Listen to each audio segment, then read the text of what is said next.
to go to the moon in this decade and do the other thing, not because they are easy, but because they are hard. Because that goal will serve to organize and measure the best of our energies and skills. Because that challenge is one that we're willing to accept, one we are unwilling to postpone. That's here. That's home. That's us.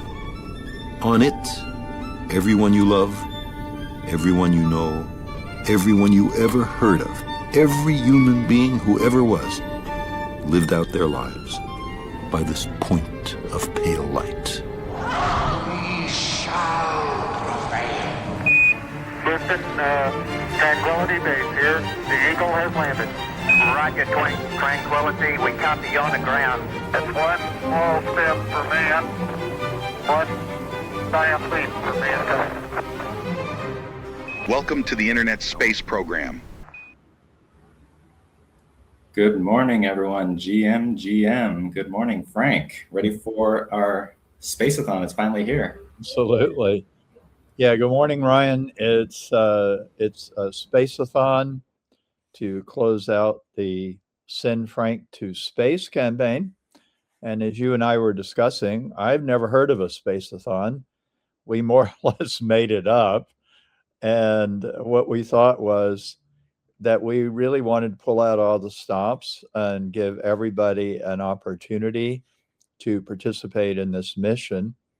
And as we discussed yesterday, this mission is really about more than sending Frank to space, although that would realize a lifelong dream for me. But it's also about highlighting the difference between overview thinking and surface thinking. It's about sharing the overview effect, which the overview effect is the truth of our situation. We are in space. We've always been in space. We'll always be in space. We're on a spaceship. I'm going to pause. We are on a spaceship. And our senses don't tell us that, so we don't act as if we are.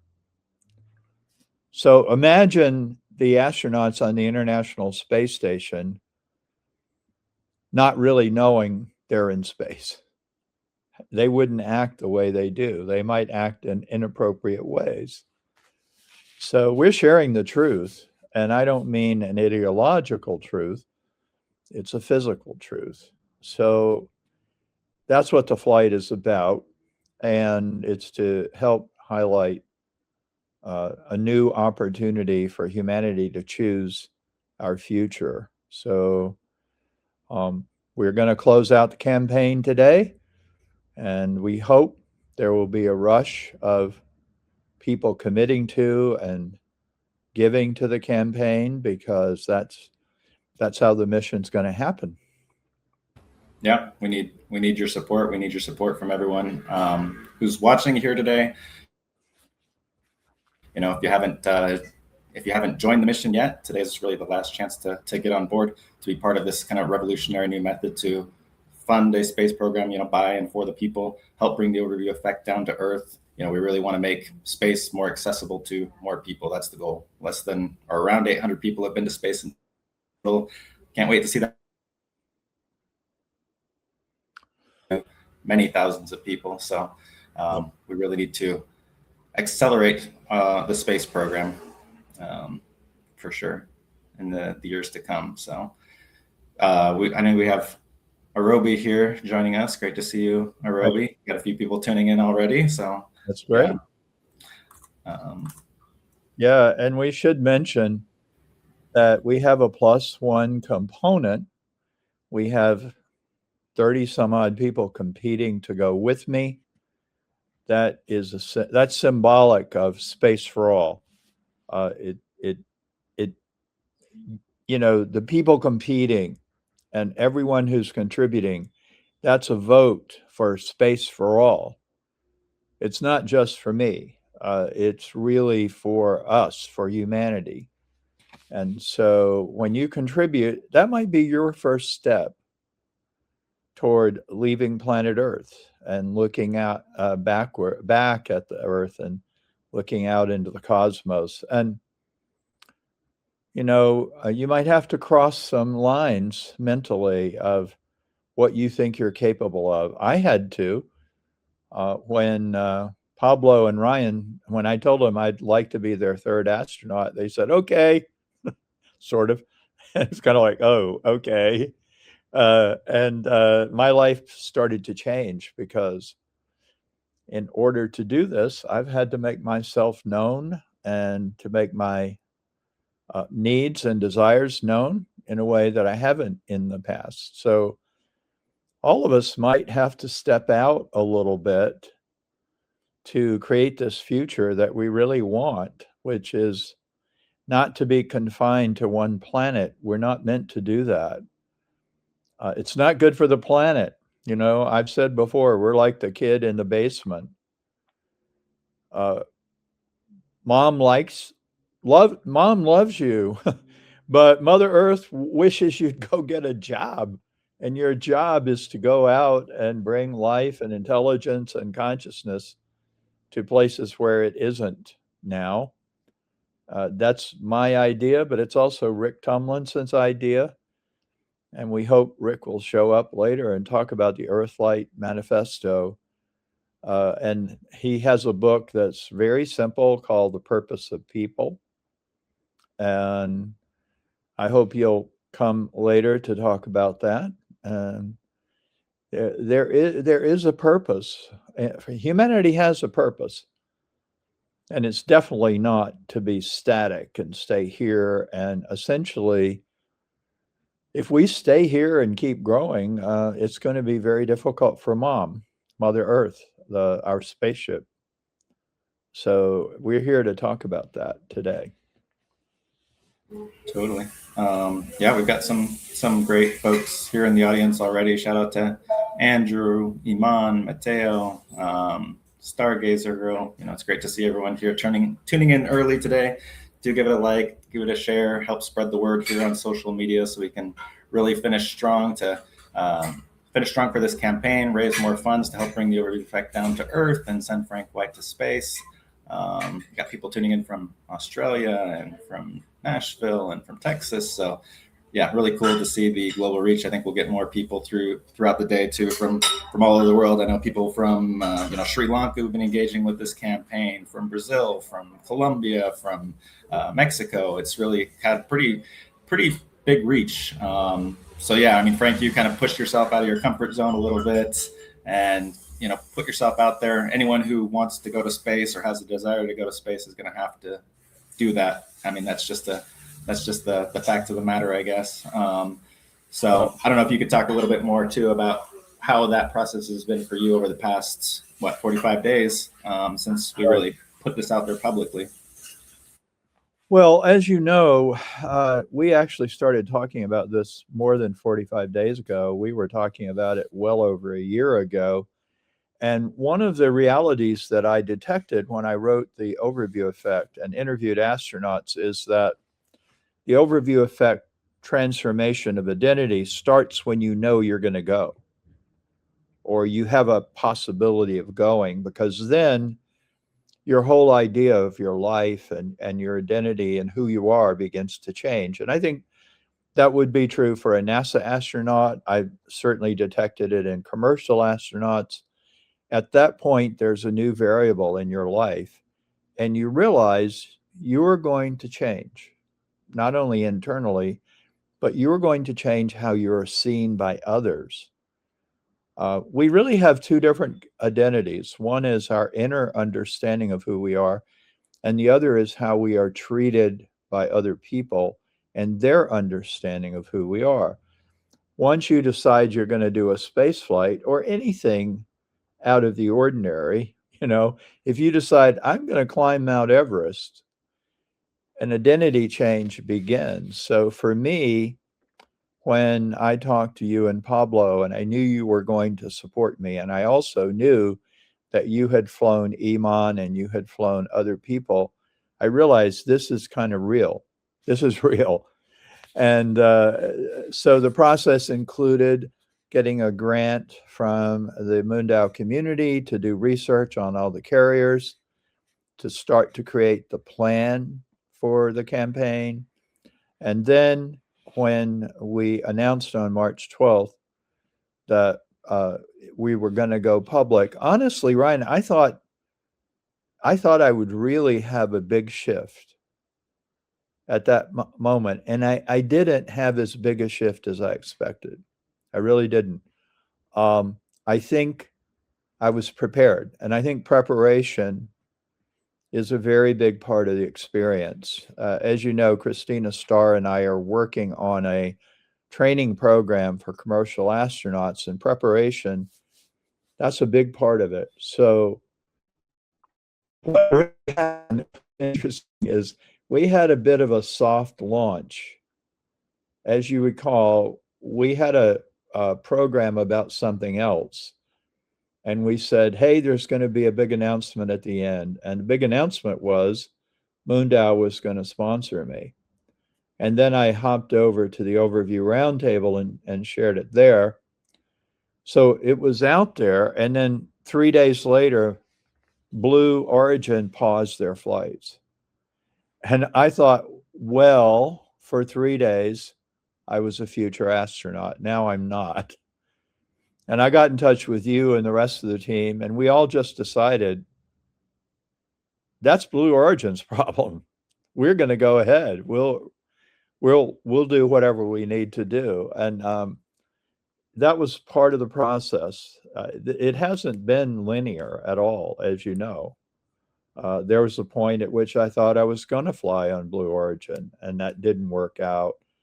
And so getting up to the March 12th,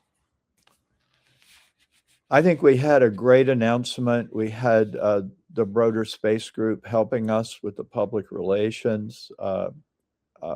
And we have a terrific introductory video, which I think we're going to show. And, you know, it's been really interesting the last 45 days because I tend to be interested in many things and focusing on many things. But in the last 45 days, this campaign has focused my energy. Like this is the most important priority. And you hear it in President Kennedy's speech, you know, this is a challenge we're not willing to defer because it will organize our energies. And I'm not saying it right, but Apollo was a way for America to really organize its best capabilities toward a single important goal. And that is, in many ways, what any kind of mission does. You shift a bit out of your ordinary life and you say, this is it. This is where I'm going to put my efforts. And as you well know, the last 3 days we have pulled out all the stops, not enough sleep, not enough time off, but it's okay. It's okay. Been hard work, been a lot of work, you know, just getting ourselves out there, putting this out there. Thanks to, you know, everyone in the community who's engaged with us so far throughout this campaign and is going to continue to engage, you know, throughout the day. It's not, you know, while the fundraising period is going to end, the mission isn't over. We still need to, you know, send Frank to space, and there's still a lot of work. But like you were saying, Frank, you know, yeah, this definitely became the #1 focus for Moondow essentially throughout this campaign. You know, we have to prioritize things, and you know, this is the main priority. And yeah, people ask about the finite campaign fundraising period, but that also really does serve to focus and concentrate our efforts, because if you have some like ambiguous kind of timeline, or you know, it could just stretch on forever. People's interest can't be held forever either. So it's like we really need to take the magnifying glass and focus the sun's energy there, and just work hard to make it happen. See, Chris Sambrowski shared the stream on X. Thank you, Chris. Thank you, everyone who is tuning in now and helping to share and engage in the comments here. Obviously, if anyone has any questions at any point in time, you can shout those out here in the comments. But maybe Frank, you can give a little preview of what we might expect, or what viewers might expect throughout the day. People are going to be tuning in and out, of course, throughout the day. Maybe somebody will stick through and be here with us for the full 12 hours. if anybody's going to accept that challenge, let us know in the comments. But yeah, what can people expect? Who do we have kind of lined up for folks today, not just this morning? Well, first of all, we have flown astronauts here. Eiman is here. Chris is here. Eiman and Chris, let us know if you want to join now and be on stage. That would be great. If you're not going to be able to join us later, that would be fantastic. So, Ryan, we're just going to adjust as we go along, and that's one thing we're going to do. So we have Samantha Tauber scheduled to come at 9:30 Eastern time. And I know that she just did a big promotion campaign of her book with Chris, actually, in England. And Eiman's coming later. Andrew Parris is here, Titan. He's coming later. We're going to ask him. He has put a lot of energy into this campaign.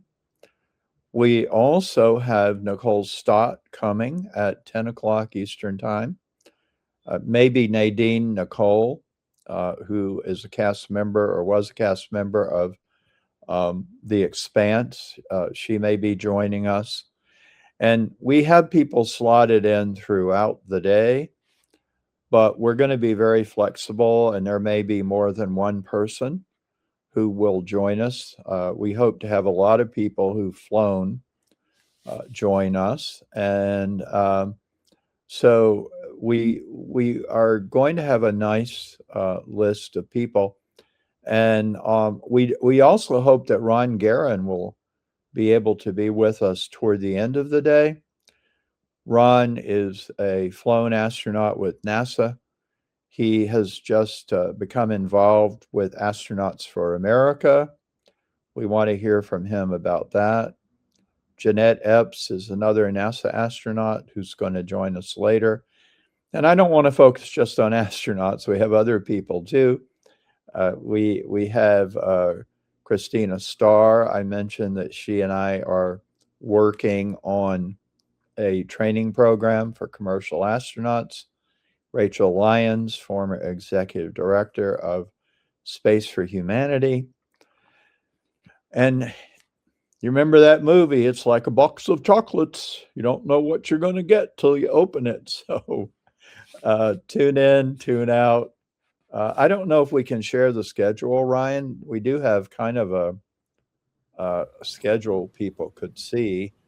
We can probably share that here in a screenshot or something too. We'll be posting throughout the day. So if you do have to tune out, still pay attention to social media, because as new guests come in, we'll try and post them as they come in. I think we'll have some like Frank said, you never know who you'll get, but we'll have some surprise chocolates in the mix as well, I believe. So it should be fun. We're going to have fun. But yeah, the idea is just talk space, talk overview effect, and support this mission to send Frank to space and have some fun here on this, the final day of this historic kind of mission to finally send Frank to space. So yeah, we've got some decent turnout here already. 45 folks that are tuning in bright and early this morning on a Monday. So love to see it. Frank, you did mention that we might want to share the original campaign video once again. So we might want to do that just to set the stage for folks. Once again, a beautifully done video from Mary Liz and the crew over at Cosmic Perspectives. So I'll cue that up and then we can circle back in. So huge. We're going to have a lot of. It's not going to be all talking heads. We're going to have a lot of video, a lot of content. So yeah, you won't get tired of listening. You'll get to see some good stuff. Yeah, we'll keep it variable and interesting for folks. So so 45 days ago, here was the campaign video that we launched, the Send Frank to Space campaign initiative. Here we go. Station, this is Frank White. How do you hear me? We have you loud and clear, sir. Great to be talking with you today. When I interviewed the astronauts and heard what they had to say, I was convinced that if the world heard their stories, it would create a revolution in thought on planet Earth. After seeing the planet from the vantage point of space, you realize the undeniable reality of our shared existence, our unity. For 25 years, astronauts were experiencing a phenomenon, but for a long time they had no way to say it. I thought the world needed language for it. Frank's work gave me a voice to express what I was already feeling and trying to share with people. The Overview Effect is about love and identity. It tells us the truth about who we are and where we are in the universe. Frank is a pioneer in that. Just coining the world overview effect will help people see our world differently. He is a space philosopher that can change the future. And that's why we should send Frank to space.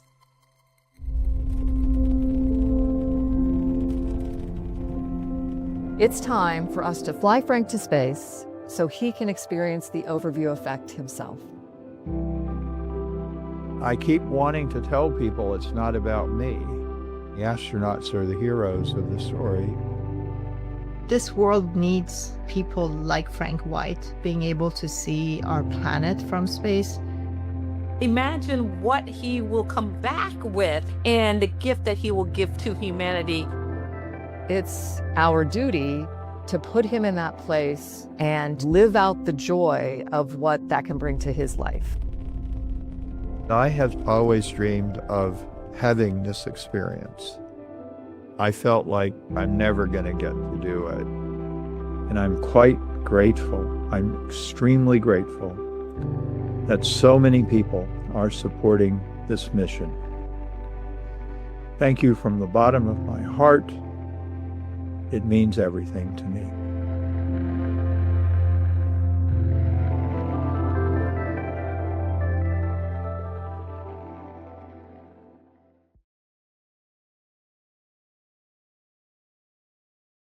So Sian Proctor might be joining us later. She and I competed for a seat on Inspiration 4. She won, and she should have won. And she actually made the most powerful presentation. She deserved to go, and she's been a huge supporter of my work ever since. And we do have 20 flown astronauts supporting this campaign. And I'm not being boastful when I say we could have had more, because astronauts were very happy to support it. And astronauts have been very, I think, grateful for these three words, the Overview Effect. They had the experience, and I had an experience on an airplane that gave me those three words in an epiphany. I often do want to correct people who think I started interviewing astronauts and then I came up with the Overview Effect. Didn't work that way. I came up with the term because of my own experience, and it's an experience all of you can have, and some of you may have. It's kind of a mini Overview Effect, looking out the window of an airplane. So I had that experience, and then I started interviewing astronauts. I just wanted to find out, did you all have any experience like this? And I was actually thinking about future space dwellers and how they'd be different from Earth dwellers. And I started interviewing astronauts because there really weren't any space dwellers then, and there aren't today. That's going to be a milestone, that person who lives permanently off-world, or that first person who's born off-world, or that first person who dies off-world. And that's when we really know we're a multi-planet species. When we have people who really, the Overview Effect's no big deal. They're not going to be shocked by it. And I didn't think they would be shocked by it. It's people born on the Earth who have been brought up with surface thinking, who suddenly see the reality and see the truth. They're shocked. And it doesn't really matter if you're a NASA astronaut or a commercial astronaut. I shouldn't say it doesn't matter, but it is the case that however you get the experience, if you're open to it, it can cause a major shift in your whole worldview. So that's why we want more people to do it. Absolutely. Yeah. Frank, I guess looking back, it's 40 years ago that you initially kind of released this concept of the overview effect into the world, gave birth to this baby. It's kind of taken on a life of its own now, but are you ever surprised or, how it's taken on a life of its own? I guess how it's been picked up by others, NASA talks about it, astronauts talk about it, commercial space providers, but also in the public sphere too. It comes up not just from the space sector, but from beyond, of course, too. Well, the truth of the matter is I'm surprised that it took a long time. When I wrote the first edition, or when we published the first edition of the Overview Effect, Houghton Mifflin, a very mainstream publisher, did publish it. And I felt with the right amount of marketing and exposure, I hoped it would create a revolution in how we looked at space exploration and how we looked at ourselves. And it was surprising to me that it didn't happen. Although maybe that was my perception that it didn't happen, because don't forget, 1987 was a very long time ago. And the only way people could really let me know they had been affected by the book was they sent me letters. Or Loretta Whitesides actually showed up at my office and told me. There were people who did that. And it really wasn't until the first Overview Effect conference in 2007 that people started getting up and saying, I read your book and it really changed my life. And then in around 2012, the video or film overview was put out onto the internet, and it really exploded. The concept got out there. Vimeo was the platform. Over 8 million people watched it. And so now I'm not surprised but gratified, because that's what I wanted. I've said many times, I wasn't trying to win a Pulitzer. I wasn't trying to win a Nobel Prize for literature. And I've been really, really successful at not winning a lot of prizes. I did win a literary prize at New Worlds from SIN, a company that has continuous monitoring of the Earth from orbit. But I wanted this to happen. I wanted it to get out there. And there are people who actually get it wrong. They don't really understand it properly by my lights. And that's okay too. They're using the term, they're close to accurate, and they realize it comes back to truth and love and identity. And the truth of our situation, the love of Earth and love of humanity, and a shift in our identity from me to we. So if they get the essence of it, it's okay. But a lot of people are talking about the Overview Effect who don't mention me, have never read my book, and that's okay, because the concept is permeating. And I think we reached a tipping point with Artemis 2. I don't know if you noticed in the introductory video, the astronaut to the left was Christina Cook, who was on Artemis 2. I also interviewed Reed Wiseman, the commander of Artemis 2. They knew what the Overview Effect was, but they had not had the lunar Overview Effect. So they were still surprised. And so the payoff is, again, if we can bring this new way of thinking down to earth, it's a more effective way of thinking. It's a more accurate way of thinking. And surface thinking, we almost can't blame people for behaving badly, in the sense that they don't really have the truth. They don't really experience the truth, or they're pushing it away. They don't want to hear the truth. So I was thinking about it this morning. How can I explain it? And one way of thinking about it is we've talked about a spaceship, but let's say you're on a cruise ship and there are 5 decks. Deck 1 and Deck 5 have an alliance against 2, 3, and 4. And they're constantly raiding 2, 3, and 4, stealing their food, maybe taking hostages, maybe trashing their staterooms.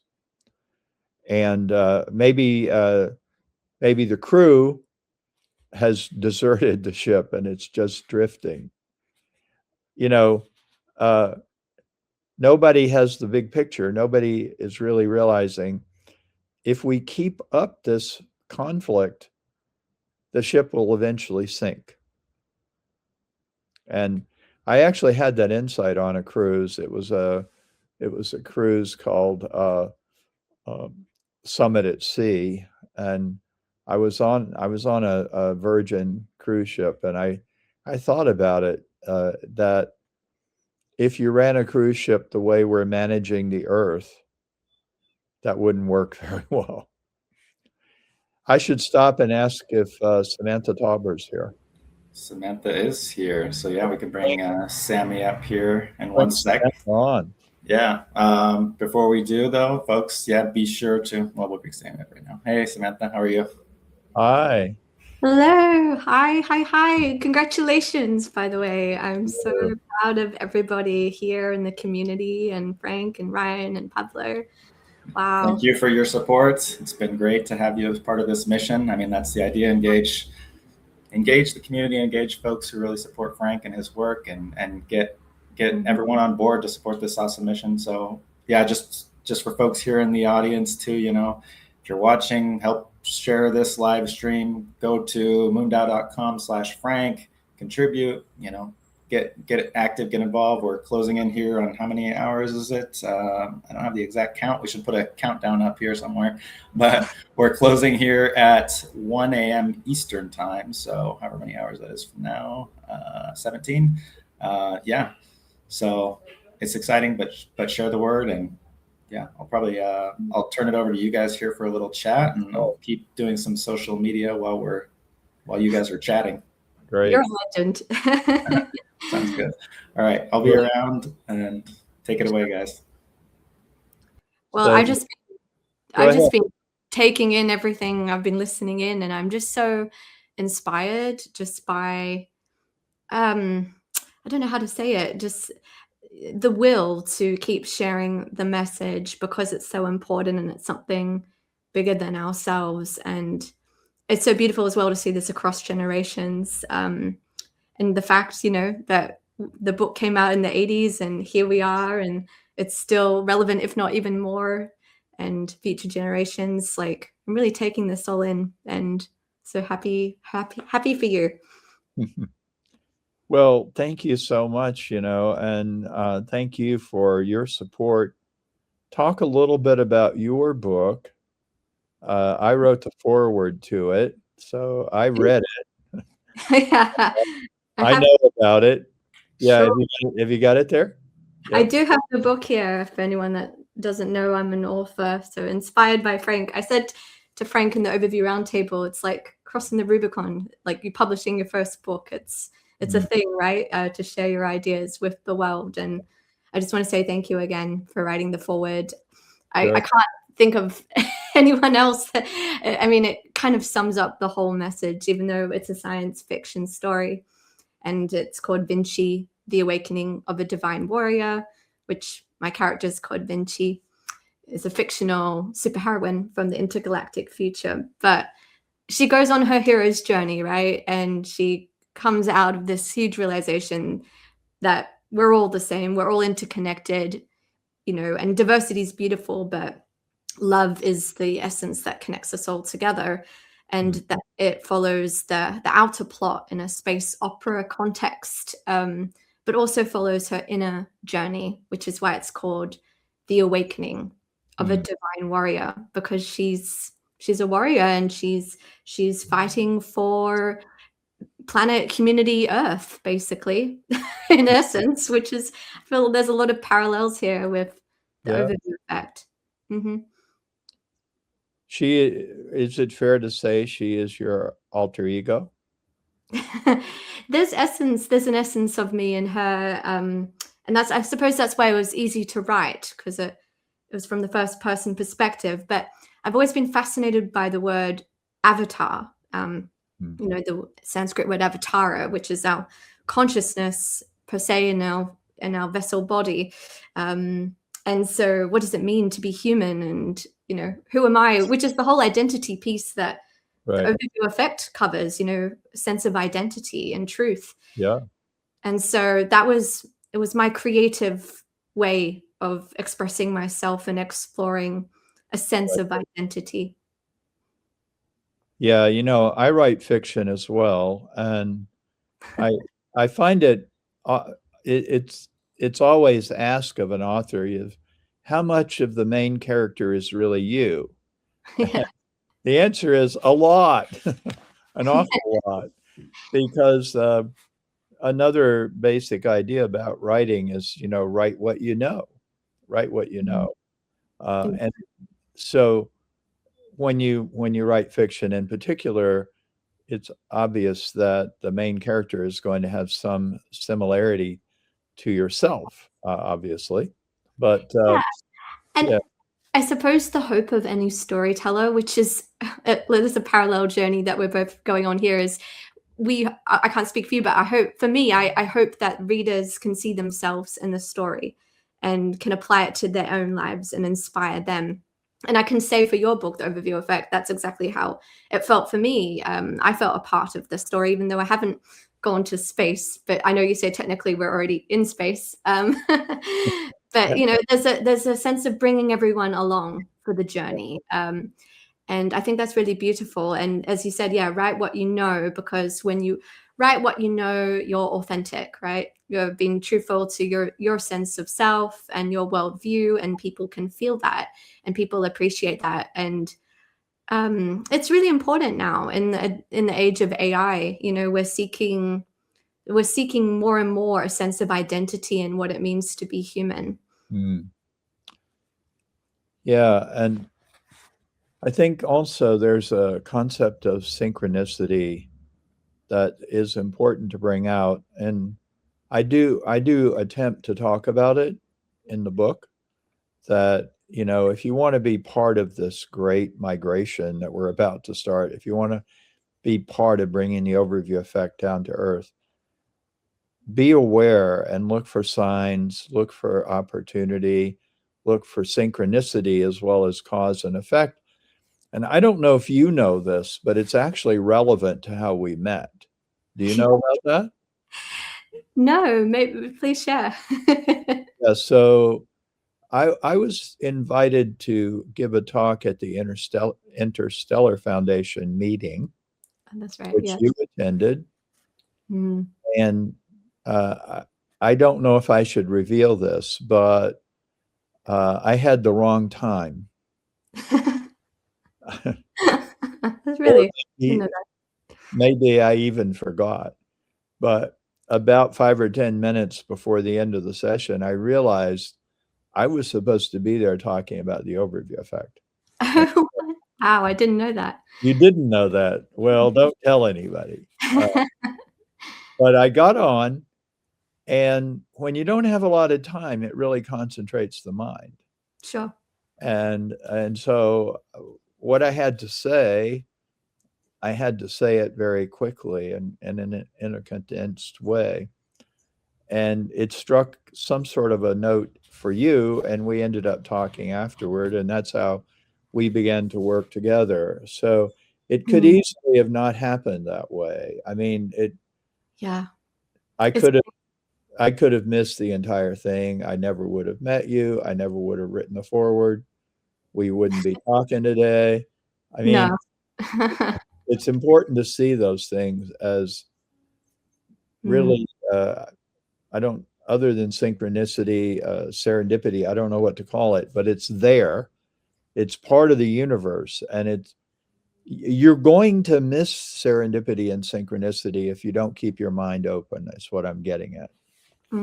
That's a beautiful message. And maybe for people that are watching and listening, it's proof, I feel, that the universe kind of, if you believe in this, intelligently coordinates people to meet, the right place and right time for, if your heart's in the right place and for a bigger mission. And I can say that I've had moments like that, like you spoke about earlier, touring with Chris Ambrosky, with my book tour in the UK. That was a serendipitous. And my book Going to the Moon is another very similar story, actually, because Bruce Carr, the inventor of nanofiche, we were both meant to be speakers at the Interstellar Foundation, and I didn't know who he was or what nanofiche was, and we ended up on another Zoom link, and we're like, where is everybody? And so Nick gave us a different link by accident. So we ended up just talking and connecting and sharing our visions and dreams. And it was a similar story, just instantly connected. And then we're like, okay, we should find where the rest of the party's at. We found the right link. But, I have to look back and go, I feel like the universe coordinated that as well. I know. When I wrote the Cosma hypothesis, I decided to use Cosma as a name for the universe. And Cosma is to me an intelligent source, possibly intervening here and there, possibly coordinating. I don't know, but I do think we're all part of a larger whole system, and maybe we can't see what that whole system is up to. Yes. For religious people, it's God, or there may be another name, but there's a strong feeling among humans that there is something bigger than ourselves that's guiding and coordinating, and it's available to you if you listen.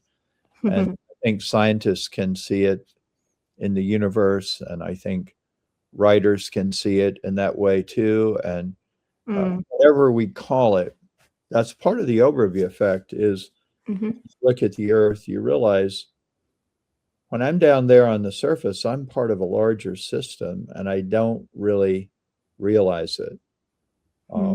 And I think part of going to the moon is realizing, wow, it's not just the Earth. There's another larger system and another larger system. But that reminds me, why is your book Going to the Moon? Yeah, I say it so casually, like, oh, like the astronauts, they just orbited the moon. It's like, wow, like pinch me moment. Why is it going to the moon? Well, because of Bruce Carr, first of all, and the inventor of nanofiche. And I suppose why, it's because of the message. When I spoke to Bruce the first time I met him in the Zoom call, he was talking about his mission for what's called the Galactic Library, Preservation for Humanity, which was inspired by, when they had the Library of Alexandria and it burnt down, and this concept of how do we preserve humanity's knowledge. And so one of the partners on this payload is the Library of Alexandria.io. But as I spoke to him and told him about the essence of the story and how it was birthed actually during lockdown, in a time when there was a lot of fear in the world, I chose to go against the media narrative of fear and to embrace love. And that was quite an alchemical process of transformation. And so even though it's a fiction story, it really captures an emotional arc of alchemy, of positive transformation and alchemizing fear into love. And to me, I feel like that kind of represents the heartbeat of humanity, or could represent the heartbeat of humanity as something that we have in terms of our infinite potential of what we can do and what makes us so unique.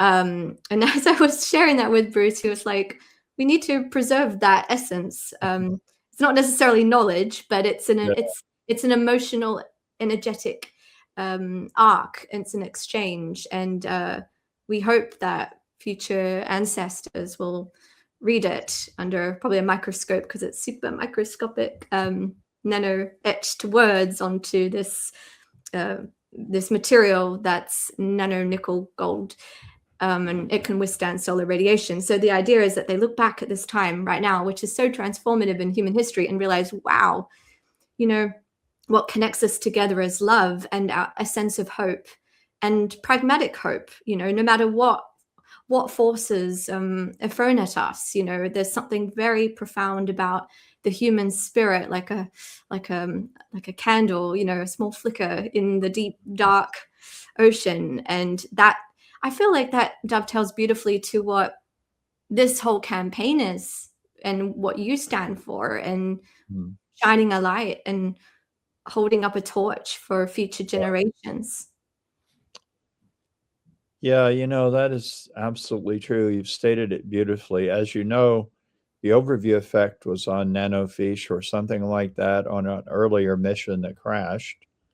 Also, a bunch of tardigrades were on that mission. And I have this vision of a bunch of tardigrades reading the overview effect. Maybe you can work that into your next book. But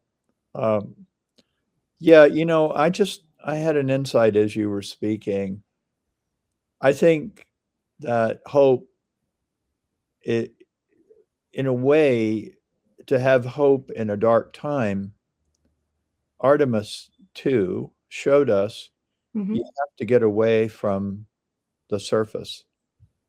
And a funny way, going further away is going deeper, and really seeing the future.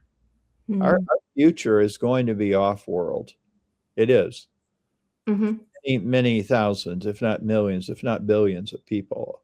Our descendants are going to be living throughout the solar ecosystem. And that's what the human space program is all about, is what's that going to look like?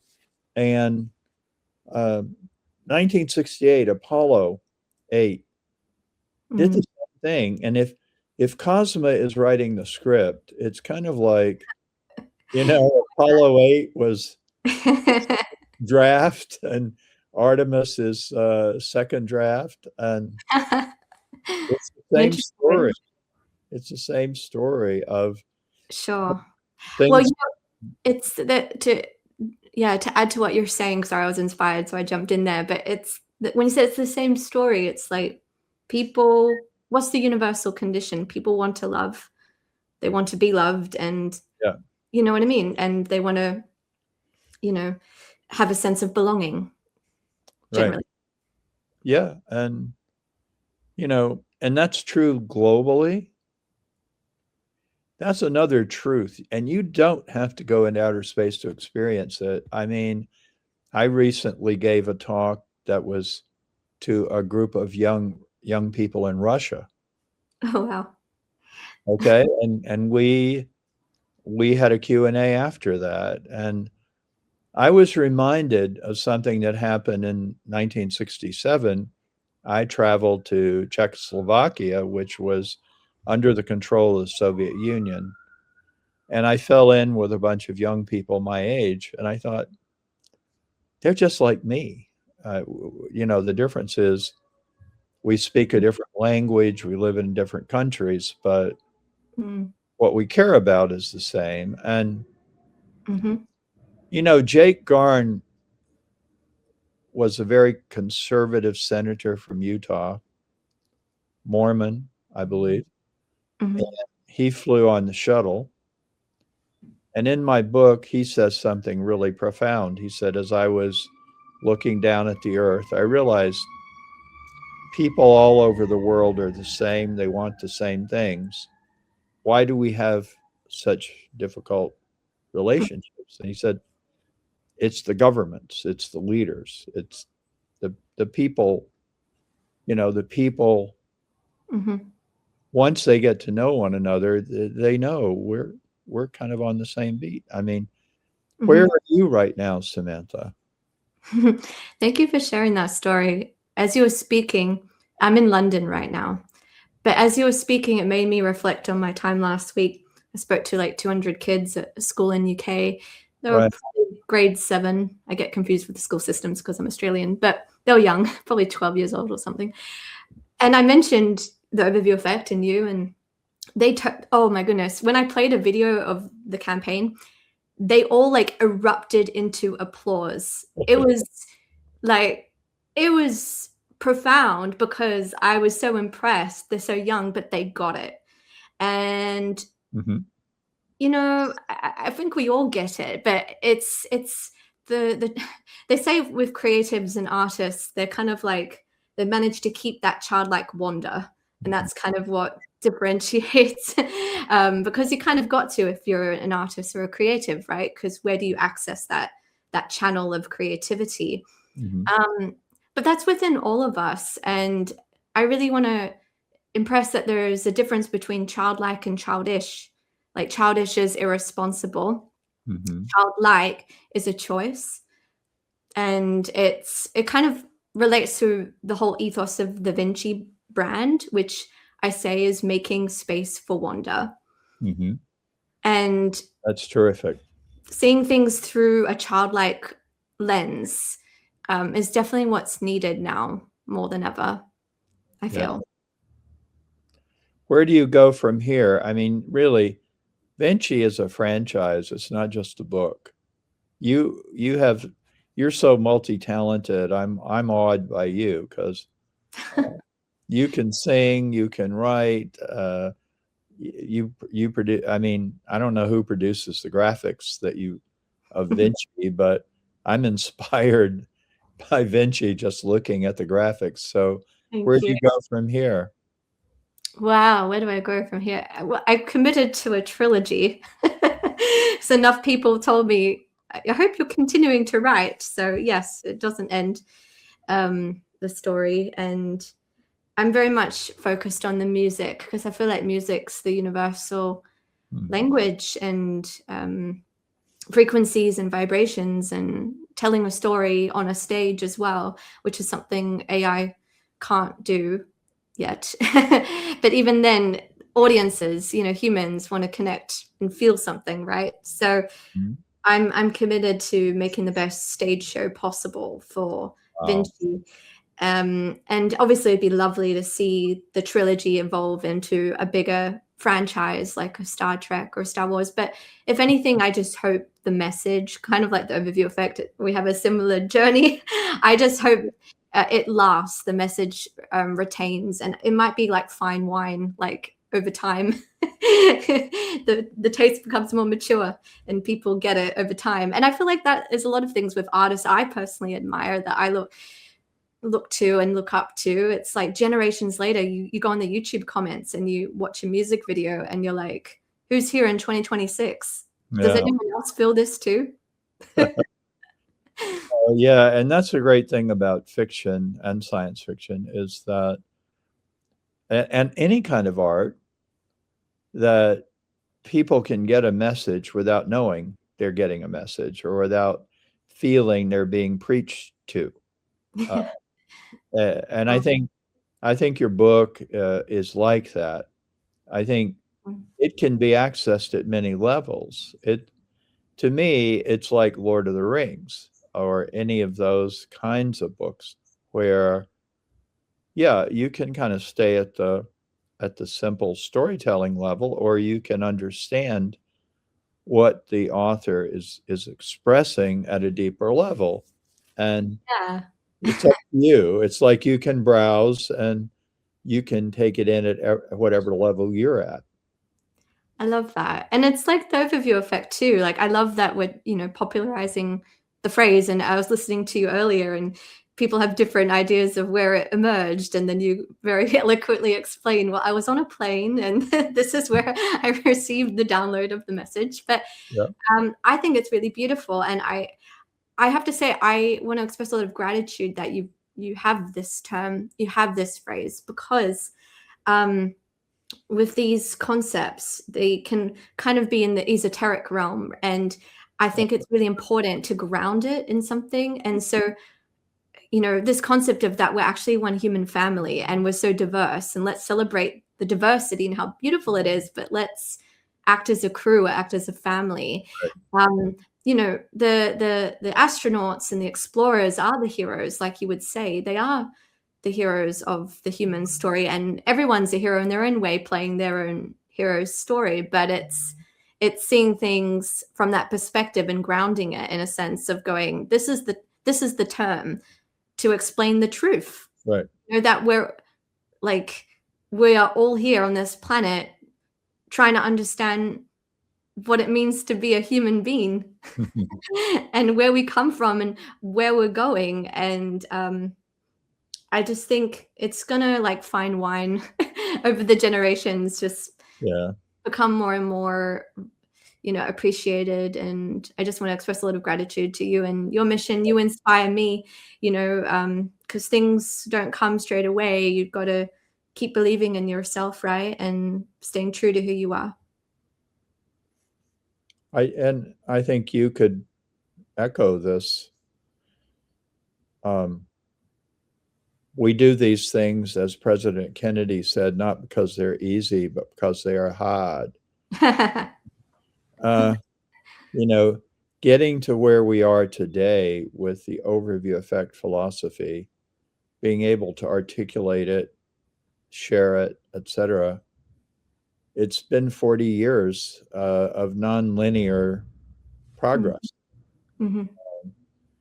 Long periods of thinking, wow, nothing happened. And then periods of, oh, wow, a lot's happening. You got to stay true to your own vision, right? And that's really important. And I think the other thing is, the term was given to me on an airplane looking out the window and came upon me and changed me. So I guess I can take credit for it, but in a way I can only take credit again for being open to it. I was open to that. I was looking for something to make the world a better place. And so that's what I got. And that's what I got. I love that. but I haven't been able to let go of it, right? I've had to go do other things to put food on the table and put a roof up over my head.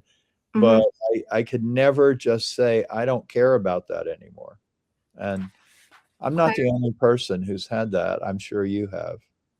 Yeah, exactly. And it's like when you talk about ROI in the sense of return on inspiration. I mean, everyone's got different beliefs of what happens when we leave this planet, but it's, for me at least, I'll speak for myself. I really think about what legacy, and not in an ego sense, more in a sense of did I listen to my soul? Did I listen to my heart?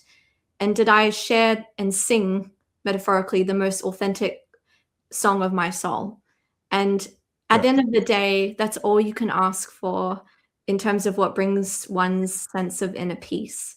And I think that's all that really matters at the end of the day. And people connect with that. And that is the return on inspiration, because by you being true to yourself, then other people show up and they're brave enough to be true to their soul essence and sharing that with the world. And at the end of the day, we're not here to be anyone else. We're only to be ourselves, you know, unless there's a clone, but even then it's not the same.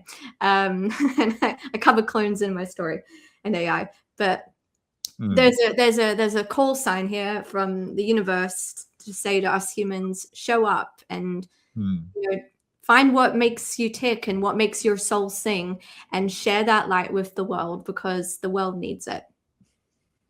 That's beautiful. And I think Vinci represents what you're talking about. She's not perfect.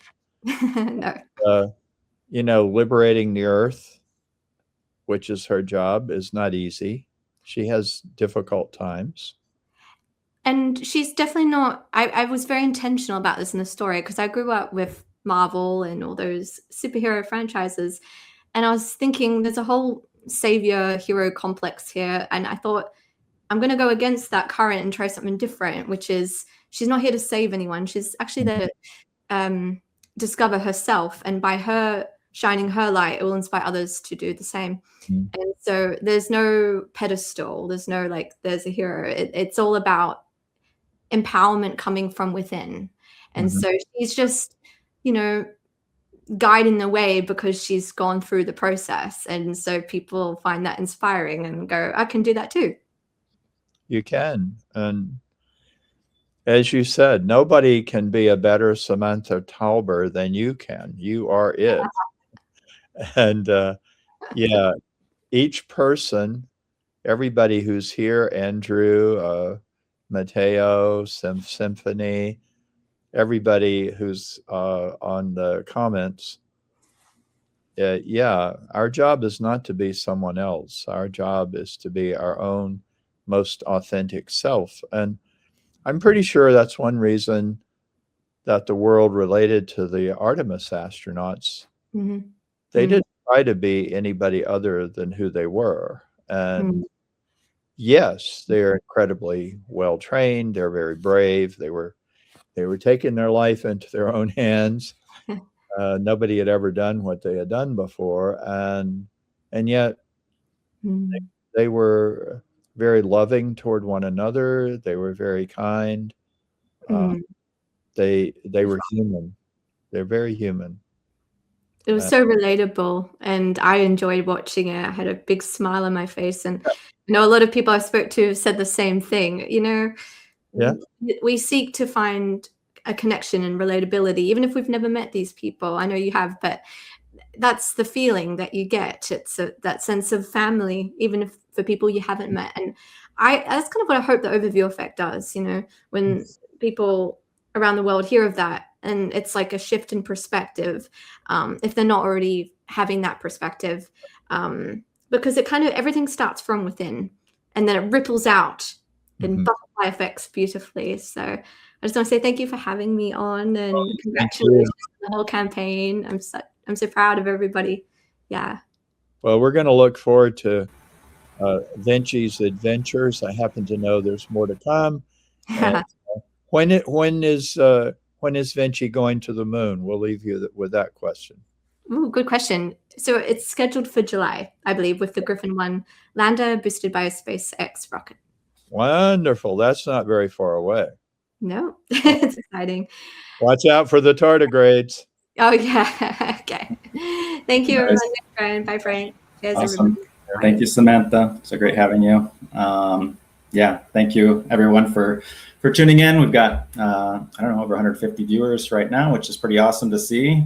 Reminder again for everyone here, you know, give it a like, give it a share, help spread the word for the Space-A-Thon today, help spread the word about sending Frank to space. Today is the last day to join the mission and be part of this kind of historic movement to democratize access to space, send Frank to space, and hopefully one member of the community as well. So yeah, your support is greatly appreciated. Thank you, everyone, for taking the time here this Monday morning to tune in with us and chat space. We are going to be here all day long, so hopefully you can join us. We do have Nicole Stott and Shannon Graham in the green room. We can bring up Nicole here. Yeah. Cool. Well, we could bring and ask Shannon if he wants to come up. I think he's scheduled for later, but we got for more. So let's start with Nicole and see if Shannon wants to join us too. All right. Hey, Nicole, how's it going? Good. How you guys doing? Good. Good to see you. Frank. Yeah. Now, if people don't know who Nicole Stott is, you haven't been paying attention. She is a flown NASA astronaut, shuttle ISS, first person, as far as I know, to paint while in orbit. Am I right, Nicole? Well, we'll go with paint a watercolor. I always like to think there's somebody before me. We'll say Richard Garriott with his very Jackson Pollock splatter action that he did, which is very cool. Well, anyway, people often ask, well, can you give me an example of somebody who really changed direction after they experienced the overview effect? I don't know how much of a pivot it was, but I know since you've returned from your NASA days, you have devoted your life to art as a healing force. And can you tell us a little bit about what you're doing today and Space and Art Foundation, Space for Art Foundation? And then I want to talk about why you think it's important to send me to space. But first, what about you? What are you doing? I don't want to interrupt, but I just wanted to say huge thanks, Nicole. You've been a great supporter too, and your generous donation last week to help send Frank to space. And I'll hop off stage and let you guys chat. But I just wanted to give a huge Thanks, shout out to you, Nicole. Well, thanks, Ryan. And Ryan has felt the pain of me trying to navigate the donation, but I'm really grateful that it all worked out. And would like to just, before the answer, would like to jump to the second part and just encourage everyone to support this this mission, because and anyone going to space, the way we can get people to space these days, the number one person on that list should have been you, Frank. And we're gonna get you there regardless of what the number is. Well, while we're there, you've said that to me many times, and I've deeply appreciated it. And finally, after you said it enough times, I realized if I just keep listening to Nicole and depending on other people, I'm never going to get there. I better get off the couch and do something. Yeah. But why did you think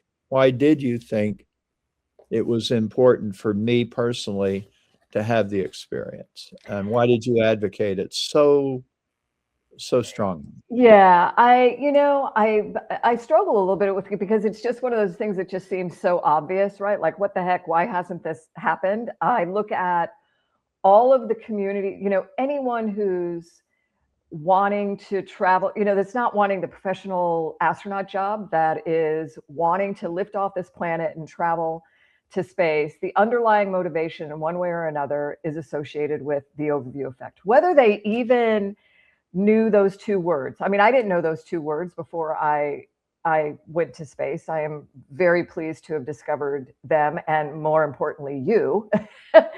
But look at all the platforms that are sending people to space. Look at all the ones that are advocating for this democratization of space. I'm not quite sure I really know what that means, but I mean, who are looking to make this experience of who and where we all are in space together more accessible. And I think about that, every single one of them, those two words, overview effect, are the substance behind the platform and the mission of all of them. Very blatantly, Right. with or without acknowledgement of you. And I think that, my personal experience with overview effect and with, again, more importantly, I think this establishing, a friendship and relationship with you that has allowed me to even better understand it, is this voice that you gave me, that you've given all of us, whether we've traveled off the planet or not, right? And I think in the end, that's going to be this, when we all reflect on it, that's going to be the huge, benefit of all this, is getting people to realize also that you don't have to lift off the planet and the motivation that what you do with it afterwards, right? What you do with that experience or that appreciation of the awe and wonder that surrounds you. And I think there is no better way that we could best understand the outcome of that experience than by sending you to space. Because I know that won't be the end of it, right? I look at what you've done over the years. I was just listening to the conversation you were having prior to me, and I'm thinking, oh my gosh, this idea of the return on inspiration, I like that too.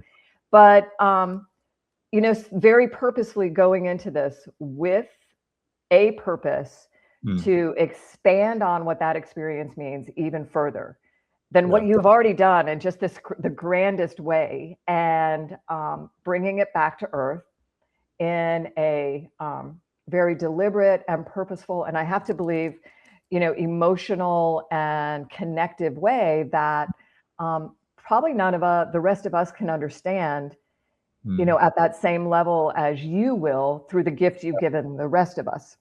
So that's a long, rambly way of saying send Frank to space. Yeah. I hope it speaks to what is, you know, some of the obviousness of it. And I'm very see it, be it. I'm like seeing this happen for you, you know, have been all through all the years. And I wish that, you know, I've always said it, you know, I wish that I could just write the check. Right. That could make it happen. You know, unfortunately, the retired civil servant doesn't have that. But I hopefully people are hearing this and understanding this. And it's certainly anyone who's been supported in some way before to fly suborbital or orbital is reaching out to, I hope, all of their supporters and their constituents to say, this is the man. You send this man, or you do not understand why any of the rest of us are wanting to do this. Right. Yeah. That's well said. And actually, as you were talking, I was thinking about it. I wish I had a check to write. I don't. And the thing is, the system is set up. The system to go to space right now is set up for two kinds of people. Really, really impressive, accomplished people like you. And I don't want to embarrass you, but you are. You got through the process that NASA holds up, and people who can get through that process and have the qualifications to be a NASA astronaut, and then people of wealth, or if not wealth, I know people who mortgage their house. There are people who are not wealthy who are going to go on commercial flights. But in any event, in a way, this is better because we are involving so many people in my flight. And it is going beyond me in a way that it wouldn't if you just wrote me a check or I wrote the check. Yeah, what I've loved about your approach to the overview effect all along has been a really clear understanding that it's bigger than you. Like this is, I'm looking at the planet above your head. This is about all of that, right? It's from the very, you know, Edgar Mitchell and some of the very first people you talked to about this, and, you know, then carrying it forward and really very purposefully knowing, you know, that it's not about you. This we need to make about you, you know, to make this happen. And I really, I don't know, I'm very hopeful for some rallying today that, you know, pushes us forward to do that. I don't know. I think all of what we're doing in space, you know, professionally, experientially, is ultimately about improving life on Earth. And, you know, that's part of the messaging of this that I think is really vital as well. You guys were talking about it a little bit on the, you know, in the previous session where, you know, this is it's not all kumbaya, but this is a greater good thing. Yeah. It's not about Frank gets 5 minutes floating in front of a window and then comes home and, you know, you know, closes the door. This is, and I think about it too. You know, you got me so passionate on this stuff. But you know, you mentioned the painting in space thing, which was a very human and human spaceflight thing to experience, right? Mm-hmm. And it was a personal highlight for me. It's certainly inspired. I look at that, the return on inspiration. I'm gonna use that line, you guys, for, you know, of what that did for me, like really kind of grounding me in this understanding that, wow, this experience I had as a professional doing this job in space and appreciating, you know, the voice that you gave me, I really will say that, of how to communicate it, is able to come out through artwork and is able to be even maybe more powerful by bringing those two things together, right? The space experience and the art in a way that I can engage with, you know, Maria is, I think she was going to join the call today if she could, you know, with Space for Art Foundation, the stuff we're doing through Space for a Better World, you know, these things that are allowing us to engage with a much wider community through art and space. And whether that's a space-themed art therapy project, or it's, you know, the other day I got to get, because this was so much fun, I got at the Horniman Museum in London, very cool museum if you haven't been there. In the basement is like the cutting edge research on coral and coral restoration is going on there. And I got to get in this fish tank, this Fijian reef fish tank, and talk to the kids through, you know, this headset and on the tank. And every single one of them, in one way or another, was asking a question that really you could get back to your whole philosophy of who and where we are in space together and why these things are important. And that's coming through art and engagement that way. It's not through a tech space thing. No. You know? Yeah. And yeah, I was at an event at the John F. Kennedy Presidential Library just the other night, where the way it was communicated was on the big screen were Earth views that were playing continuously. And then there was a band there of 4 people. They were improvising what they were playing based on what was on the screen. And I was thinking the whole time I was watching, I was thinking, the astronauts all tell me words don't do it. There's no way words can tell you what it's like to see the Earth that way. And so your art and their music, and incidentally, Katie Coleman was there. Yeah. And she participated with her flute. That's a way of communicating the overview effect. It really is. And that's what we have to do, is find multiple ways, because it really is a truth that everyone needs to know. It's not hidden. I mean, I've been giving it away for 40 years. And that's because I didn't feel like it belongs to me. Now, I will say, and I should say today, my lawyers will be upset if I don't say, I did trademark the term. Good for you. Good for you. Yeah. But it's only to prevent people from misusing it. You know, I want people to use it. And that's one reason I haven't really restricted it. I do want people to use the term. Otherwise, it wouldn't be as meaningful as it has become. It wouldn't be as ubiquitous as it has become. So I think it's been the right way to go. And I think continuing to do that is the right way to go. And also, you bring up something that's been a phenomenon I've been aware of for 6 or 7 years. Artists of all kinds find the overview effect fascinating. Painters, musicians, writers, poets.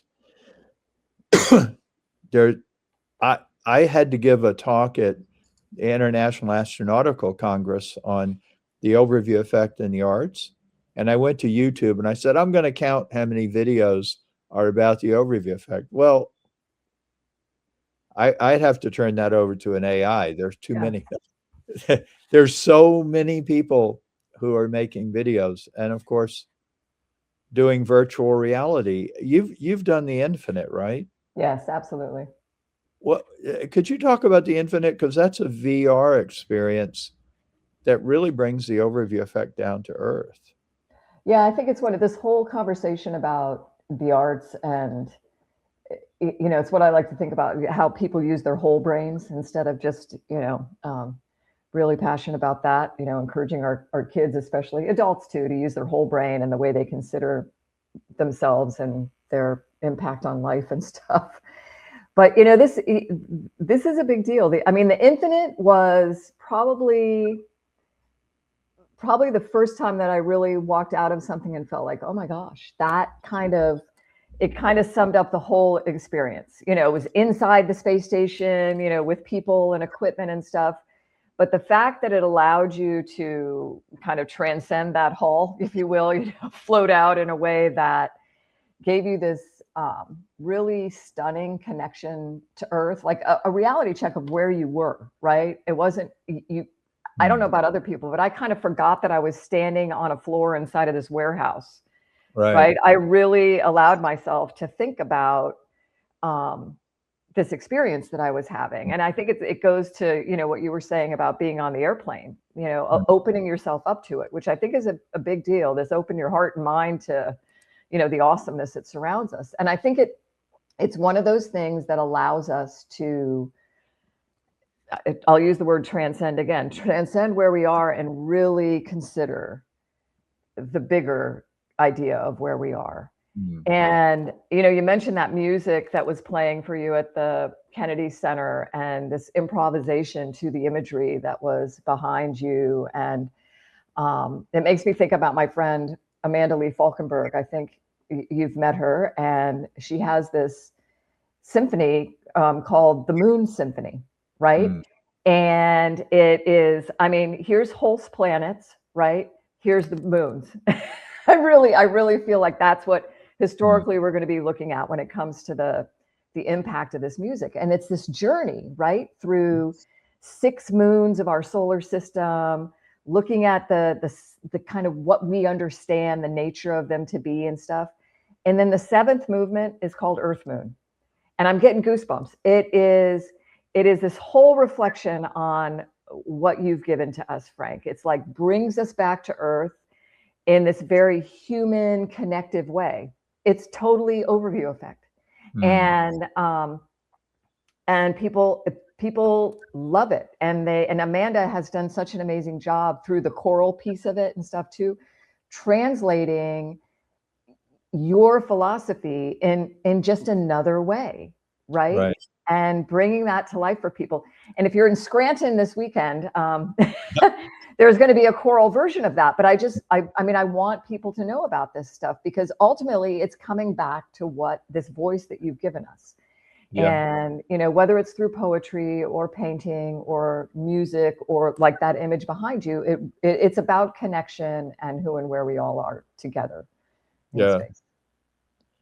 Nicole, I just had a thought. If I were not me, if I were watching,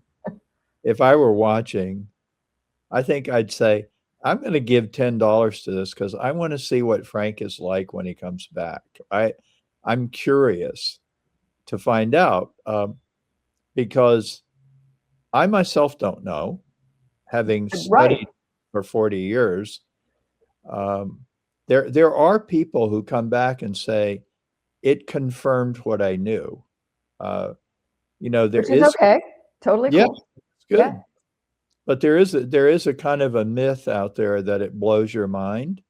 And William Shatner has actually kind of contributed to that, because it blew his mind to be on Blue Origin, an 11-minute flight. He was deeply affected. And that is a version of it. And Edgar Mitchell had a mind-blowing experience.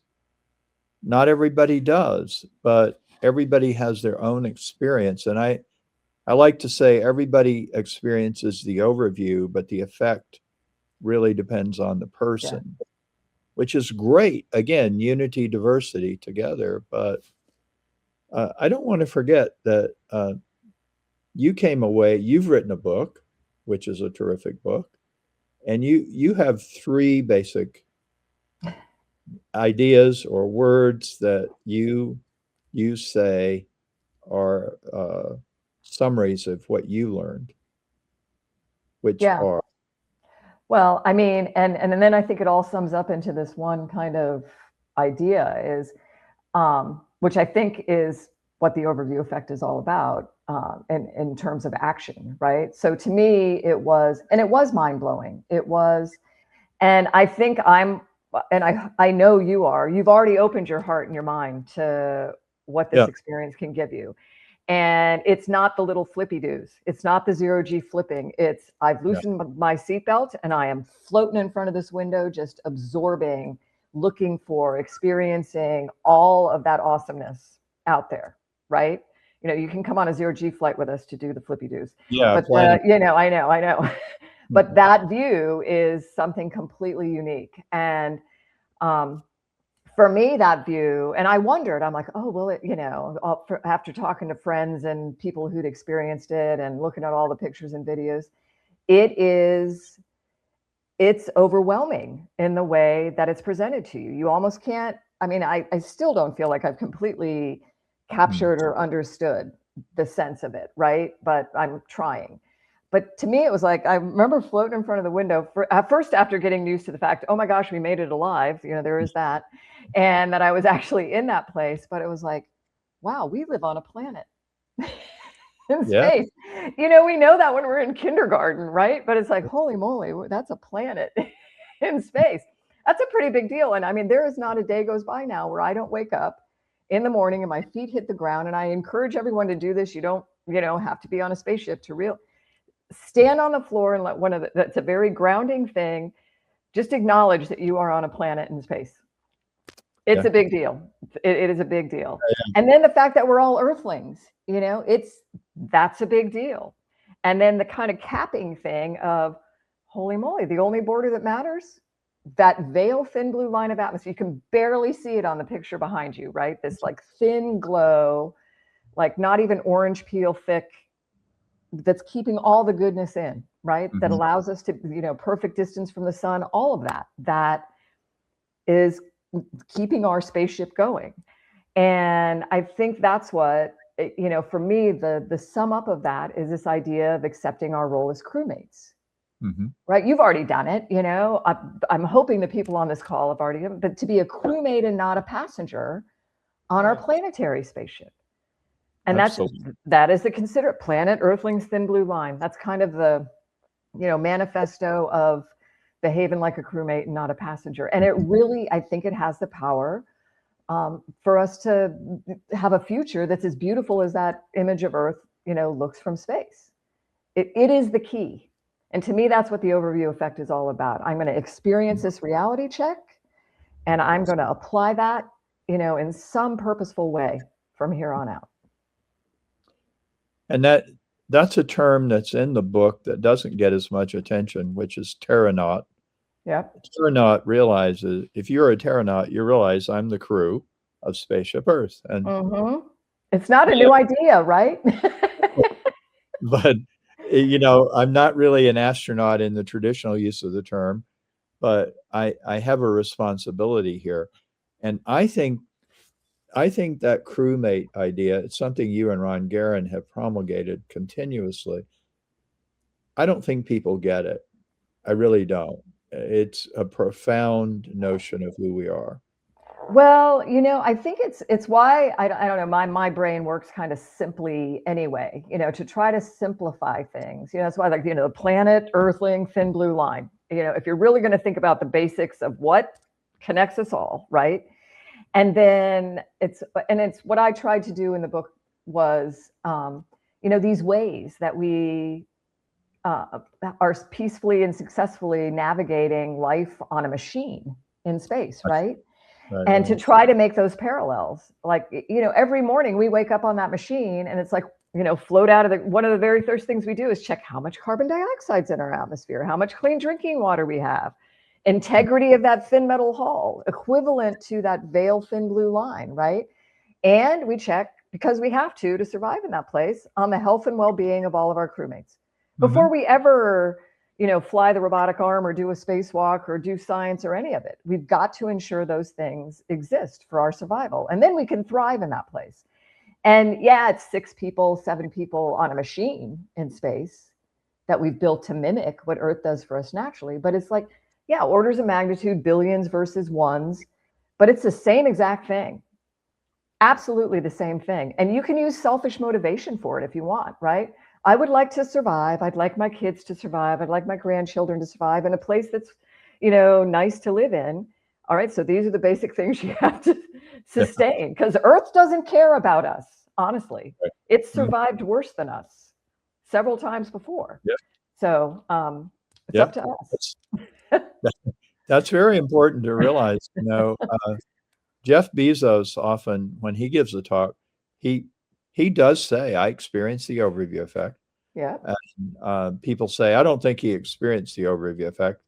And they say it because they don't like Jeff Bezos. But I take him at his word. And he also says, this is the best planet. We've seen the other ones. This is the one that helps us survive. At the same time, it has been around, as you said, 4.5 billion years. The Earth can survive without humans, and did Mm-hmm. time. And we also have to imagine that this has been a violent planet in the past. It goes through changes. And if we mess with it, which we're messing with it, we can trigger changes that are very detrimental to our survival here. Yeah. So we have to be careful and think about being crewmates. And I would just urge everybody, think about what, without leaving the planet, think about gravity. I'll give you a small example. I have a basement apartment. When I go down there, sometimes I'll think about, I'm going down the steps because of gravity. If I were off planet, I could float down. And instead of just pounding my way down and not really thinking about it, I imagine it. And the other day I was sitting where I am right now, and I noticed my breathing. And I thought, I'm at the bottom of an air ocean. I'm like a fish. You take a fish out of water, it's not going to live long. You take me out of this air ocean beyond the thin blue line, I won't survive long, nor will anybody else. Boy, we are so lucky to be here in just the right place at the right time. And our ancestors had to put up with a very different planet. You know, the planet was going through changes, big changes. And the planet will change on its own, but the problem really right now is that we're changing it. And that's an issue that we have to really think about. And you can see that from orbit. You can see that. Oh, absolutely. I love to think about how, well, first of all, you know, like to what you were talking about with Jeff Bezos and stuff. It's like, this wasn't a revelation for him, you know, at the moment he flew either, right? You look at his whole life and how it led to that point, right? Very purposeful. I'm going to form a company. I'm going to make enough money that I can do this space thing. I'm going to do very O'Neillian, whatever, you know, kind of stuff. We want Earth to be the kind of sanctuary that it can lift, you know, bad industrial stuff off the planet into a benign environment of space. That's a pretty good mission to be on. That's pretty positive motivation, right? And God bless the man for having the 5 minutes to be able to float in front of the window and then come back and share it too. You know, these ideas that you're sharing right here, right now, I mean, again, the idea of being that's a pretty good crewmate to me. Somebody who's dedicating their life to this preservation of this idea of a future for a planet that maybe could even be better than it ever has been, right? And allow us to live off planet too in a way that respects that, you know? Yeah. I think it's a beautiful thing. And I don't know, I look at space, you know, this measuring the vital signs of Earth, right? These changes you can see going on. You know, as humans, we experience it visually or, you know, emotionally, psychologically. But in a techie way, we are very much capturing, you know, the data, the vital signs of our planet through what we're doing in space. And that comes directly back to Earth, to the people who can help solve those problems. And it's what I love about how your expression of the overview effect very quickly evolved from a focus on the experience itself to the action that should be taken as a result of it, or that you would hope. And that's crewmate. Yeah, that's total crewmate behavior, right? And I don't know, like parents with our kids, we'd like to think that they can just take our word for it and do stuff based on what we think, but a lot of times you have to experience it yourself, I guess. And you should. So send Frank to space. Get that $10, whatever. I'm going to go all public radio here, and you know, this is a shout out for, it really is for for probably one of the best outcomes from that experience to take place through you, Frank. Is that Maisie in the background? Yeah, this is Moondog. My Moondog. So awesome. This is Maisie Dobbs. She worries about too much screen time. Yeah, good girl. Yeah, okay. But yeah, I mean, I've started to after Artemis. Artemis 2 had such a stark contrast, as we've talked about before, between what was happening on the surface and what was happening in orbit and on the way to the moon, and the behavior and how different it was, and how being out there really affected the behavior of the astronauts. And so I've been talking a lot about overview thinking and surface thinking. And overview thinking has to become a much bigger part of our way of thinking on Earth, which is the whole idea of being crew. And I think, too, that eventually the two are going to, they're going to merge. They're going to become one new philosophy of life and life on Earth. And in a way, it's kind of interesting. I talked to ChatGPT a lot, and I asked GPT-5, I said, what do you see the outcome of the war in Iran, the Iran war? And I didn't ask it that way. I said, write a short story about it. What was interesting was that the short story imagined that the war didn't end with anyone winning. It just kind of fell apart. It just whimpered and died. And it didn't go forward anymore. And that after the war, what emerged was a new understanding of connectedness, that we could no longer imagine winning and losing wars, and we could no longer imagine a regional war, that the whole world is connected and everybody is affected by that kind of behavior, surface thinking.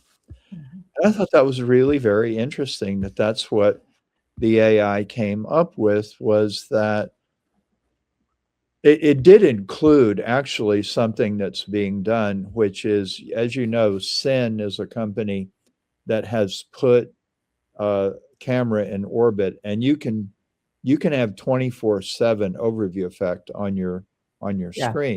And do. You do. And that was included in this story.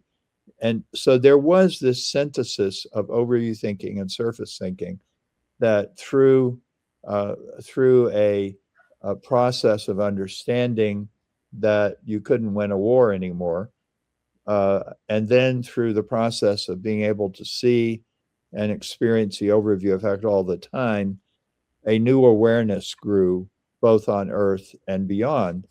So I think ultimately that's our challenge right now. Yeah. We have to really choose which way we're going to go as a species. And the overview route is clearly the one that has the truth to it. And it's the one that will work. And it's the most human. So I'm very thankful for the way Artemis 2 played out, because it brought out the contrast between the two mindsets or worldviews. Yeah, I think it was so, I know the word pleasant comes to mind for me, like from beginning to end, whether it was the imagery we were experiencing or the commentary from the crew. Very obviously these are 4 people, and I'm sure their families, that have, bonded in a way that's really positive. And it's going to carry forward in them, and the stories they tell, the actions they take. I'm convinced of it. And I think that's typically what happens from, all of us that experience that, is we want to share it, and for people to derive something good themselves out of it. And I don't, yeah, the crewmate thing just is the best. And, you know, this idea of contrasting that with passenger is, I think, really powerful, right? All that you just talked about is being whether it's, you know, going out and doing something at the local school or in your backyard or, you know, politically, whatever, you know, I hate to even say that word, whatever, it's like finding your place where you can apply all of your talents and realize that you can do something good for not just you, but everyone around you. And I include Maisie and my dog sitting on the ground here. I mean, this is about life on Earth being, you know, good for all life on Earth. Right. And I think there's no better expression of that than what we're doing in space and what we just all hopefully felt like we experienced through the Artemis II crew as well. You know, that was a very back to Earth, engaged with Earth, acknowledgement of, even as they're taking really awesome pictures of that far side of the moon, you know, that was about us and Earth and life in space. So I'm very grateful for that. And I'm looking forward to what will come of it too, right? You know, to some of these things that, you know, the people that you have been working with throughout your entire career have imagined for humanity. To see that, you know, the O'Neill thing, oh my gosh, I could totally see that too. And Frank, I would love it if we could be, you know, looking back at Earth from one of those places or on the surface of the moon sometime together. I think it's going to happen. So I'm really grateful for how Artemis 2 is kind of this reigniter, this Kickstarter at a time where, just like Apollo 8, things aren't so, you know, hunky dory down here. I would love it to get to the point where we're not worried about the CRAP happening on the planet anymore, and we're just trying to deal with how we make all of this stuff in space and coming back to Earth, you know, better. Well, you know, a couple of things. You mentioned O'Neill, and actually there's a rediscovery of Gerard K. O'Neill going on today, and that's a wonderful thing because he had a vision in the 70s and 80s and even in the 60s that large-scale expansion of human civilization into the solar system would be good for the Earth. It wouldn't be abandoning the Earth. Right. That the Earth could really become an ecological paradise again. Here comes Moondog. That's exactly what we need. It's a good thing. Yeah. You can keep talking right through her. I will.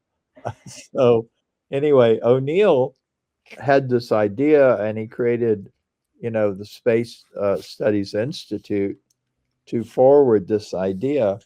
And many people don't realize that his vision was as much an environmental issue, absolutely, vision as a space vision.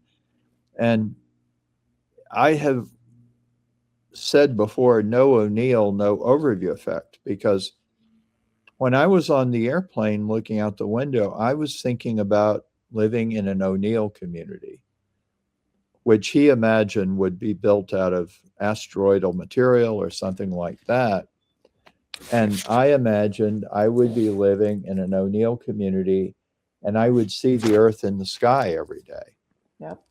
And as I looked out at the Earth, okay, you can be part of it. Oh, yeah. As I looked out at the Earth, I realized, oh, I would have an overview of the Earth. That's how it came about. It was very much his thinking and his work. And I think, you know, Nicole, it goes back to something you've emphasized. Jerry O'Neill didn't get the credit he deserved when he was alive. He hasn't gotten the credit he deserves since he died. He died early of leukemia, but now people are rediscovering him. And they're saying, oh, wow, he laid out the whole thing. It's all here. It's there. Yeah. It's our pathway, really, I think, from sci-fi to sci-fact. And I think his expression of that, his presentation of that was was not meant to be science fiction. It's meant to be like, this is a reality we can have. And Right. again, you know, back to like Jeff and Blue Origin, for the benefit of Earth. Yeah. If you go back and look at that historically, it's all based on O'Neill in some way. And then the art that's been generated, you know, Robert McCall and some of the art that's been done to try to express and share what O'Neillian habitats could be and how that could, you know, both in space and how that would result in benefit on Earth it's astounding. I'm glad. And I think a lot of, if there's rediscovery of O'Neill, it's kind of flipping around now, isn't it? You know, you had this inspiration from the amazing work he did, and now it's getting flipped to where people are perhaps for the first time really appreciating the incredible thought and foresight that was part of his, you know, his plan. And it's a good thing. And I look at it like, it's not like it's, you said, it's not just about space, right? It's always connected back to Earth. And there's other things that in parallel with thinking about O'Neill, because I think it went right along, you know, I think about like space-based solar power. Right now, if, you know, I heard the other day that, you know, this war, whether we should or shouldn't be engaged in it or not, I'm not going to have that argument here, but roughly $2 billion a day for the logistics of that, right? You know, I don't know how many days it's been going now, but I'm pretty sure that if you just proactively committed that chunk of money to solving the world's energy problem, okay, we're going to do space-based solar power right now. We could do it for probably half of what that was or is. And, you know, or if we look at things like a World Cup soccer tournament that costs $200 billion, there's the solution to our energy problem, the funding for it right there, plus more. All by taking advantage of what we can do from space to benefit life on Earth. Just got to decide to do it. And that goes back to this fundamental choice we're facing right now. Overview thinking and surface thinking, whatever your worldview is or your mindset, it leads to decisions. That's why space philosophy is important. It's not esoteric philosophy. It's your approach to life on Earth and beyond, and what you think is most valuable. And we have a lot of resources, and you know, a lot of people have this question: why do you want to spend so much money on space when we have problems on Earth? And I know that drives some of us crazy, but namaste.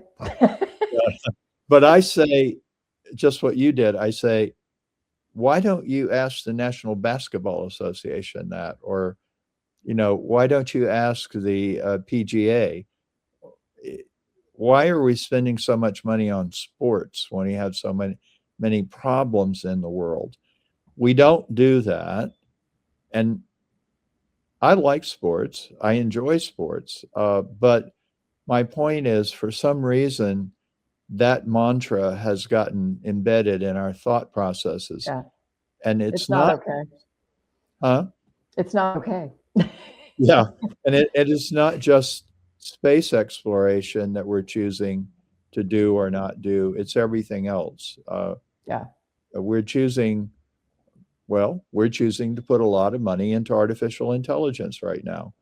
Now, fortunately, that is being questioned. People are wondering, should we be doing that? But there are a lot of other things we do on Earth that we don't really question at all. And well, and you look at it, like I think about the sporting thing, because I got nothing against a basketball or a golf tournament or a soccer tournament where, you know, I discovered that, you know, through being in Davos, which I never thought I would do. The benefit from there was kind of this reality check on how much money is a lot of money. I mean, I would think $100 billion is a lot of money, but apparently, the grand scheme of things, it's not. I mean, there was a World Cup soccer tournament in Qatar, $200 billion. Wow. And the person who told me that then went on to say, and I think it's next year, the Asian Winter Games, which are going to happen in Saudi Arabia. Not very much winter there. It gets cold, but you know, they're going to have to create the winter there. They're estimating already $600 billion. So I'm like, okay, do it. But how about, and I don't know who the people are putting that together, but like, and if somebody online knows, let's go to them and just propose, hey, do your turnip, do your Asian Winter Games, but how about however much money it's going to cost you to do that, because that's apparently available to do. How about we commit 10% of that to solving the world's energy problems? Here's the people we know doing space-based solar power that can answer that question right now and deploy it if funded properly. Yeah. Why is that so difficult to imagine? Yeah. You get both, and then, then we're not worrying about why are we, trying to rage a war about fossil fuels. Don't need to. Yeah. And it seems, really, it just seems so obvious. I'm like, what the heck? Apparently that's not a lot of money. Let's just do it. Well, it comes back. It keeps coming back to being a crew member and realizing you have a choice. And at a recent, I was at Yuri's night in LA, and Ron Guerin said, democracy is not a spectator sport. Being a crew member or being on Earth, the spaceship Earth, is not a spectator sport. There's no deck chair. You are a crew member whether you like it or not, and whether you're either a good one or not. You're doing your job or you're not doing your job. Yeah. So what I see is, I felt like with Artemis 2, the overview effect started to go mainstream, because I do have a Google alert whenever the overview effect is written about in an article or something. I was inundated with articles from Forbes, all kinds of publications. Almost everyone who wrote about Artemis 2 used the term and explained the term. And I felt like, okay, the term is now mainstreaming. And and I think that's really how it ought to be. I might have wanted things to happen more quickly, but it's happening the way it's happening. Yeah. And that's good. Before we go, I don't want to forget a great story I think you told me when I interviewed you for my book. And incidentally, my interview with Nicole is in the Overview Effect. It'll be in the 5th edition, which is coming out next year. And but I asked you where you first heard the term the Overview Effect, and I thought you had a great answer. Where did you first hear about it? So, well, for my husband, but the timing was really interesting. So Ron, my dear friend Ronnie Guerin, was about to come back from space, right? I had heard about the Overview Effect from my husband, who already knew you, and through ISU. And I was doing like one of these little crossword puzzle kinds of things. And it came up like, 2 words to reflect, blah, blah, blah. And I'm like, oh my gosh, I know this, put it in the thing. Yeah. And so I answered it.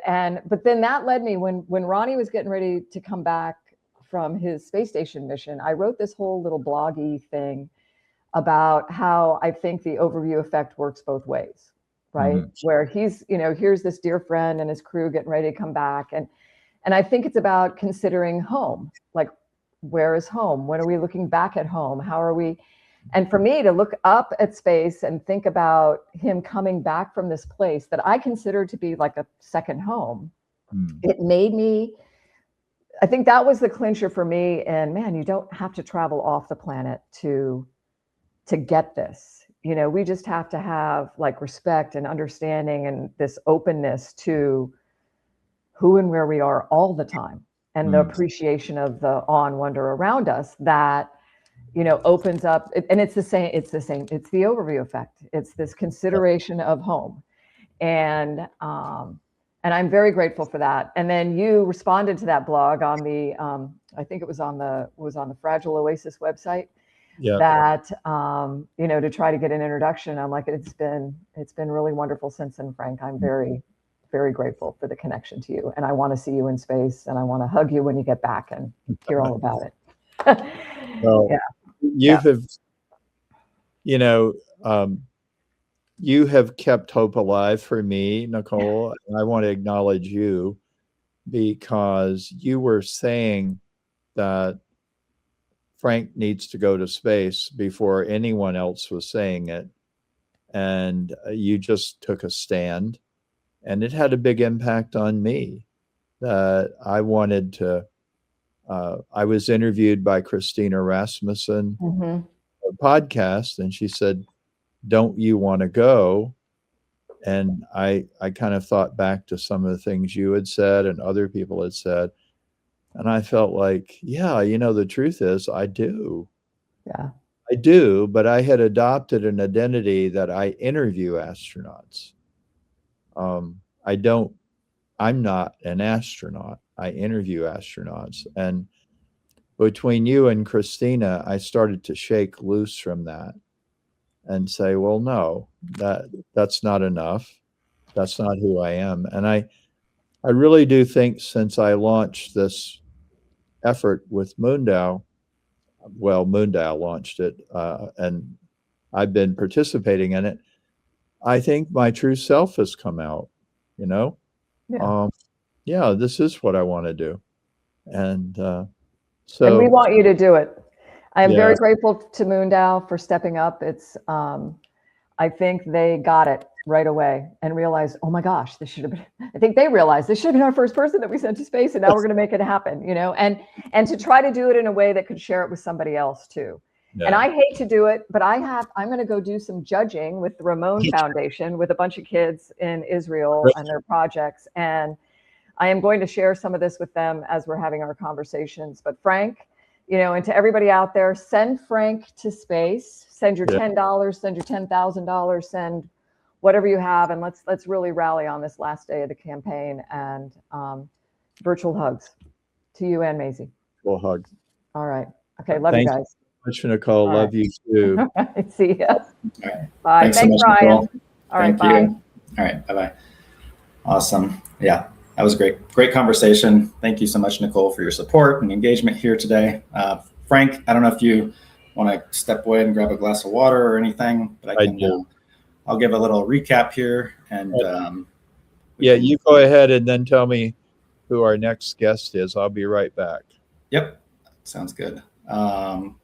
Cool. Yeah, we have Shannon Graham coming up here in a few minutes, but again, we are here doing our all-day 12-hour Space-A-Thon, part of a campaign to send Frank White to space. We are raising funds from the space community, from you watching here today. So if you haven't donated yet, please donate any amount, as Nicole said, whether it's $10 or $100 or whatever it might be, $10,000. It all helps get us closer to that goal. We did just cross past 200 viewers right now, which is pretty awesome to see. Thank you so much, everyone, for tuning in today. Again, I'll just give another shout out to give it the like and the share and help spread the word. We want to get more viewers in here on this last day, this last push. And yeah, I'll give a little shout out. I think Arobi was trying to donate, was able to fund their wallet.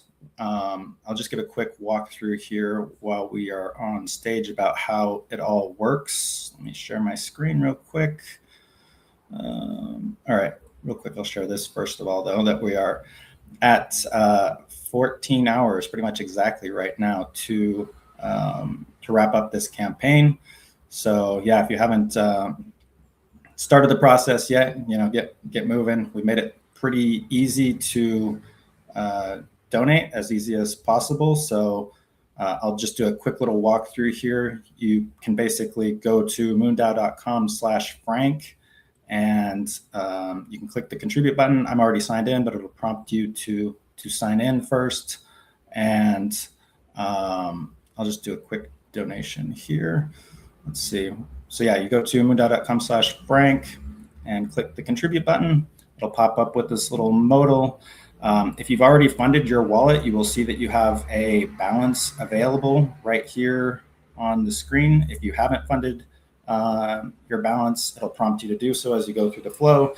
You can use a debit card or Apple Pay to add funds and contribute to the campaign. Super easy. I'm going to use Arbitrum 1 in this example because that's what most people will be doing. And yeah, punch in $10. Again, you can see if you have funded your wallet like Arobi, you'll see that you have a balance available here.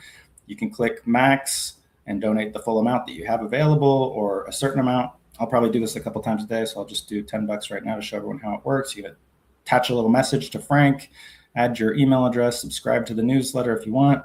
Just acknowledge the terms and conditions here. Click $10. It's gonna pop up my wallet hopefully here if I'm signed in. Confirm. And awaiting confirmation.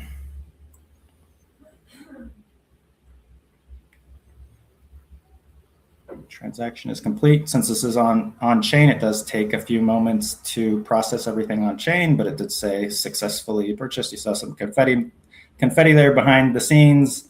And yeah, no, the contribution amount has gone up to, or the number of contributors has gone up to 126. So yeah, I just contributed $10. It's pretty easy.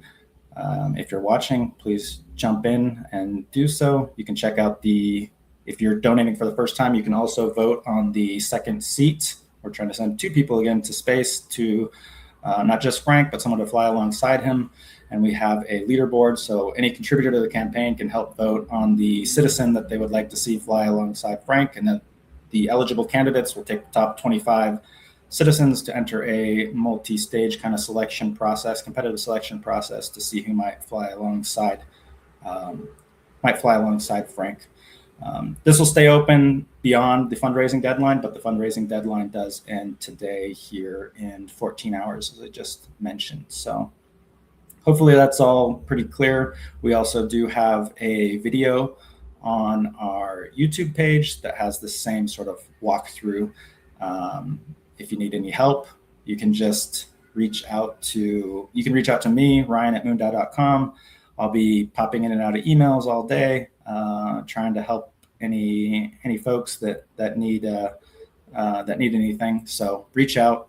Love to have you as part of this campaign and help support this mission to send Frank to space. So I guess before we turn things back over to Frank and to Shannon, I did want to play one of our little campaign videos here that kind of recaps what we've been doing over the past month, some of the events that Frank has gone to, and just some of the support that he's generated for this mission. Obviously, Nicole Stott and the 20 astronauts that were mentioned, and some of the guests that you're going to be seeing here today, but also just a ton of people that, regular folks on the ground that Frank met at Yuri's night events, at other events, at the Artemis 2 launch. Frank's been all over the place in the past month or so. So it's really, really cool to see. I'll just play that video before we shift gears. Our world is not in good shape.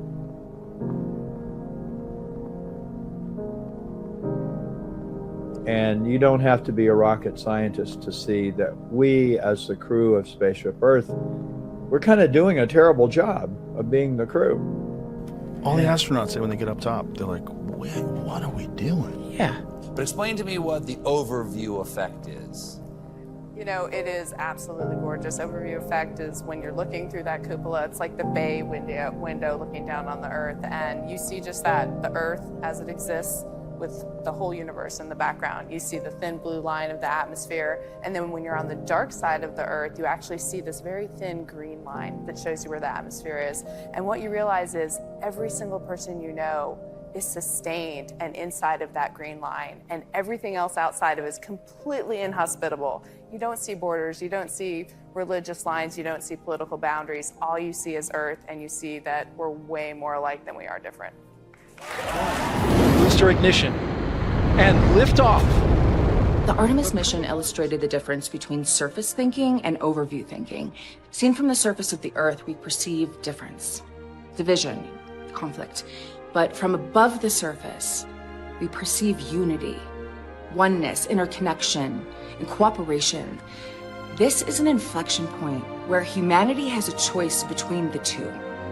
And our decision will influence life on Earth and off-world for millennia. When I think about Frank floating and experiencing Earth out the window of a spaceship, I am totally humbled by that. Frank White is somebody who's devoted the last 30 plus years to not only explaining what the overview effect is, but more importantly, what the implications of that shift in perspective is for our planet. We don't often think about the ripple effect of stuff that we do. So those of you thinking of supporting Frank, it's not just about him going to space, it's the ripple effect from that experience when he comes back. And that's why we should send Frank to space. We're inviting people to go beyond making a contribution and join the mission. It won't just be a flight, but also support for bringing the overview effect down to Earth.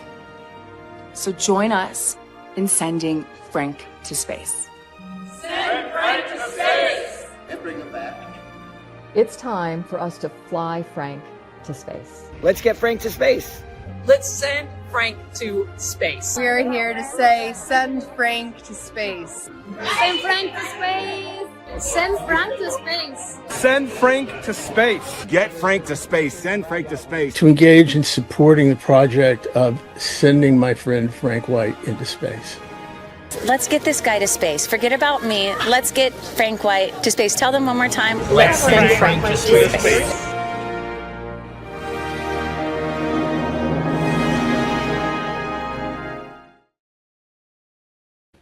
Awesome. Yeah, send Frank to space. If you're watching here, again, go to moondao.com/Frank, make a donation. Any amount really helps move the needle here.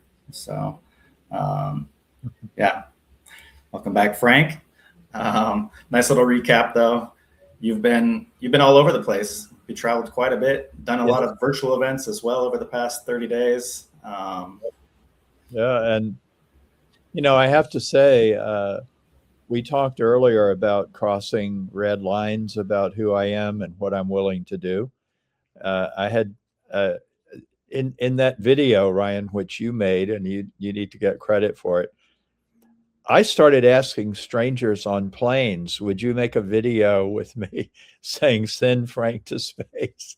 And I never got anybody who would say no. Everybody was willing to do it. And there's that other group of people, where I'm in there. It's actually at MIT at the Media Lab. Everybody in that picture is an astronaut, former astronaut, I'm pretty sure. And thankfully, one of them said, and bring him back. That was Mike Fink. But yeah, I mean, I keep wanting to draw lessons from my experience for all of you who are watching. If there's something really powerful you want to do and you just think, I can't do that, I need permission to do that, I got to go to school to do that, I need a PhD to do that. Well, maybe not. Maybe you just need to give yourself permission. Permissionless. That's right. Just go for it. You put yourself out there, and that's part of what Moondao is all about too, opening more access to space, a permissionless sort of platform to participate in space projects, space missions like this mission here to send Frank to space. So yeah, we do have Shannon Graham here in the green room. Shannon has done the nights with Frank White. Is that right?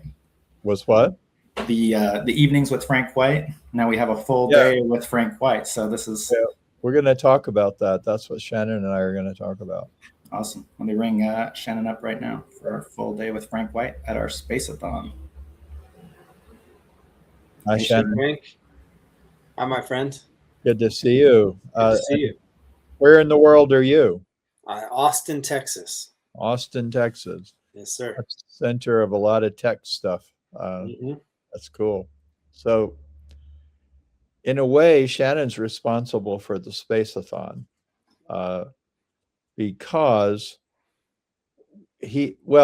actually, let's tell the story of how we met, and then I'll explain how you're kind of responsible for today. But do you remember getting in touch with me and how we first started talking? I sure do. Can you tell that story? Yeah. Well, we had a lot of mutual friends And I kept hearing your name come up time and time and time again. But I was already well aware of who you were because I was very fascinated with your work. And your work inspired me to start the space agency that I founded, which is called Astronaut. And as a function of that, all the people that I was connected to in that world said, you know, you have to know Frank. You gotta meet Frank. And so finally, you and I got connected and started talking. And the more we talked, the better we got along, and the deeper we connected, and it all just kind of grew from there. Mm-hmm. As I remember it, you got in touch and you talked about wanting to take entrepreneurs on a stratospheric balloon flight with Worldview, right? That's right. And you wanted to see how that impacted the way they did business. And I thought it was a great idea. And then you said, and I'd like for you to go with me. And I said, that's cool, but I don't have the money. And also at the same time, I was putting together a crew, including Sian Proctor and some of the other people that have been shown here. I was putting together a crew to go on a balloon flight on Space Perspective. Right. So as I remember it, I said to you, I don't have the money, and also I don't want to upset Space Perspective because they've been very supportive. Yes. So, but the key thing is you said, I think I have an idea about the money. And so what was your idea? Well, my idea was to create an experience that revolved around you and revolved around kind of the community that you've created, to come together to create an experience that was intimate with you, that we kind of decided to call an evening with Frank White. Yeah, that's what we did. Yeah. And I thought that was the craziest idea I'd ever heard. I thought, because you were talking about, well, we're going to charge people a lot of money to come have an evening with Frank White. And don't forget, this was not virtual. This was a place, and there would be dinner, and then you and I would have a fireside chat. That's right. What I'm getting at is identity shift. I said, nobody's going to spend money to come have dinner with me. Yeah. And you said you'd be surprised. Yeah. That people would do that. And we started talking about where to do it. We talked about doing it at Plymouth Plantation, which is near where I live. We talked about doing it in other venues. We actually did research on that. We talked about doing it at Harvard. And what we eventually did, we did a test run at Harvard at Winthrop House. For those who don't know, when you're an undergraduate at Harvard, you live in a quote unquote house. That's a very bad name for it because it's something like 400 people live in a house. But it's kind of like a mini college of students, faculty, and other people who live in a residential setting. So we did a test run, and it was both virtual and in person. There was no food or anything like that, but we did run that, and we have some video. We have to get around to editing someday, Shannon. We should put that out there. But what I'm getting at is that we tried it out. It worked. Actually, people did pay to come, and they did pay to actually be on the virtual side, not as much.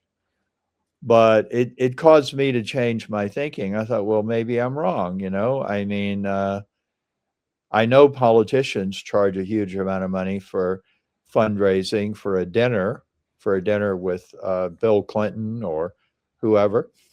But I didn't think people would do that in order to hang out with me. Well, fast forward to now, everything kind of got folded into this campaign, and you and I talked about doing a digital evening with Frank White as part of the campaign. and then we decided to turn it into a space-a-thon. So that's where we are. Yeah. Yeah. And I think I'd like to hear more about your space program and why did you think having a balloon flight for people would impact them? Well, why did you think they'd pay to do that, for starters? Yeah. Well,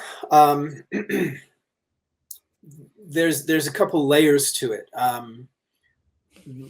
There's different types of entrepreneurs, and there's a niche of entrepreneurs that are obsessed with this idea of what I call ROI, or ripple of impact. And they're not just obsessed with the idea of creating impact, they're obsessed with the idea of how do they innovate their ability to make impact? How do you widen and or deepen that impact? And that's a very particular niche of entrepreneur. And that question can only be answered from the outside. It's kind of like you're stuck inside a box and the instructions on how to get out of the box are on the outside of the box. So I was well aware that group of people existed, and I was aware that they're willing to invest large amounts of money to improve their capacity to create impact. And I know that because I myself have spent a large amount of money to help myself do the exact same thing. And I've been parts of groups where people are doing that as well. So I knew that was already existing. And then I'm well aware of this thing called the overview effect, which in my opinion is one of the most profound perspective shifting experiences that a person can have. And so when you combine the two, that's really the birth of my space agency really came from combining those two things. The idea of the overview effect and the implications of that, and this niche group of visionary entrepreneurs that have a desire to make a big difference in the world. When you combine those two things with a third and then fourth piece, which is, what if they did it in a group together? Because group experiences compared to individual experiences tend to have a more profound effect. And then what if we back that up with my experience of peak performance and leadership development? What happens when you take all of that and you melt it together? What happens? So that was really what drove the whole idea to come to life. And your thought was to do it with Worldview, which is a company that has been, they actually have built strategic stratospheric balloons, but they're not using it for human flight yet, right? Correct. Yeah. We talked to one of their officers yesterday or a day before. They still do plan to fly people. Yeah. They also have the right attitude, I would say. They have the sense of the impact it could have. Right. I think they understand the overview effect. Yes. But I'm curious, I mean, when you had this idea of entrepreneurs experiencing the overview effect, was there a reason you thought a balloon would be better than a rocket? Mostly because of the affordability. Yeah. If the price point between a rocket and a balloon is, as you know, very significant. Right. And the amount of people that have the capacity to take a rocket flight compared to a balloon flight is significantly smaller. And part of the idea was to do it in a group. So the fact that an atmospheric balloon experience could accommodate more people Right. And was more price attractive or approachable, checked multiple boxes at the same time. So that was kind of the reasoning behind that. I think it's good reasoning personally. I've talked to 2 or 3 astronauts about balloon flights, and these are people who have gone up on rockets. Yeah. They've gone to the ISS. They were both, I mean, Charles Bolden was one of them. And these astronauts said, I think it could be very, very profound for people. Yeah. So I think that's a confirmation, that we're onto something here. Now, if you go on a balloon, you're not going to have zero gravity. You're not going to float. Right.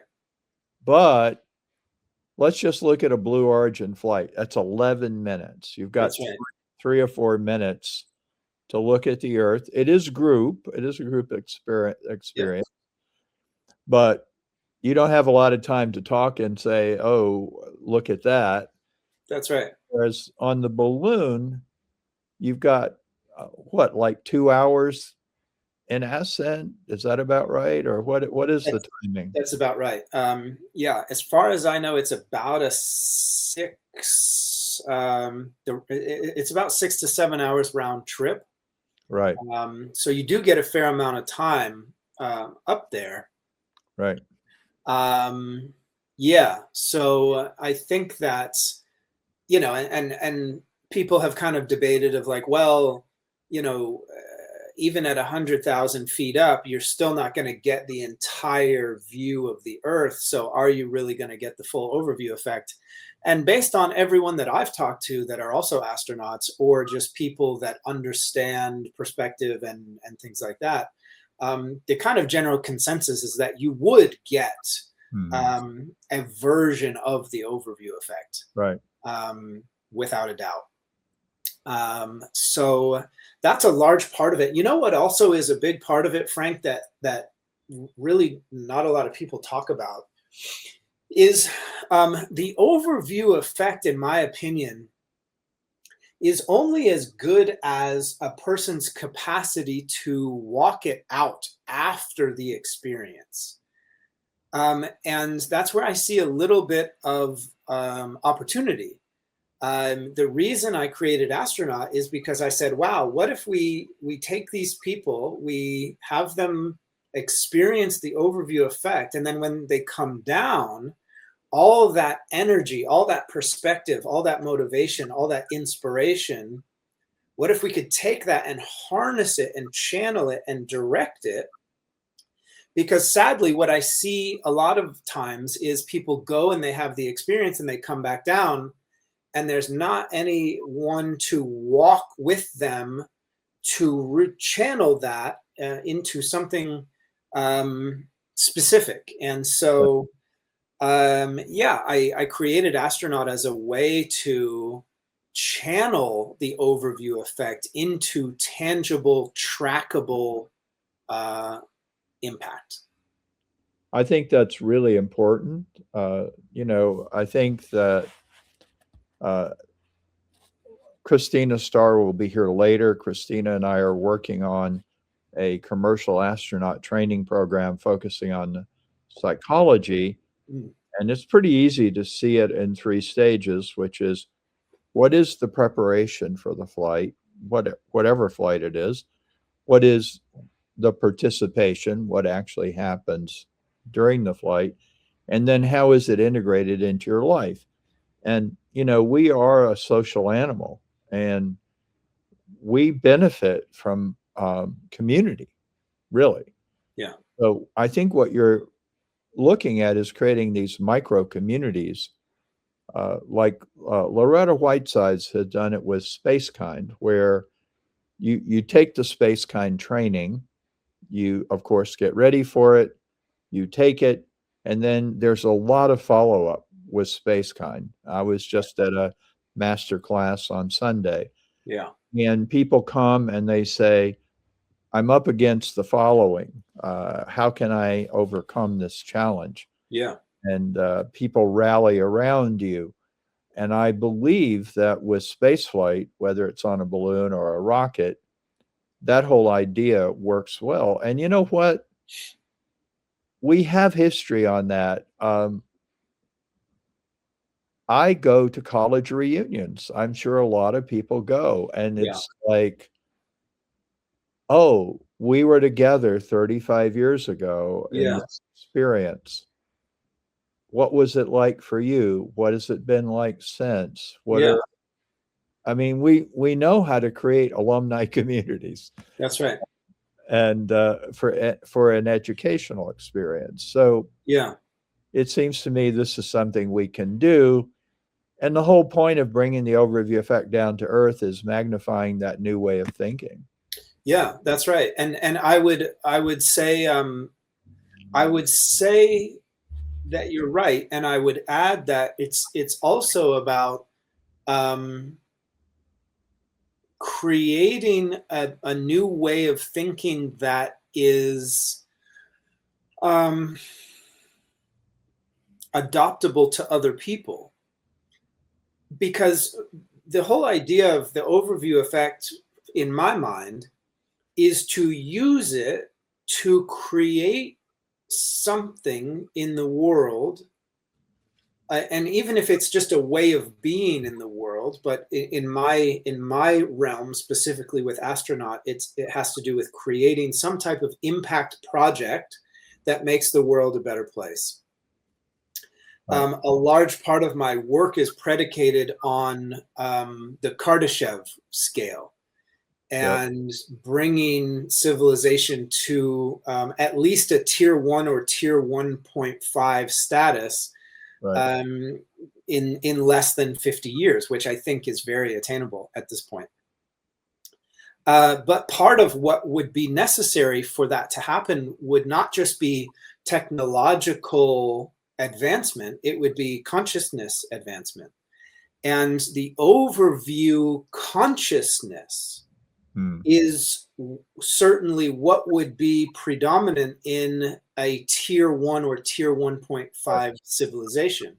And so really the conversation becomes, how do we tip civilization towards a tier 1.5 overview effect consciousness? Because when we do that, then the majority of people, or at least the people who are really moving the needle, are doing it from that consciousness, and they're creating schools and businesses and writing books and whatever you can imagine, but they're doing it from that consciousness. Right. It changes everything. And so that's why that phrase ROI, ripple of impact, is really meaningful to me, because the whole idea is to take a group of people who have had the overview experience and to have them create a project that impacts the world. And then the world looks at that project and goes, wow, that's really powerful. I want to emulate that in some way, shape, or form. Right. And the secret, kind of like the movie Inception, like the secret little seed in there is what they're also emulating, is the overview consciousness. That's right. And so I kind of sneakily engineered it that way. So that we can all arrive at a tier 1 or tier 1.5 status sooner than later, so that we can live in harmony with the planet indefinitely, so that we don't have to leave and find a new home out of desperation. But at a tier 1 or tier 1.5 status, we are in total symbiosis and harmony with the planet. And the only reason we would go out and explore space is simply because we wanted to, purely from a sense of curiosity and desire to expand and go out and discover new worlds. That's exciting to me. And that's honestly where I feel like we're headed, as long as we all do our part in building the world in that way. Some people may not know about the Kardashev scale. Can you explain it? Yes, the Kardashev scale is a civilization scale that was created by an astrophysicist named Kardashev, I believe in the 50s. You can't quote me on that, but I believe it was in the 50s. Yeah. And he theorized that the universe is so vast that it assumes that there is other intelligent life in the universe. It based on the sheer size of the universe and how long certain planets have been around, it just assumes that there must be other intelligent life in the universe. Okay, well, if there must be other intelligent life in the universe, then there must be not just one other life somewhere out there. There's probably lots of different levels of civilization and intelligence. So he created a scale to measure intelligence. And the scale goes from 1, 2, and 3. So a tier 1 civilization is a civilization that can live in total harmony with its home planet and utilize all of the available resources from the planet in a sustainable way. So wind, solar, water, all of the potential energy sources a tier 1 civilization can utilize in a sustainable way, while maintaining harmony with the planet. Tier 1 is the same as tier 2, except for optimizing solar. So that would be something like maybe some type of Dyson sphere technology, harnessing large amounts of solar energy and beaming it back to the planet. And also tier 2 includes galactic travel. So we can travel galactically with ease, which leads us to tier 3. Tier 3 is everything that tier 2 is, plus utilizing obscure energy sources like dark matter, gravitational waves, things like that, and the capacity or the ability to travel galactically, interstellar travel. As it stands, as of right now, Earth is a 0.7 on the scale. So we're actually closer than some people may think. Yeah. And so the idea that we can reach tier 1 or tier 1.5 status within the next 50 years, I came up with the 50-year goal a little over 6 years ago. And now, based on the trajectory of consciousness and technology, I think that timeline is not only attainable, but I think it'll likely happen sooner than that. Right. And I think the Kardashev scale has been used by SETI in the search for extraterrestrial intelligence, where scientists are saying, well, we should be able to detect if there is such a civilization around Proxima Centauri or Tau Ceti. A very interesting concept. But yeah, also what you're talking about is that we don't just have a technological capability, but we have the awareness, the consciousness, live in harmony and to desire to live in harmony with our home planet. That's great. Yeah. That's a little bit of where I did a little bit of addition to the Kardashev scale idea. The Kardashev scale mostly measures technological intelligence. How technologically advanced is a civilization?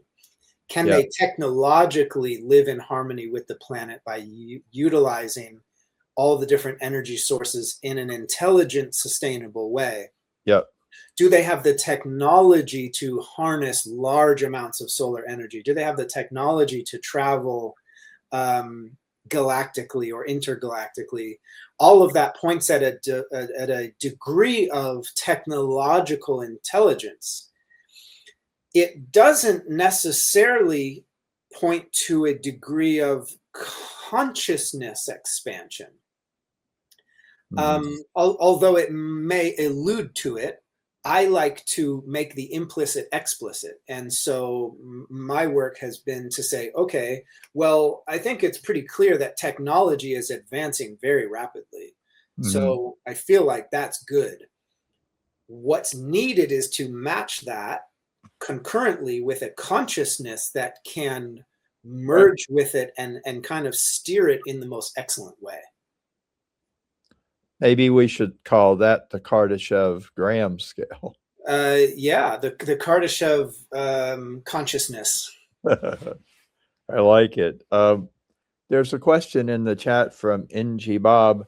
How do we learn more about astronaut and how is it spelled?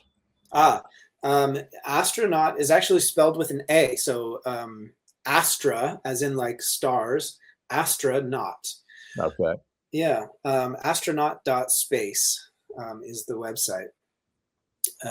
So yeah, that's it's a fascinating conversation because I think that it's exciting because everything democratizes.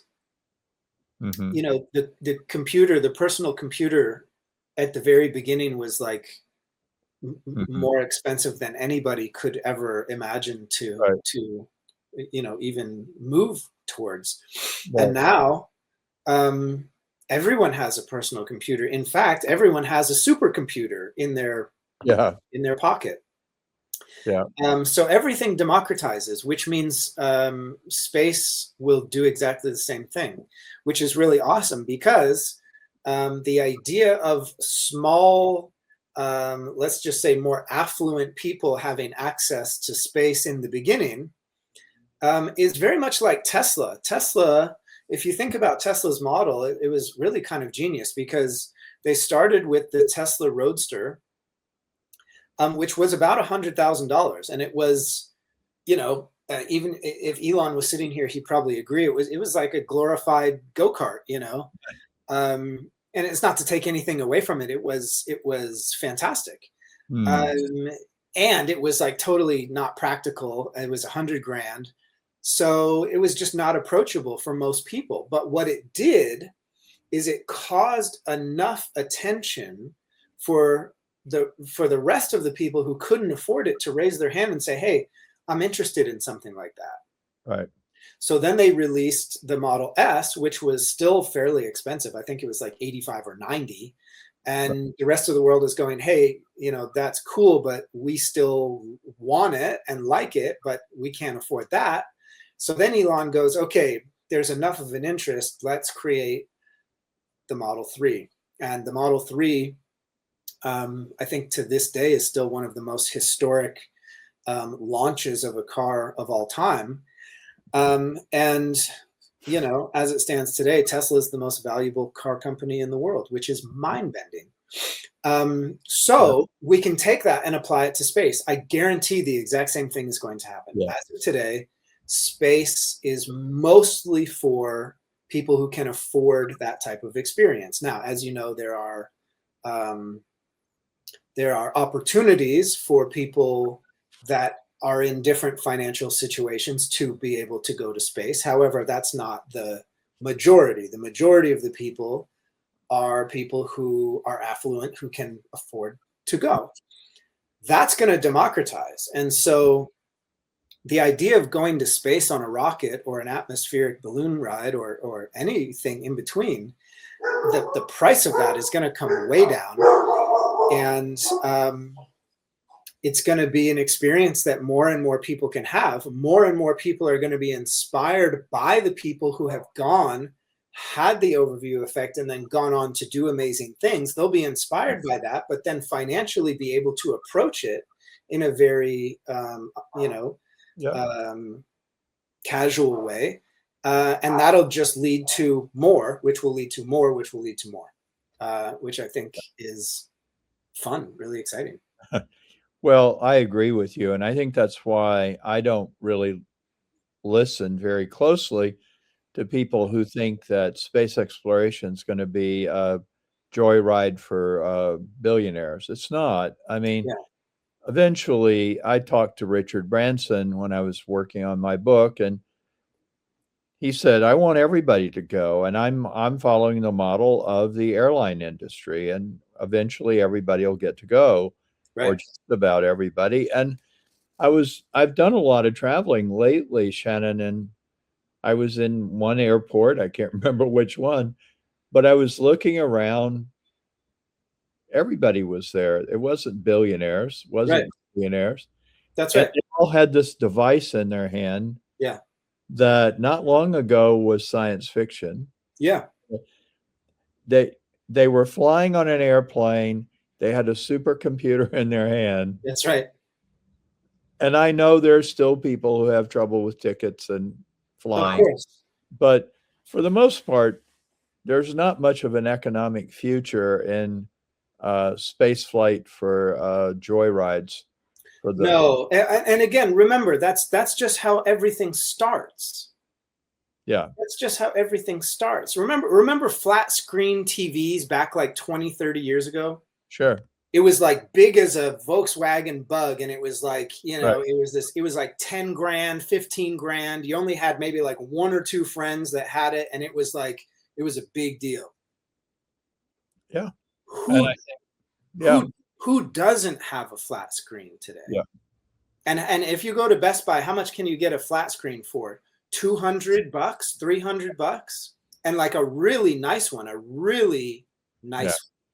So it's all that's just the narrative with everything. It kind of bugs me that people get on this like billionaire, like rich person narrative. It's like, that's true with everything. That's true with flat screen TVs. That's true with iPhones. That's true with literally everything. We don't have to demonize space or make space like bad because it follows the same trend as literally everything that eventually democratizes. If anything, it's actually a good sign because many of those billionaires are very forward-thinking people. They see the future, they see what's around the corner, and they get involved with it. And so, if anything, it's just an indicator of where everything else is going to go. So I think it's great because and on top of that, I would add that we are in and moving even deeper into an era of abundance. I read this last week, and it was one of the most exciting things I've read in a while. For the first time in human history, the poverty class is smaller than the middle class. For the first time in human history. That's fantastic. The middle class is larger than the poverty class for the first time in human history. That's amazing. As we go deeper into the era of abundance, space will democratize and abundance will go up.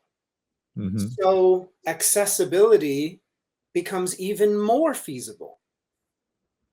So it's all pointing towards very good things. And from my point of view, more people are going to experience the overview effect. And I've had people say to me, well, don't you worry about that because, you know, when people get on an airplane, they don't look out the window. They close the shade. They watch some sort of movie and they don't use the experience. And I say, yeah, it's okay. When I first conceived of the overview effect, I did think of it as a common part of life because I was thinking, let's say, of a person living on the moon or a person living in an O'Neill community. It would be ordinary to see the Earth in the sky. Right. And I always thought initially that everyone would be experiencing the overview effect. Yeah. And it shifted when I started talking to astronauts. It was shocking. It was amazing. It was mind-blowing. Why is that? They're going from a level of consciousness called surface thinking, level of consciousness called overview thinking. Yeah. And it's dramatic. That's and right. astronauts get used to it after a while, but most of the astronauts I've talked to say it never gets old. You know, No, it's a fundamental perspective shift. Yeah. And the other thing that I think is important to bring into this conversation is the fact that we're also in an era of expansion of consciousness. And we can see that in a lot of different ways. We can see that in the fact that the middle class is larger than the poverty class for the first time in human history. And despite some of the conflict that may exist in the world, there's actually a lot of peace and there's actually a lot of collaboration worldwide right now. And that is very promising. It's also very indicative of a particular mindset. Beyond that, people are in a season of what I call seeking. Their consciousness is desiring to expand. And in my world, the word desire really just means that you have expansion that is desiring to express itself. You have desire that wants to come out and play. And so this idea that consciousness wants to come out, consciousness desires to expand. And so people are looking for avenues, people are looking for pathways on how to do this. And so just as an example, you have things like plant medicine. Yeah. The whole plant medicine industry is exploding because it's a very excellent pathway for expansion of consciousness. But plant medicine is just one path. You have breath work. Breath work is amazing. If none of you have ever done breath work, try some breath work. You can have a plant medicine-like experience from a consciousness perspective doing breath work. Mm-hmm. There's a number of different things that you can do. So all of these are options, opportunities for people that are seeking to expand their consciousness. Mm-hmm. So the fact that there are so many people that are desiring new and different ways to expand their consciousness is a sign, it's a signal that that's where we're trending. And so the overview effect fits in perfectly with that, because as people start to lift their head and see, oh, I could go to Burning Man, I could do some plant medicine, or I could have this overview experience. Right. That becomes one of the options that's accessible on the table. And that becomes something that fits into the regular schedule of things that people are having. I'm going to do a little Burning Man, going to do a little plant medicine, going to do the overview effect. So it all starts to blend into the possibility, the accessibility, and it just grows from there. Because I strongly believe that as more people have the overview effect, more people are going to talk about it and want to have it, especially as they see the ripple of impact of it. They're going to want to have their own experience of it so that they can have their own ripple of impact. And as abundance goes up and democratization comes down, it just makes more and more sense. And so the desire for expansion of consciousness, the pathway that the overview effect is, those two, I think the synergy, the timing of that is really just perfect in my view. Yeah. Yeah, I would certainly agree. And as you were talking, it reminded me of the 1960s. I came of age in the 60s, and it was a time of expanding consciousness. Apollo was part of that. The Apollo missions were part of that. And they gave a big kick to the environmental movement. A lot of people were expanding their awareness of environmentalism. And people were going on quests, to work on civil rights or poverty, or there was a desire to make the world a better place. Yeah. It was really pretty universal. And we call it plant medicine today. or it is plant medicine today. It was psychedelics then. Yeah. Now, interestingly, in the beginning of the 60s, psychedelics were legal. Mm-hmm. And then, I don't know, somebody said, hey, man, there's too much consciousness out there. Yeah. And they made it illegal. And now we have therapists who use psychedelics for therapy. Also, they're using them in near-death experience treatment. Right. There's kind of a repetition where Apollo 8 has been compared to Artemis 2 a lot, and appropriately. Yeah. Bad things on Earth, low levels of consciousness on Earth. Yeah. Increased consciousness off the planet. Yeah. And I think you're absolutely right. I think there are these periods where expanding consciousness becomes almost a virus, right. It's viral. And part of it is artificial intelligence. We have an alien intelligence on the Earth right now. Yeah. And people are talking to it and exploring it and attempting to understand what is this thing. Yeah. But it reminded me of something I meant to say earlier, Shannon. You were talking about really creating an alumni community of balloon people. Yeah. Near-death experiencers, NDEers, they do that. They get together because an NDE, which has been compared to the overview effect, is profound. Oh yeah. You can't have that and go about your life normally. No.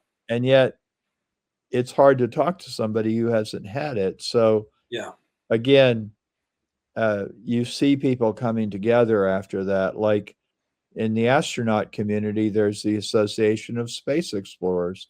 Yeah. And there you have people who've had the same experience, and maybe they talk about it, maybe they don't, but there's just an intuitive understanding. Yeah. Life is not the same as it used to be, and that people don't understand it if they haven't had it. Yeah, that's right. Yeah, totally agree. And I agree with all of that. And I would add that, especially in the case of the overview effect and in relation specifically to people that want to make the world a better place, part of the idea of astronaut is, well, what happens when you get a group of people who have had the overview experience and they all have a desire to make the world a better place? What happens when they are in community together? Specifically from a synergy standpoint. Because you take two people from a very low level consciousness. What is the highest net synergy that they can create? I don't know, but it's probably not going to change the world. Well, what happens when you have two people that have the overview consciousness? What happens when they collaborate? What happens when they co-create? What happens when they synergize? What is the net result of that? Well, I don't know what it is, but the whole kind of initiative of astronaut is like to say, let's find out. Let's find out what that synergy can be, because it's safe to say that it'll be significantly greater than the sum of its parts. Just before we close, bringing it back to the point of today, and thank you for hanging in there with me through all of this. We need to look at how much money we've raised. It's over $170,000. That won't buy you a ticket on Virgin, but actually, if Worldview were flying today, that would be enough for 2 tickets, really. That's right. That's right. We're also looking into Zafalto, which is a French company. Yep. There's another company called the Dorothy Project we're looking into. Yep. we are also looking into China. There's some Chinese companies that have announced space tourist rocketry. Yep. So we have we're closing this campaign today because I really think that's part of overview consciousness. You say what you're going to do and you do what you say. Yeah. And you don't go beyond it. Yeah. We are going to take 30 days to ponder what we can do with the money we've raised before we refund all of it. Yes. But I guess we ought to close like, why do you think I should go? You started out asking me to go with you. Yeah. Now it's what, 2 or 3 years later. Yeah. Why do you think I should go? What difference would it make? Yeah, well, I think, I mean, let's be real. You are the father of the overview effect. And you have more than anyone pioneered and innovated that concept. And the world owes you a great debt for that. And it's not to say that they owe you a trip to space, but it's to say that you have earned that. You have earned that trip to space in your initiative and the blood, sweat, and tears that you've put in the last 35, 40 years of your work. So I could stop there. That's I could stop there and that's enough. However, there's the other side of the equation, which is what happens when Frank White actually has the overview effect? What happens when he comes back with what he can do, who he can be, what he can give, what he can create from there? If you've been able to have the impact that you've had already today without going, then what happens when you go? Yeah. The answer is we don't know, but it's worth finding out. You know, I think you've put it brilliantly, Shannon. I think there's two reasons. And, you know, there always has to be a value proposition for anything when you're asking people to give money. Yeah. So you're one of the first people who ever said to me, I think the space community owes this to you. Yeah. I think Nicole Stott would say that. I had never thought of it that way, but I understand that. But the other thing is, I have attempted to always take a scientific approach to this. So yeah. I had an idea that future space people would be different because of the overview effect. And then I started interviewing astronauts to generate data yeah. to see if that could be true. Yeah. The other thing is, this flight would be part of the overview effect comparison project, which is I'd like to go on as many carriers as I can, right, and see how they differ. But there is a scientific question, which is, what is the impact on of a person who originates an idea, yeah, researches the idea for 40 years, and then has that experience? Yeah. I don't know. I can't even come up with an analogy to that. Right. But as an individual, I want to have the experience to realize a lifelong dream. Yes. But as a social scientist, as a philosopher, yeah, I want to know the answer. What's going to happen? Right. Oh, no. Yeah. We don't know. And so but here we don't know. We don't know. But what we do know is this, that it will be awesome. Whatever comes out of it will be way better, way greater than not. Yeah. So for the people that are watching, if this is something that it feels inspiring to you, then let's send Frank to space, because him going is going to be way better, not just for him, but for everybody. Way better than if he doesn't go. Yeah. So there's a lot of reason to do it, not a lot of good reason not to do it. Yeah. And I really appreciate this conversation, and all the conversations I've had with people today. Yeah. Help me understand beyond my own intuitive desire to go. Yeah. What is the benefit to everybody else? Because I've always attempted to explain the benefit of space flight to the world. Yeah. the benefit of the astronauts to the world. And so I want to see my flight in this larger context as well. Yeah, yeah, I think that's beautiful. Shannon, thank you. We're not done. We're still going to do an evening with Frank White, aren't we? We sure are. Once I get back, or even before I go. That's right. And, the campaign ends today, so you and I have a lot more time to talk about the original idea that you approached me with. Yes, absolutely. Terrific. Thanks again. Yes. Say hi to everybody in Austin. Will do. Moondog right on cue. Here she comes. Whenever you say goodbye, Moondog hops up on stage. Thank you so much. There's certain key words that get Moondog into action. Okay, Moondog. Moondog knows. Right. Thank you so much, Shannon. Thank you, Shannon. Frank, I don't know if you want to take another break here. But I think I'll take a little break with Moondog. What do we have coming up next? I believe we have Rachel Lyons. Is Rachel here? Not yet, so we can ping Rachel, but yeah, we can. If you want to step away, Pablo and I can break. Hi, some updates here. Hi, Pablo. Good to see you. Yeah, GM Pablo.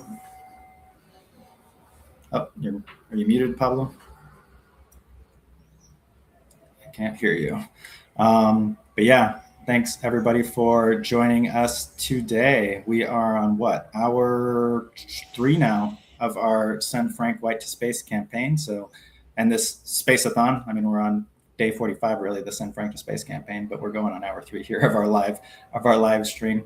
Thank you everyone for joining us. We got some great comments from folks in YouTube. Hey Frank, we want you to go make it a reality. Yes, Hockey Punk.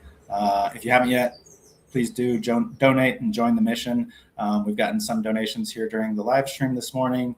Huge shout out to Andrew Parris, Titan.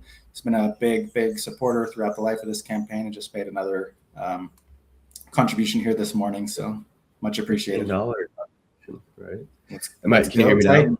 Yeah, I can hear you now. You're back. GM Pablo, how's it going?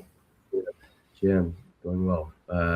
Yeah, just got my coffee. So, getting my consciousness nice and caffeinated. Yeah, I'm empty. I got my Habitat Marte cup, but I got to refill here at some point because we're going all day long for our Space-A-Thon. So yeah, I'm jealous that I feel like we talk to Frank always about the campaign and stuff, and we rarely get to talk to him about aliens and psychedelics and stuff like that. Yeah, we're talking about everything. Just talking about plant medicine and near-death experiences, and you never know what's gonna come up on these live streams. So tune in. We've got, it's fun. We're having fun today too. Yeah, no, I mean, I love these topics of conversation. I like that Frank is, like tying all these things in. I really want to ask him about the. He said Edgar Mitchell, right, was his favorite interview, and since then, I've been looking into this guy, and just an incredibly interesting person. Went to the moon, walked on the moon, said he had a divine kind of spiritual experience on the way back. He started an institute to essentially research consciousness with a bunch of very interesting people where they were doing all kinds of telepathic communication experiments, but it was taken very seriously. They received funding from the CIA, which just sounds so crazy. But yeah, there's a crazy history around all of it, I guess. It has to be an absolutely profound experience. But he was featured pretty prominently in the Overview documentary. If folks haven't seen that yet, too, it's really well done. I think Frank said it was released in 2012, I believe. It has something like 8 million views on Vimeo, and it features Frank, of course, and Edgar Mitchell and Nicole Stott and Ron Guerin, tons of NASA astronauts talking about their experiences. But yeah, it's a great video. Maybe at some point we just throw that on. It's a half hour, so 20 minutes. Yeah, I think we could probably cue that up, maybe at the halfway point or something like that. Yep. Great to see Yeah, we could throw folks that up. here. Yeah, we can cue that up. Got Faber from Colombia. It's time to bring Frank to space. And Rosanna, we got more folks joining us this morning. A couple have been here all morning long with us, which is cool to see. Nice. Hey, Robert. See who we'll have a competition here to who's going to stick it out for the full live stream all day long. Yeah. Yeah, I mean, we've got a ways to go. So yeah, we've got 13 hours, or I guess actually just under 13 hours now. We're at 12 hours, 54 minutes. Yeah, I mean, it could be a good use of time, actually. It's just if I share my screen and just go through a contribution so people can see what it looks like. Yeah, that'd be great. Helps. We'll be demonstrating it all day long. I demoed a little donation here an hour before, so let's keep it going. Show people how easy it is. Yeah, I mean, well, I guess if you did it recently, we don't have to go through that necessarily, but we could just. We've got new folks joining us, but it's always good. Okay, all right, for the new folks. This what you're seeing here is moon.com/Frank. You could also do /overview. It's our mission to send Frank to space, and that's why we're doing all of this. If we caught you and you don't know why we're doing any of this, this is why we're doing a 12-hour live stream, because this fundraiser is closing, and we're working hard to raise more funds for Frank. We've already raised, it kind of fluctuates, but about $170,000, which in fact is enough already to purchase 2 seats on a stratospheric balloon with some carriers. Depends on their timeline, and we're talking to a bunch of them, but we feel like we're relatively confident that we should be able to get, at the very least, two stratospheric balloon seats. We just don't know necessarily when they'll be able to fly. But we're continuing to raise because we'd really love to be able to send Frank on a suborbit mission. With Virgin Galactic, they're selling seats now, and I think that would be that would give Frank the ability to experience the overview effect on a shorter time scale. The stratospheric balloon companies, they haven't sent people yet, so we don't really know exactly when that's going to happen. That's just kind of some logistical notes on where we're at with the fundraise. But like you can see, we have multiple milestones here. So yeah, we're hoping to hit 500K. We feel like that would be more than enough, because all the pricing for the different seats fluctuates depending on who we've been talking to. So we've set the goal to be 500K for 2 seats. We feel like that essentially guarantees us that we'd be able to purchase 2 seats. And then Virgin Galactic has put out seat prices for suborbit flights at around $750,000 publicly. So that's kind of how we're basing the pricing here, just FYI for people tuning in. But yeah, so I'm going to kind of demonstrate real quick the contribute site. Maybe I'll just do a quick walkthrough, actually. So you can see the number of contributors here, our deadline. I might edit this so that it's like a live countdown, because I feel like that's just a little bit more fun. You can type in the contribution amount right here. You can click how much you want to contribute. Depending on how much you contribute, you can enter into a different support tier. So for $100, you can become a citizen, which means that you can compete to fly alongside Frank. Another thing I want to be clear about is that, so say, as we've had questions like this, so say we have enough to, send Frank to space, but then not enough for a second seat. We would do a separate competition for the second prize, essentially either a zero gravity flight or something equivalent. We feel as though with the amount that we've raised already, we can get to stratospheric balloon seats. And we're going to give ourselves 1 month in order to negotiate prices with different carriers. And then if for whatever reason we can't send Frank, then refunds will be made available to everyone. So that's kind of our, how we're thinking about this stuff. But yeah, for $100, you can compete for that second seat. For $1,000, you receive a signed copy of the 4th edition of the Overview Effect. Frank is in fact writing a 5th edition that will include his flight. So that will be very, very exciting as well. And then for $10,000, you enter into what we call the Carmen Circle, which gives you basically more private access to what's going on with Frank's flight, virtual meetings with Frank, kind of a more intimate group of people that we keep basically in very close contact with Frank and with the team, where you're kind of given a behind the scenes look into all the stuff that we're doing here. So yeah, you can see all of the people that have contributed so far. Big shout out to Andrew, who just contributed a little over $100. You can see Ryan's test contribution earlier. But yeah, you can see everyone's activity. If you want to learn more about the mission, so we've got a section here about the mission. You can read all about the work that Frank has done. You can watch the overview movie that we were just talking about. I highly recommend that people watch this because it's really good. Yeah, you can read all about what's going on. Some other kind of things that people might not have poked around on. So if you click Fly with Frank, you can see the current leaderboard.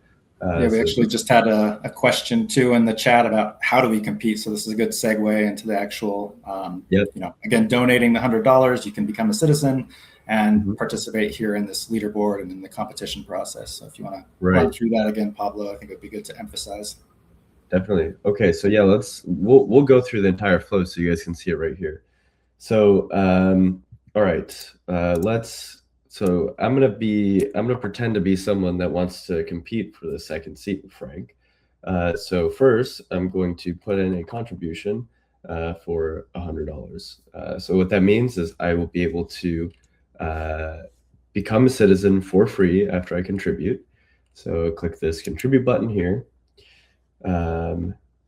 So depending on wherever you have your Ethereum, if you don't have Ethereum, you can on-ramp it directly through the website. So this is just recognizing that I have Ethereum on mainnet and on Arbitrum, but you don't really have to worry about that necessarily.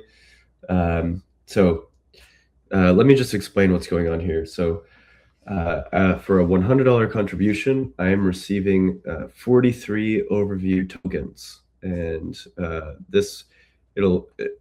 I'm just mentioning this now because it'll become important later. So you'll see essentially in exchange for my contribution, I'll receive 43 overview. Let's do this actually on the Arbitrum network. So this is the network selector.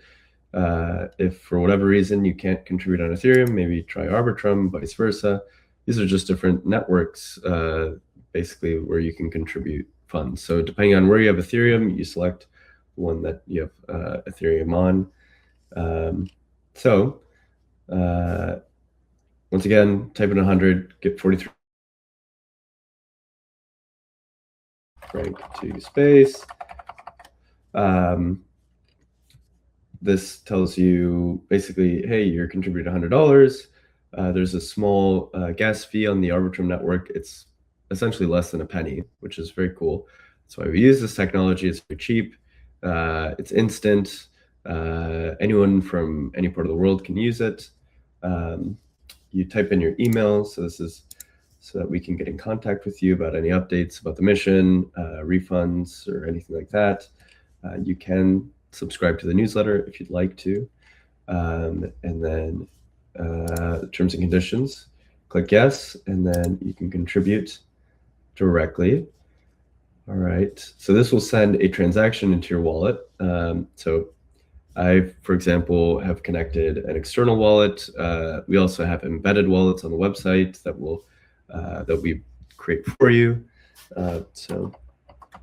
Yeah, it's important to note there that if you don't need to necessarily know anything about the wallets, like if you sign in on our website, it's going to create all this for you on the back end. So don't feel intimidated. You can just follow the flow there. You can use debit card or Apple Pay to add funds or any other external exchange like Coinbase or Binance, if you're familiar with that sort of thing already. So.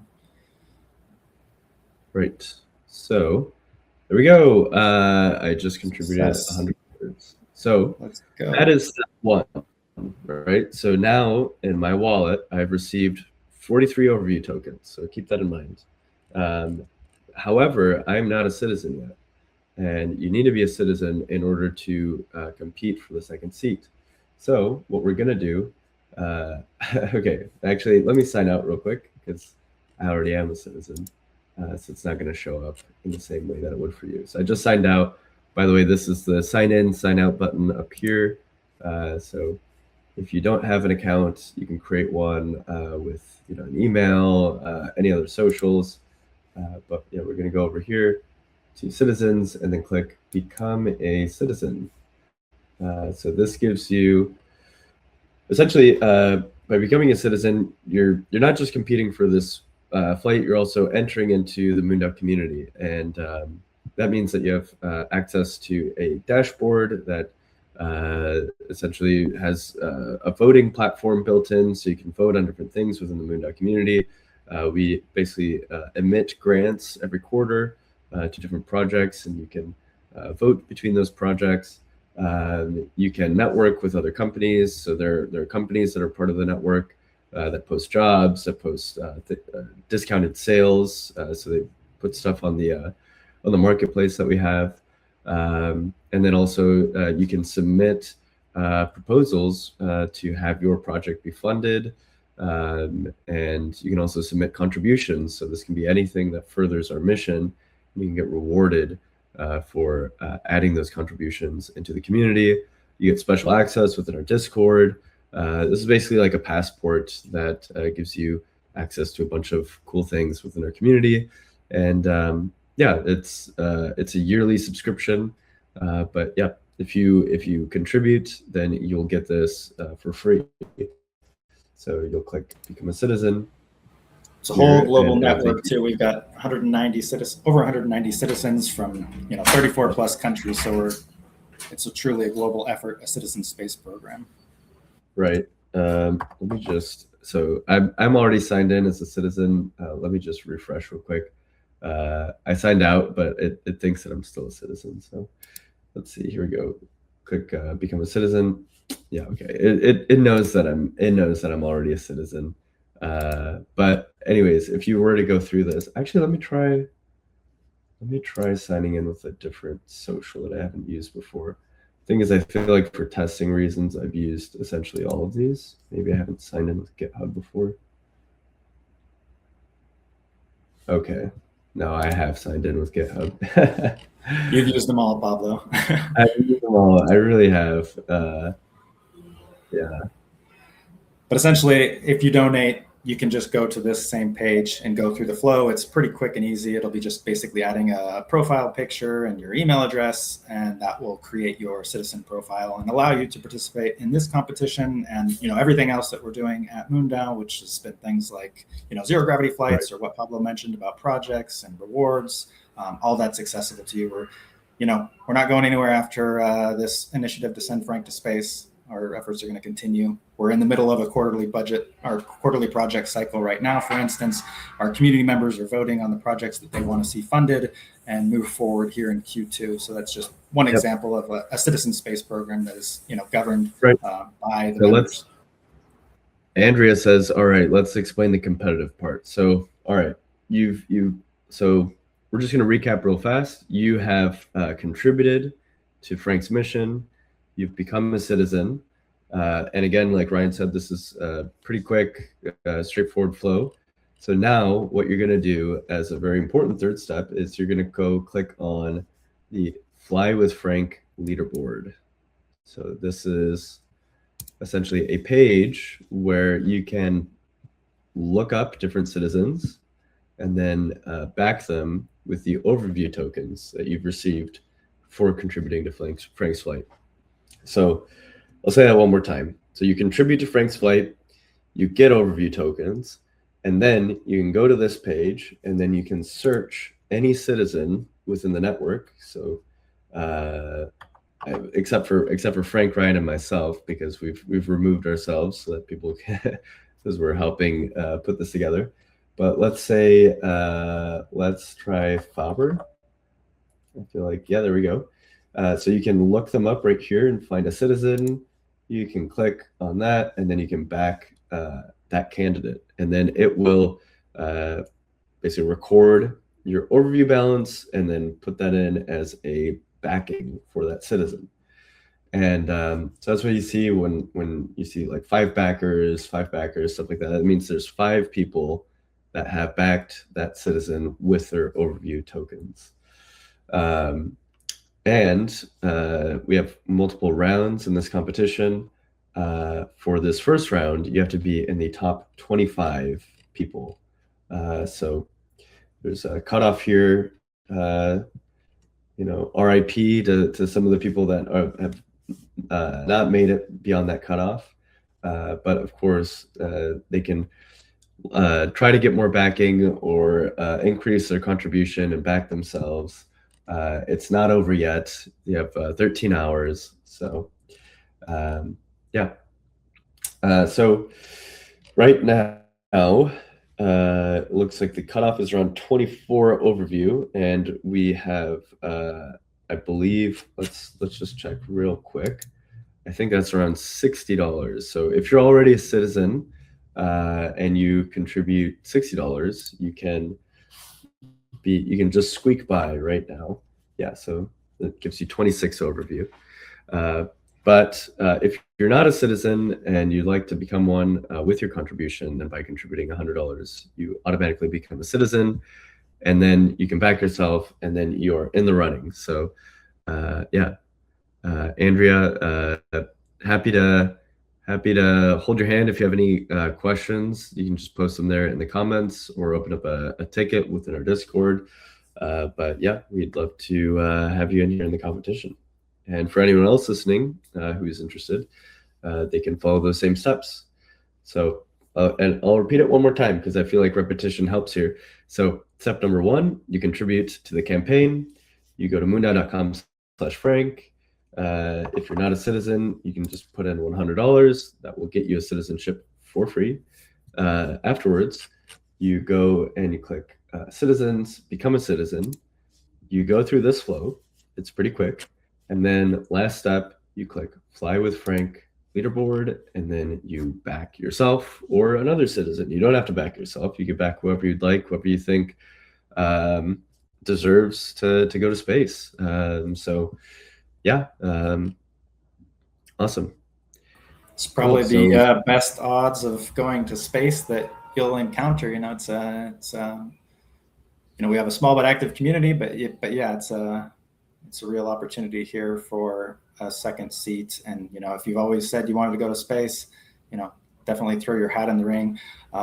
We've heard and talked to many people like Eiman in our community who always tried multiple rounds for the NASA astronaut selection process, or raises his hand or throws his hat in the ring for every space flight opportunity that he could. And it was finally with Moondow that he got his opportunity. So it's like, you miss 100% of the shots that you don't take. So if you're really interested in going to space, throw your hat in the ring, become part of this initiative to send Frank and another member of the community. Yeah. I mean, so like the reason why we do things this way, and I think it's worth explaining, is we talked about kind of the progression of technology and how things will become cheaper over time, and then more people will be able to access these flights. But as it stands right now, the flights are quite expensive, and essentially, unless if you're kind of a millionaire or you have enough surplus capital, put it that way, I guess, it's going to be very difficult for kind of an everyday normal person to go. But what this technology allows us to do is to essentially coordinate a bunch of people so that we can give this opportunity to an everyday person. But it's important that it's not like it's not necessarily that it's like one very benevolent billionaire or something like that is funding all of this. This is it's a group that is funded by the people and for the people.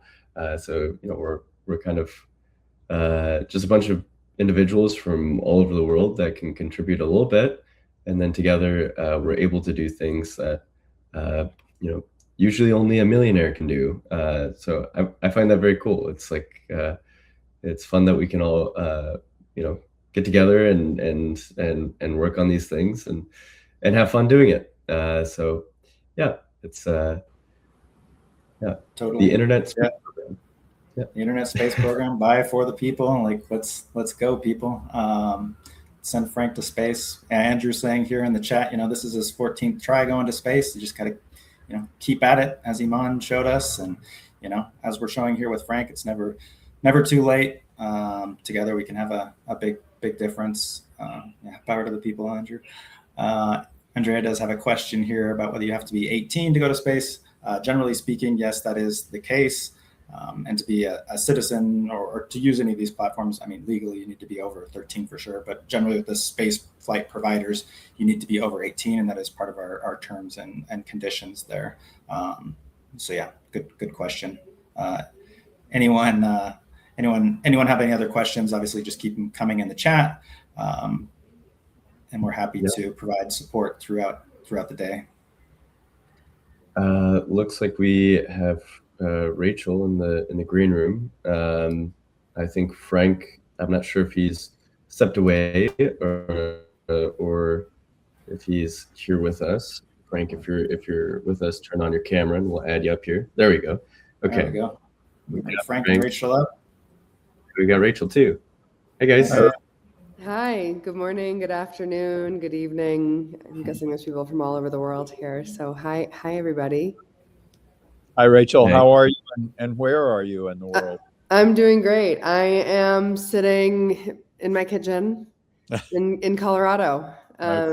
Yeah, so my brother is visiting, and yes, we're hosting some family, and yeah, things are good over here. Yeah. I actually met your brother, didn't I?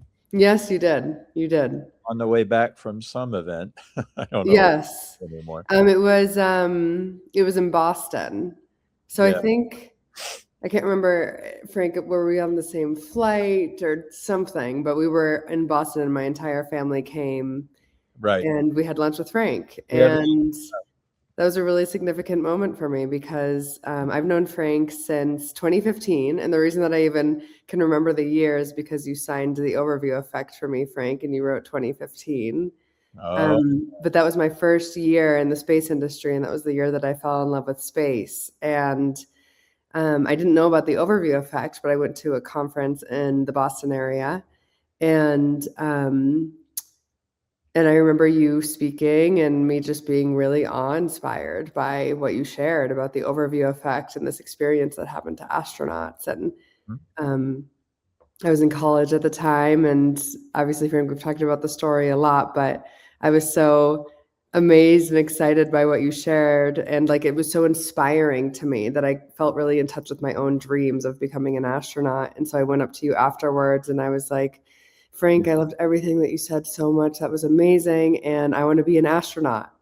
And Frank, being the human that you are, was like so encouraging of it. And yeah, and I still remember you responded being like, I want to see you reach your dreams and I want to help you get there. Right. And you ended up introducing me to 5 different people in the industry. Most of them, actually, I think every single one of them either was already an astronaut or had put a deposit down to become an astronaut commercially. It was NASA astronauts plus future commercial astronauts. And it was those connections that led to my entire career in the space industry, which, like I wouldn't be like, I don't know what life I'd be living if you hadn't made those connections for me. And so, okay.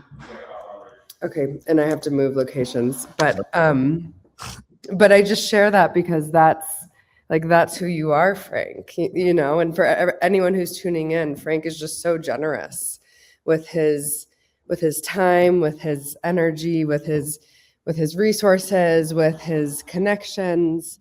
And like, just, you've always been so supportive of my own dreams as well as like so many other people's.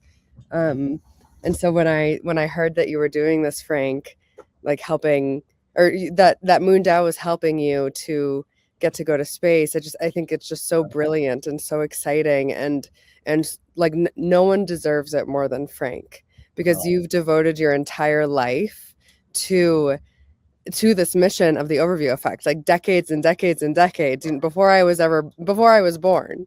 Yeah. Yeah. And one last thing I'll say, I know I just sort of like took the mic, but is you've also, not intentionally, but you've actually built like the entire culture of so much of the commercial space industry. In like your work, the Overview Effect has built an entire culture, and it's had incredible impacts. I know for me, running Space for Humanity, as well as Virgin Galactic, Blue Origin, like all of these different spaceflight companies talk about the Overview Effect. I feel like almost every press release, almost everything, and that's been a culture that you've devoted your entire life to, and it's because of this work that you've done. So thank you, Frank. Well, thank you, Rachel. Very kind words. And I think it's important to say that what goes around comes around in a positive sense, because, two people came up to me after that speech. You were one, never heard from the other person, but my talk had been about, I didn't have permission to do what I had done. I had an experience I had to deal with. And so I did not have a PhD. I wasn't an astronaut, blah, blah, blah. And I went ahead and decided I had to create this whole thing. And I urged the audience to do it, and you're the one who responded. So what goes around comes around, because not long after that encounter, you got in touch with me. You said, Frank, I just heard this guy Dylan Taylor talking, and he's basically talking about the Overview Effect, and he's going to create something called Space for Humanity, and you got to talk to him. So you changed my life at that point, because Dylan has been a staunch supporter of the work and of me. He is the largest contributor to this campaign. We hope he'll join us again today if he has time. But I think it's a lesson in life. In order to get, you need to give. It's just that simple. If it's all about getting, eventually the spigot gets turned off. Yeah, that's true. That's totally true. Yeah. And I think the really cool thing about it is that neither of us were trying to get something out of that. Right. Like I just knew, I was like, oh, you've got to meet Dylan Taylor. But I was shocked that he didn't mention the Overview Effect in his talk that I saw. And it was because I don't know that he knew about it yet. And and Space for Humanity is entirely built around the message of the Overview Effect and the cognitive shift and awareness that happens to astronauts. And and we've helped 7 different people go to space, and all of them have come back to create an amazing impact when they've returned. And so and this is just like, and the Overview Effect is like this universal experience that of course there is this this conversation around space being like the billionaire boys club and all of that, and the Overview Effect is a universal experience. You have interviewed dozens, if not more, of astronauts from all over the world, all different countries, coming from all different walks of life, and it's really this universal experience. And I remember talking to Ron Guerin, who's a NASA astronaut, and asking him about it. He's spoken really publicly about the impact of going to space on him. For anyone watching, you can buy the Orbital Perspective is one of his books. He's got another one called Floating in Darkness, and then he's actually in the midst of like chapter by chapter posting his newest book, which is a fiction book, online, so you can find his work online. But anyways, I was talking to him, and he was like, even the astronauts that say they didn't have the overview effect experience, like they did. You know, like they come back down and they're different people. Like they did. Yeah. Yeah. Edgar Mitchell said that to me as well. You know, he said it really depends on how open you are to it, how powerful it might be. He said everybody had the experience, but it gets processed through different human beings. Yeah. But, you know, to continue this incredible story, you came up to me after the talk. You told me about Dylan. I talked to Dylan, and I had a great talk. We connected beautifully. And one thing really changed, which was at the end, it sounded great. I said, "Do you have any money?" He said, "Yeah, well, we've got some funding. We've put together some funding." Totally. And that was a new thing. And shortly after that, you became the first executive director. So what was that about? What was that like? And tell us about Space for Humanity. Let's not over it, because it's an important organization. Totally. And let me just, I just need to plug my computer in because otherwise it's gonna die. Yeah, we're all friends here. Don't worry about it. Yeah, we're all friends here. Here, just give me 1 second.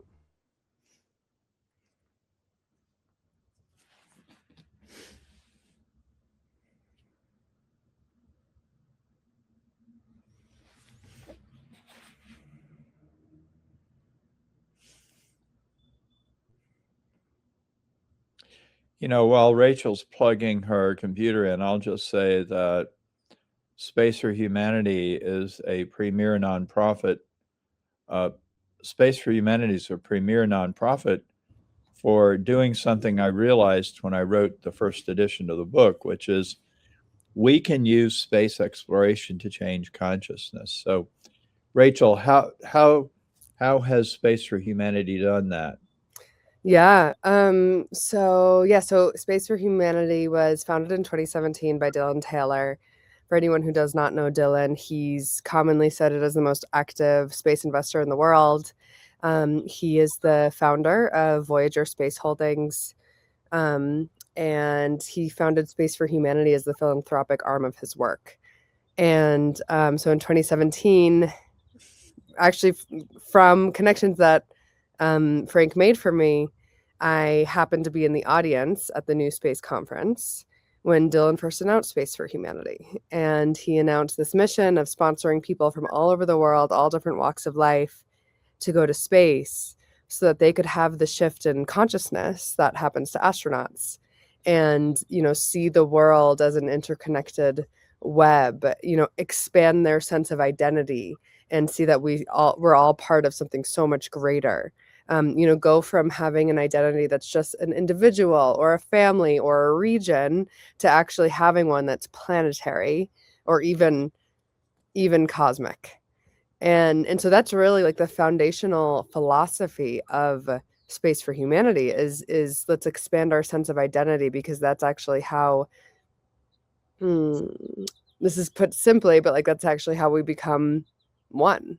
You know, that's how we can solve some of our greatest challenges. As Albert Einstein said, it's not from in order to solve our greatest challenges, the solutions don't come from the same level of thinking that created them. We need to think bigger and see bigger, and that's where the solutions will come from. And so yeah, so Dylan founded Space for Humanity. Oops, and that's my doggy. I'm sorry, everyone. This is like having house guests has impacted my flow this morning. 1 second. Rachel's a dog person like me. We're both very worried about life off-world without dogs. Yes, exactly. Yeah. Now she's inside, so she will not be barking at us anymore. Anyways, so I'm in the audience in 2017, and I'm just like, oh my gosh, this is the most amazing mission I've ever heard. And so I told Dylan that he has to meet Frank, because he didn't even mention the overview effect, but without him knowing, the entire mission is literally about the overview effect. And yeah, so that's sort of how it started. And then I came on as a volunteer a few months later, just was supporting the mission. Then came on part-time and then became the first full-time employee and executive director in 2019. And I'm still on the board. I stepped away from my executive director position a little more than 2 years ago now, and it's been taken over by a really amazing leader. His name is Antonio Paranace. But yeah, like I mentioned before, I mean, Frank was part of the mission very, very early on. You know, probably became an advisor within months of our founding. Actually, Dylan asked me to be on the advisory council in that first phone call. Yes. Okay. Amazing. Yeah. Great. Yeah. So weeks, probably, maybe even days of our founding. And yeah, this is what we love most. And for me, I feel like this is what it's all about. It's about shifting perspectives and helping people see bigger and think bigger. And the overview effect is a really important tool to do that. So yeah, so that's a little bit about Space for Humanity. Does that answer your question, Frank? Yeah, I do want to mention one other thing. I'm co-founder and president of the Human Space Program, which is kind of a sister organization. And I don't know how much people know about nonprofits, but it's fairly typical for a nonprofit to start out without 501c3 status, which means if you get a gift, the donor can take it off of their taxes. So we became a nonprofit, but we didn't have that status. And it's fairly normal to shelter under an established 501c3. Mm-hmm. So Human Space Program did that. Thank you, Rachel. That was terrific. And eventually we emerged as our own thing, but we're still very closely connected to Space for Humanity. And I'm still on the advisory council, which is a great group of people. I think it might be interesting for you to talk about under your tenure. Who was the first person that Space for Humanity flew, and did that person get chosen? Yeah, totally. Yeah, so we have had thousands and thousands of applicants. So actually, for anyone watching, your chances to go to space through this campaign are much higher than really, honestly, it could be the highest ever. I don't know if there's anything that has such a high chance. So this is the way. Yeah, so do whatever you need to do to make that happen, because yeah, this is the highest chances you might ever have to go to space. Yeah, so our first person that we selected was Katia Echezarreta. You can Google her. And she's amazing. She at the time was on some like a science TV show. She was like a science communicator, and then also she was a NASA engineer. I can't remember if I don't think she was working for NASA at that moment, though. She was maybe in school. But yeah, we selected her amongst thousands of other applicants, and she's just gone on to really create the most incredible impact. You know, she's touched hundreds of millions, to be honest, across Central South America. She was the first Mexican-born woman to go to space, and she became Glamour Woman of the Year. She was on the cover of Vogue in Mexico. And those are just, you know, a few of the amazing things that she's done. But she's gone on also to create a nonprofit to help the space industry and space projects get to kids in Mexico. And her mission is really to like help create the space industry in Mexico. So she's just gone on to do such amazing things. We're so proud of her, as well as all of our other citizen astronauts as well. And yeah, it's really just been such a dream, you know, to work with these amazing people who are so devoted to doing something with their experience. Because, you know, you could just go to space and have it be a fun experience, and there's nothing wrong with that, because that's possible now if you have the money.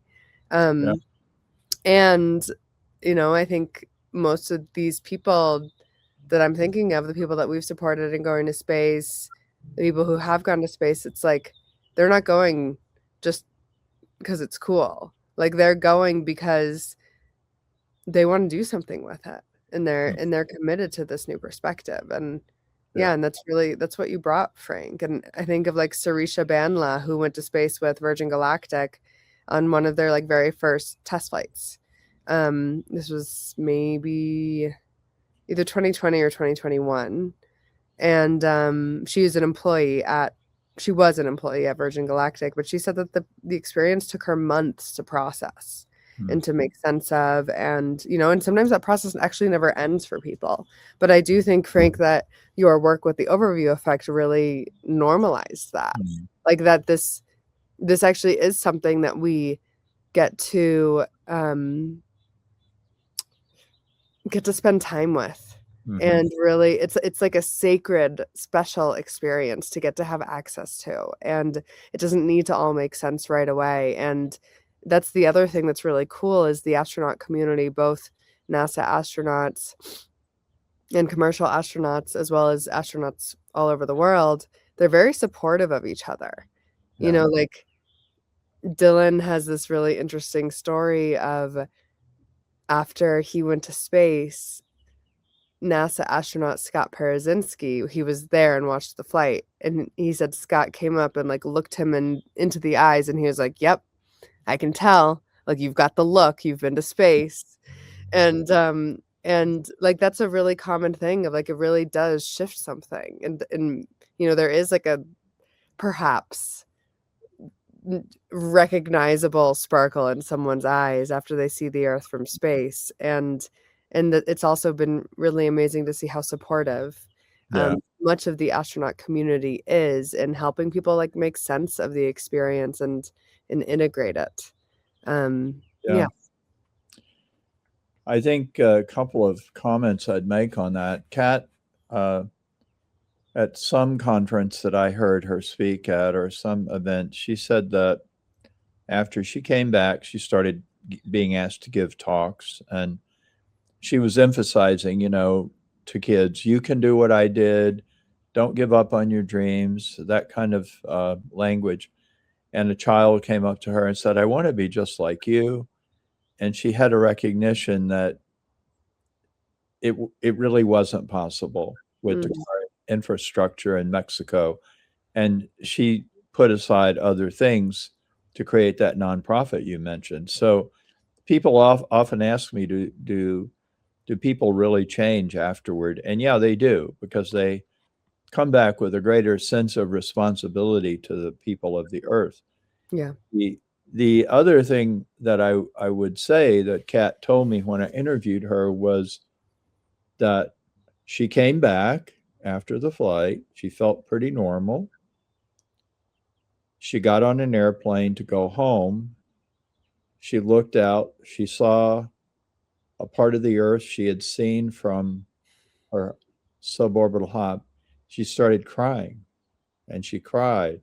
She cried and cried, and she did not know why. I'm sure she's still processing it, and Reed Wiseman, who just came back from Artemis, has said some very interesting things. I interviewed him in 2019, and I can say to you, I only spent an hour with Reed, but he's a terrific person. But he was asked at a press conference, what's it been like since you came back, and what has your experience been? And he said, since we got back, we've just been doing psychological tests and physical tests. And I finally said, can we see a chaplain? And the chaplain walked in. I looked at the cross and I started crying. I don't think that's really about Christianity, although, I'm a Christian myself. But the thing is, he hadn't processed it yet. And that was not his first time to fly. Yeah.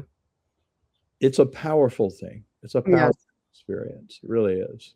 Yeah. To me, what I hear in that, it's so beautiful, Frank.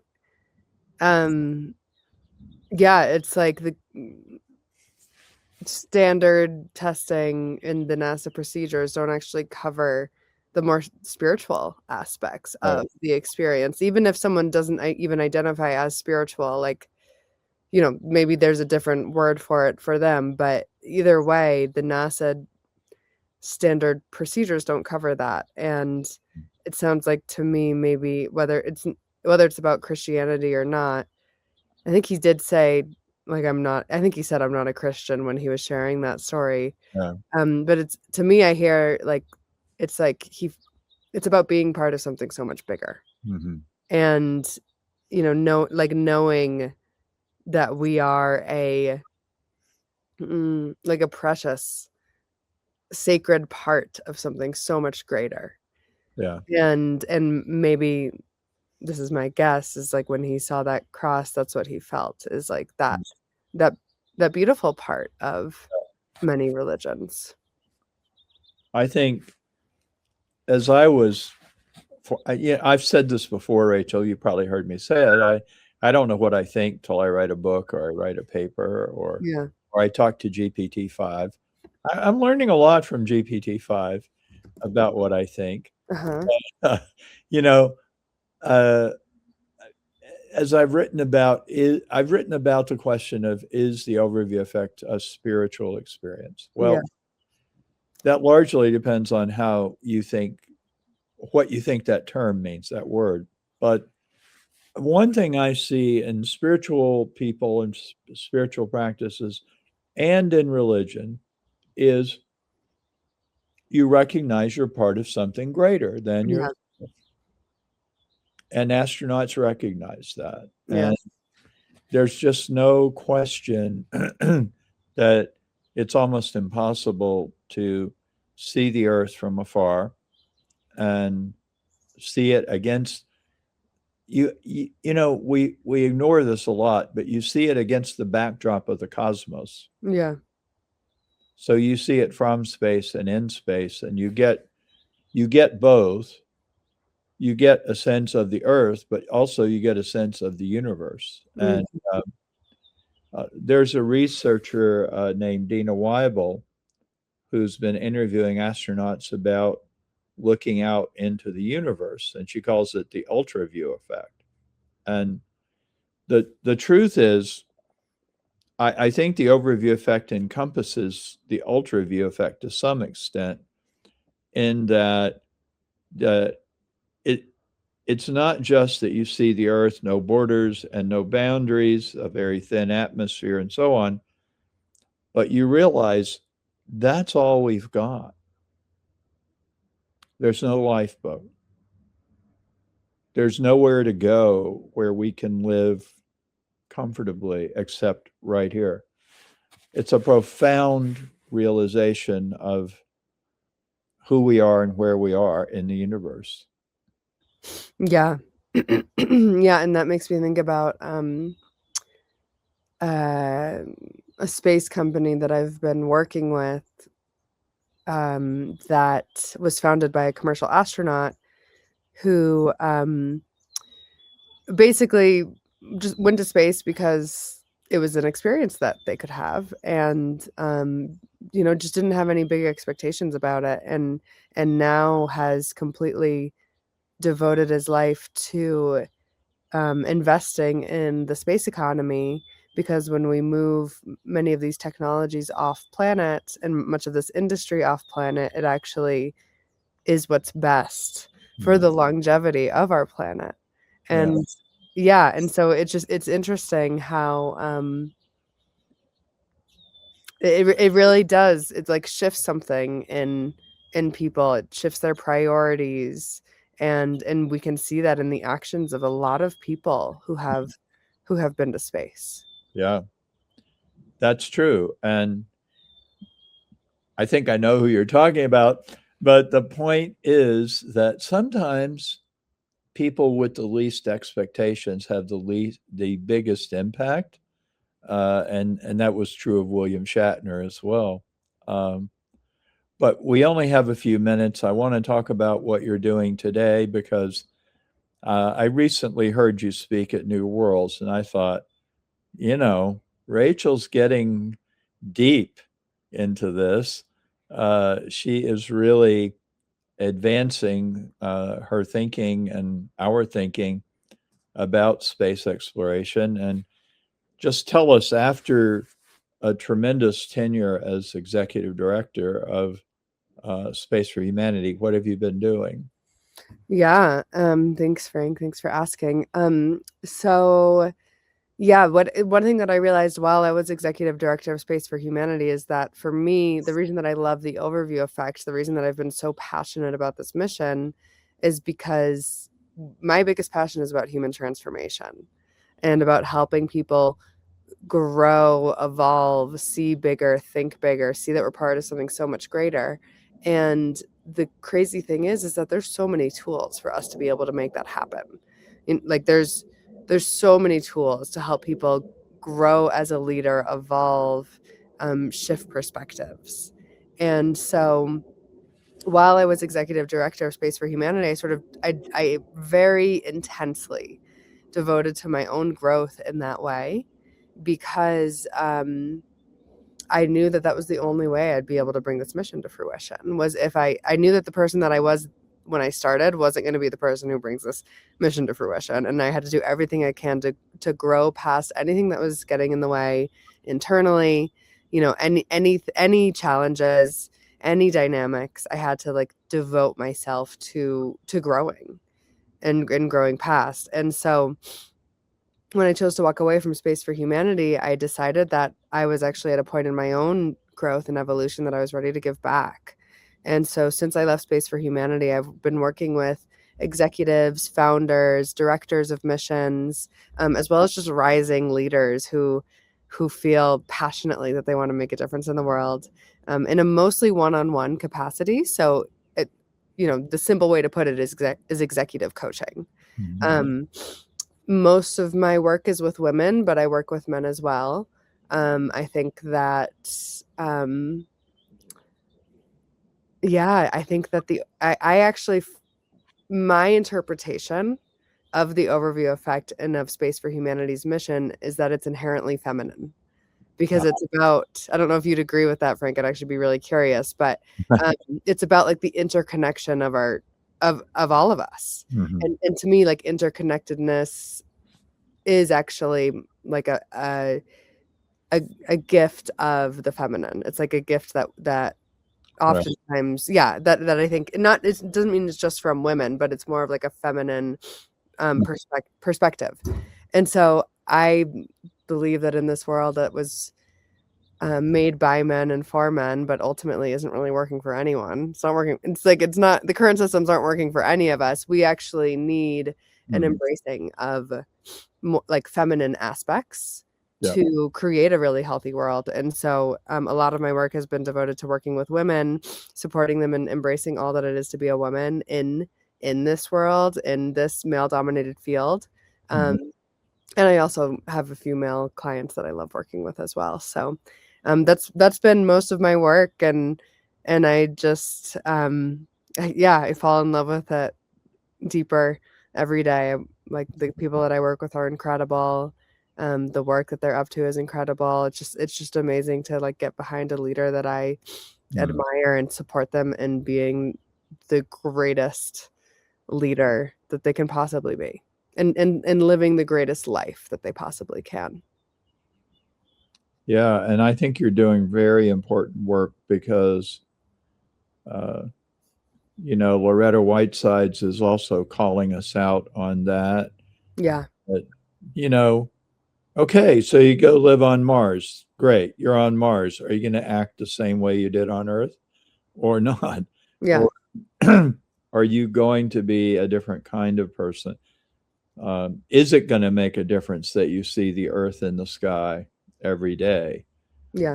That's really important. And I do agree. I mean, I think what I would say is that each of us has a feminine side, whether we're male or female, and bringing it out is obviously a big part of the overview effect, because it is about connectedness and nurturing and bringing to fruition in a gentle way who we really are. Yeah. And it's about love. Yeah, it is about love. That's for Yeah. sure. Yeah. As you said, it's about love, truth, and identity. Hey, you passed the test. Yeah. Oh, you remembered. Yeah. It's about love, truth, and identity. And I know you have to go, Rachel. We love you, and I'm hoping that some of the people listening will decide, gosh, I don't know what Rachel's got, but I need some of it. And Yeah. so yeah, keep up the good work. Yeah, if anyone is interested in getting involved with my work, just send me an email, info@rachellyons.com. And I just want to do one last little nudge to support Frank and like this dream that he has devoted his entire life to. Yeah. He's devoted himself to this community. He's given himself to so many people, so many mentees, like this work Frank has given himself to for decades and decades and decades. And so this is truly like the dream of a lifetime, and no one deserves it more than Frank. And how amazing is it that by giving, you can actually be entered to win a spot to go with Frank. So it's sort of like it's just the coolest opportunity ever. Frank, I'm so happy that this community is rallying behind you, and yeah, here to help however I can. Thank you, Moondao. Thank you, everyone. Thank you, Rachel. I'm sure we'll be calling on you, and I know you're going to continue to do terrific work, and we support you as well. Thank you so much, Frank. Thanks for joining us. Yeah. And someone just said Rachel email ID. It's info@rachellyons.com. Maybe someone could put that in the comments. Thank you. Okay, bye everybody. Have a terrific day with your family. Thank you so much. Bye-bye. Bye, Pablo. Awesome. With Brian here as well. Let me add him up here. Cool. Great conversation. Yeah. Rachel is a terrific person. I mean, she was 19 when I met her. And I think I've been spreading the word, Gretchen Green's mantra, raise your hand. If you want something, raise your hand. That's what Rachel's been doing all along. And that's how she met me and how she became executive director. And actually, we didn't talk about it, but it's incredibly brave to leave a position like executive director of Space for Humanity and go out on your own. I know a little bit about what that's like, and she's going to make a big contribution to the industry for sure. Yeah. Yeah, and I didn't know that she was the one that connected you and Dylan, which is a very powerful connection between the two of you. I mean, and the way that you were able to kind of shape not just the thinking of Space for Humanity, but Dylan's kind of. It sounds like he was already all in on the overview effect, and then and now through all his investments and all of the impact that he's had within the space industry, he's kind of propagated a lot of your philosophy. So it's incredible. It's a huge impact. I think it's worth mentioning that because Dylan's been a big supporter of the human space program, but also he, at a certain point when I wanted to publish the Cosmo Hypothesis, I said, hey, Dylan, I don't think anybody's going to publish this. And he said, I'll publish it. And he had already started kind of publishing books by friends and relatives. So he became the publisher of the Cosmo Hypothesis that eventually led to creating Multiverse Media. And he said, I want to publish all of your books. So he became the publisher of almost all of my books, those where we could get the rights back. And then now Dylan and Rod Pyle and I have created a new publishing company called Sentient Media. And we just published our first book. And I do want to say it is the first picture book of the overview effect in 40 years. People are buying it. It's getting great reviews. And I'm going to give all the royalties, if there are any, to this project. But I think people will like this book. And I just want to make one more point while we're talking about it. There are a lot of heroes of the overview effect. Not all are astronauts. Dylan is one. But there is another. Is an astronaut. So he's also been to space. So yeah, Dylan actually has gone, and my interview with him will be in the 5th edition. However, there's another person named Lawrence Kesenick, and he's really an unsung hero of the overview effect because I was introduced to him by a friend of mine named Duncan Smith, and Lawrence was an acquisition editor at Houghton Mifflin. And through that introduction, I sent my outline of the book, the interviews I had done, my marketing plan. Lawrence read it. He got in touch with me. He said, "This is the first justification for investing in outer space I've ever seen." Really, a few weeks later, I had an advance from Houghton Mifflin. And I recently got in touch with Lawrence, and I found out he and I live pretty close to each other. And we're going to have lunch, I think maybe even tomorrow. The point being, though, he believed in the idea when it was complete unknown. Nobody knew anything about it. And nobody does anything on their own. I mean, I wouldn't be doing this without you guys. We're all in this together. It goes back to the astronaut mantra. We're all in this together, and nobody really accomplishes very much by themselves. So it's important to remember that and to support other people. That's the lesson of my interaction with Rachel. She supported me. I supported her. We both benefited, and it's really a beautiful story, I think. Yeah, agreed. Yeah, I mean, yeah, it's been an amazing journey working with you. It's crazy that it started over a year ago now, and it kind of sprung up out of just a conversation where all of a sudden you said, "Hey, well, I'd be interested in going," and then we said, "Well, we're actually working on something that you might be very interested in, so we can raise funds to send more people." And that was a year ago, and here we are. So, well, I raised my hand, and actually, it's another life lesson. I didn't know you guys very well. We were not meeting to talk about a space flight for me. We had a different purpose. And there just something came into my mind, it was almost like a external force said, "Tell them you want to go." Kind of like, no, I can't say that. Well, just, it's kind of like that. And here we are today. And it just, I just think Gretchen Green is so right when she said, raise your hand. If there's something you want, if you think you could do a good job at it, don't wait to be discovered.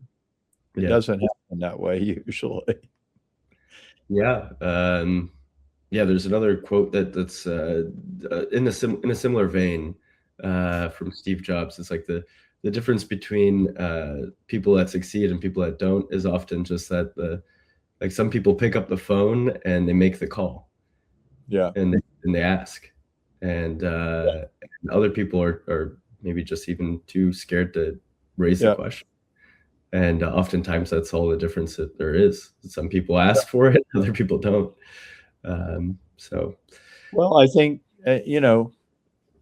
before we drop this topic, because I know we have another guest, but I think we're all afraid of rejection. Mm-hmm. Everybody wants to be rejected, and one way to avoid rejection is don't ask, right? So if you can get past the fear of rejection, then you can get a lot of what you want to achieve in this world. So again, Eiman Jahangir, he was rejected many times. He's now an astronaut. I've interviewed astronauts for NASA who were rejected 8 times. They still flew. I mean, it's a simple lesson, but it's one to be learned every day. So, yeah. We bring on Christina? Yeah. We've got Christina here in the green room. I like calling it a green room. It really is, but we've got like a little shelf there at the bottom with everyone's faces. So here, we'll bring up Christina. Hey, Christina, how's it going? Hi, Christina. Hey, guys. Glad to have you here. I've been following the conversations, and this is really a fun day so far. Feels really well timed too for me to come on right after Rachel, and then you guys talking about the emotional capacities that are required to even initiate the process of going to space. So I'm ready for you guys' conversation. I'll leave you guys to it. I'll jump off here. Yeah. Thank you, Pablo and Ryan. So Christina, one way I've been looking at talking to guests is, and we've talked a lot about how I started out with Pablo and Ryan, but what do you recall about our first meeting? And then I'll do the same. Our first meeting in general? Or the first meeting where you thought, gosh, maybe we ought to work together. Oh boy. I met with Jared on Gaza first, actually, because my interest comes in training commercial astronauts, or in the psychological side of things, training and integration. Yeah. And he had worked with Space for Humanity for helping their first 2 flyers in a similar vein. So we had just met, and he invited me to come to the Overview Roundtable. Right. And I was familiar with your work. I think I was 13 or 14 when I first was, I was always a space nerd. And so understanding that the overview effect was a thing. This was still probably good 10 years after your book was released, unfortunately. But there was, so I knew who you were, and I was very honored to be included. And when there came an opportunity to work with you at the Human Space Program, that's when I jumped at the chance, right? So we started working where I came in to work on the environmental side of things. Right. And worked with the Moon Village Association. So that led to the climate change and lunar exploration panels that we did together, right? And from there, we had a good rapport, and that went off really well. And so I started to talk to you about my idea for the training that I wanted to do. And you seemed interested enough to want to participate in that in any way possible. What do you remember? Well, what I remember about that was I said, oh, that's great. I'll support you in any way I can. And you said, I don't just want you to support me. I want you to work with me. And I said, oh, wow, that's great. And I'll come back to that. But I recall 2 times when I thought we had work to do together. One was that we were at the Analog Astronaut Conference at Biosphere 2. Mm-hmm. And they took us on a tour of Biosphere 2. And somehow you and I were kind of together throughout that time. And I began to understand what you were about, what you were interested in. And I think you also took the time to introduce me to somebody from Blue Origin. That didn't pan out. I never really did anything with him, but I appreciated your realizing that I was looking for that kind of contact, and you made it happen. The other thing I recall is we were on I think we're on a Earthlight Foundation Space or Earth Day event. And as I listened to you talk, I realized that you and I shared an interest in personal growth and space exploration. And Rachel just talked about that. And I'm beginning to see a pattern that people who are fundamentally interested in personal transformation tend to find the overview effect a tool that makes sense. So I really welcome the chance to work with you on Cosmic Citizen and the training, because one of the concerns I've had is that the space industry will hype the overview effect, but not know really how to produce it, or how to prepare people for it, or how to have people deal with it. And, I think that's what we're working on. So let me turn it back to you and talk a little bit about what we are working on, what we're hoping to produce, and a little bit about your research, because your master's degree is really in this field. So yeah, I just recently finished my master's in space policy, and my thesis topic was the psychological experience of commercial astronauts that had done Virgin Galactic and Blue Origin over the last few years, with specifically looking at that as a peak experience. So making the argument that the overview effect, by definition and of terms, is a peak experience according to Maslow, and the father of behavioral psychology, and that because of that, we could look to these current models that exist in the psychological therapeutic world for supporting and optimizing peak experiences. There's quite a few, but the field that has gotten the most development over the last decade is actually psychedelic assisted therapy. So psychedelic assisted therapy has been well documented, and then all of the kind of support that's needed before, during, and after to optimize this personal transformation peak experience. There's surprisingly similar overlaps with the overview effect or the astronaut experience, let's say, and the psychedelic experience. Not necessarily the recreational psychedelic experience, but the therapeutic psychedelic experience.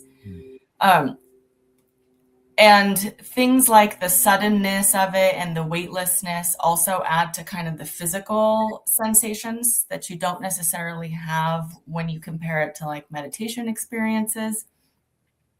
But without going too far in depth, because I can certainly keep going down this rabbit hole, the tools that are used, then we could make the argument, are very relevant to supporting the astronaut experience, where we can look at how to optimally prepare for them, what kind of conditions are best to support them during this brief experience, and that then might be even more relevant when it's a longer experience than 10 minutes, right?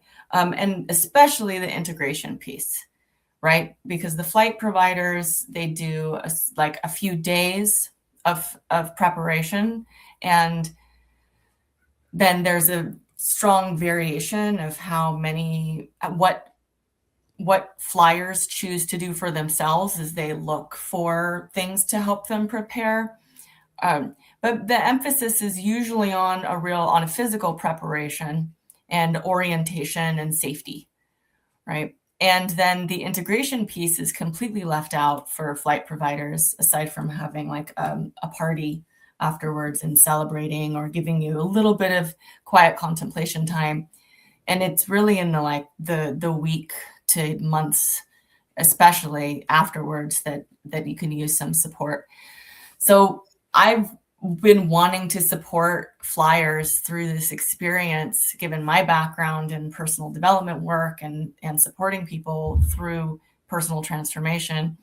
And I have this outline, and so have been working with you, Frank, and as a test run. Starting as soon as you said, we were working on this project before you were going to get a flight. And then as soon as we started this notion that you were going to fly, we started having sessions to help prepare and document this process. Yeah, that's right. And also, I think I've been keeping a diary ever since February of 2025. I actually told you about it sooner than that, earlier than that. Mm-hmm. And, but I've been attempting to make sure, I have been working to make sure that the ups and downs of the preparation phase, which is what I'm in, that we had that as data. The other way we're doing it is we have an astronaut advisory council. Mm-hmm. Pretty sure Eiman is on it, and mm-hmm. Other astronauts. Chris is on it. Mm-hmm. But I think that you're absolutely right, and it's not just the commercial carriers. NASA also, I don't think, and I think even the NASA administrators would agree, NASA doesn't do a whole lot around integration of the flight. But the point is, there are these different phases, and each one of them deserves attention, right? And certainly the participation phase gets a lot of attention. I've talked with Ron Rossano a lot because he flew on Virgin. Ron and I thought at one point we were going to be on the same Blue Origin flight. We actually were practicing. I don't know if I told you much about it, but we were getting together every Sunday and we were deciding what would be a good way to get ready. What about should we get out of our seats? Some people don't unbuckle because weightlessness is interesting, but it's not as interesting as the view. So especially on these incredibly short commercial flights, figuring out what you're going to do in the moment does become pretty significant. But then similarly, the integration part, there is a tendency for commercial astronauts to go right back to their ordinary life. A NASA astronaut or Roscosmos cosmonaut, they don't have an ordinary life. They are astronauts. So they go back to preparing for another flight, or they go back to helping other astronauts get ready, or whatever it is. But I do think the need is pretty significant among the commercial astronauts. Right. Yeah. With the NASA astronauts, because of the nature of being fully embedded within a social system that's been supportive throughout, right? There's psychological support for them and their families. They have multiple counselors, psychiatrists and therapists and counselors that check with them well before the beginning, integrate with their families, go through the process while they're in flight. And then when they come back, they have a certain amount of decompression time, and they're still within the same community.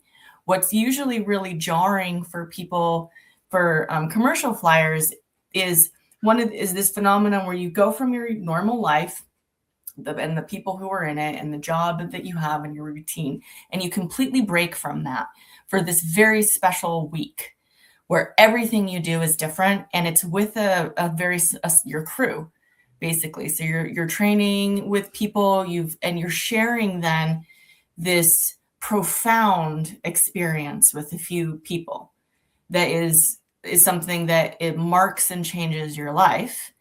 And then you come back down, and very quickly all that just disperses, and that creates an interesting shift for people's nervous systems. When you have this tight-knit bonding, there's a way in which small groups entrain their nervous systems together, and there's something that feels really profound about that connection, right? And then when you suddenly then don't have those people around, and you're surrounded by people who don't understand your experience because they don't have it, whereas NASA astronauts, everyone understands, right, what they've been through. They can easily connect to anybody that they need to be seen and feel heard. So there can be this kind of rapid sense of isolation that happens, and tends to be this kind of come down and disorientation while your system is rewiring itself. So even that is something that, if you know that it's coming, it won't hit as hard, because you can be like, okay, I'm feeling the come down. That's not just the come down from the overview effect. It's also the come down from this social connection that is so necessary. And you hear that, like, that it can be, you can feel very depressed for a little bit, like have this deep low. I have talked to some astronauts, and the longer the mission, right, with the shorter orbital missions, that sense of isolation, it was one of the things like Chris Sembrowski talked about, and he's on our council of advisors, and in some of the research that we did with him, he talked about how he basically had to leave his work and go get a job in the space industry because he couldn't handle being around people all day long who he just wanted to talk about it all the time, and they just were like, we're done listening to you talk about you going to space. Go to space, Chris. And so he had to go to a place where he could feel like he could now be his new self, this was now a part of who he was, and to be seen and understood for that.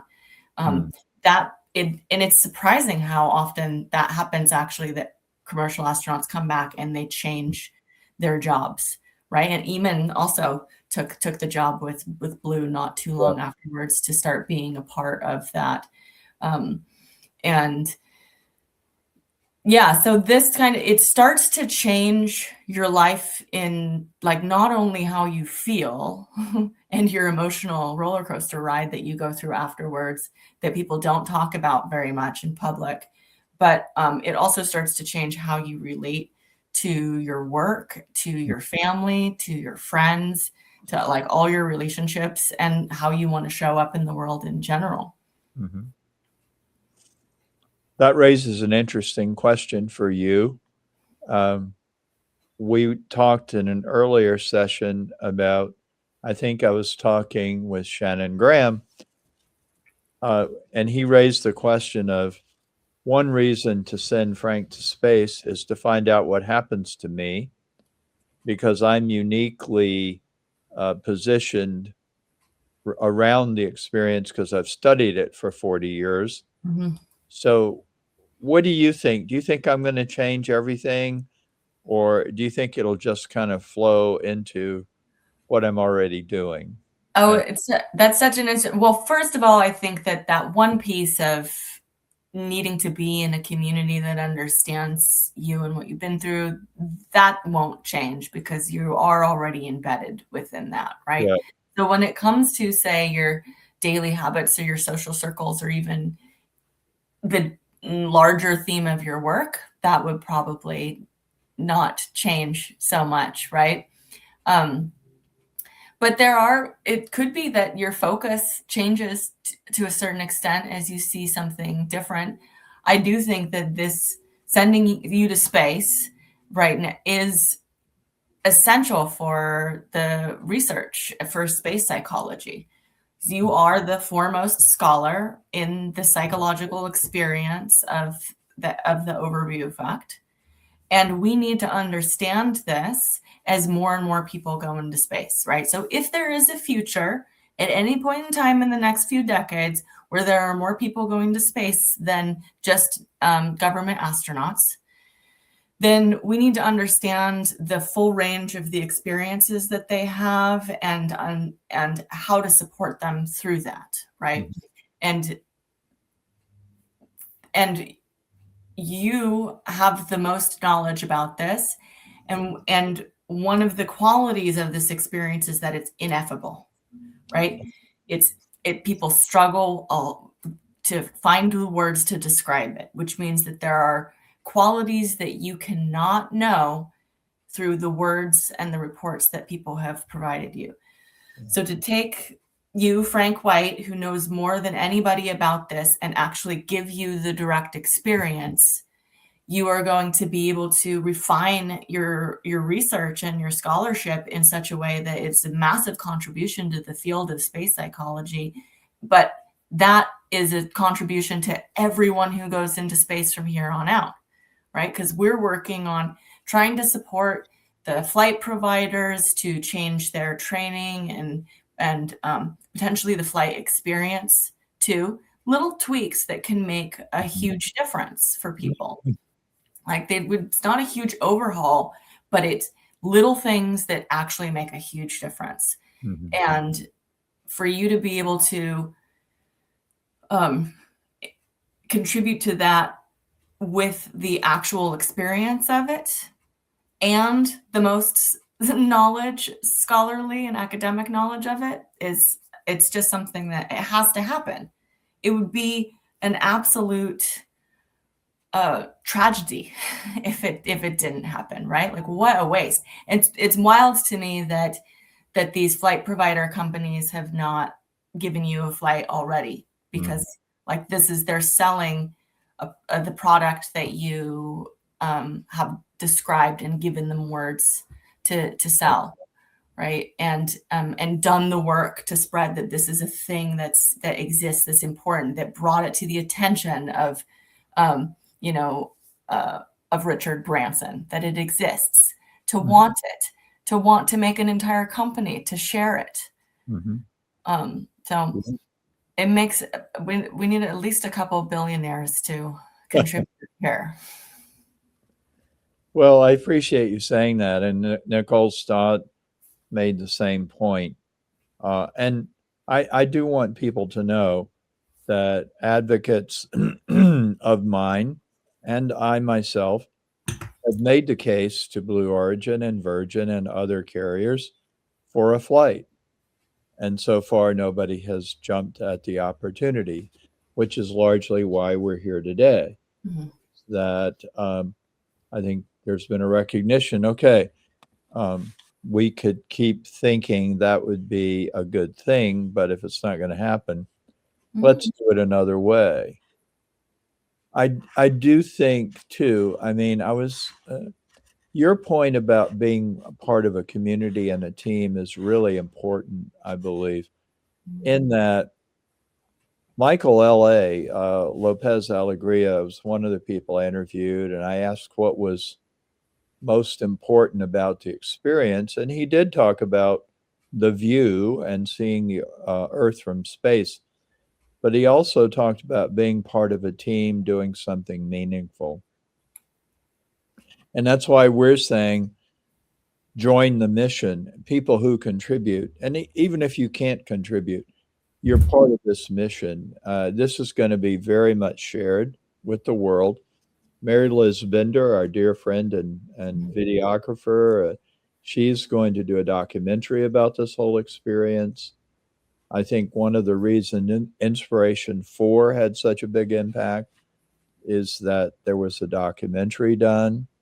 One of the reasons Artemis had such an impact was, I think there is a documentary, but it was a daily show for 10 days.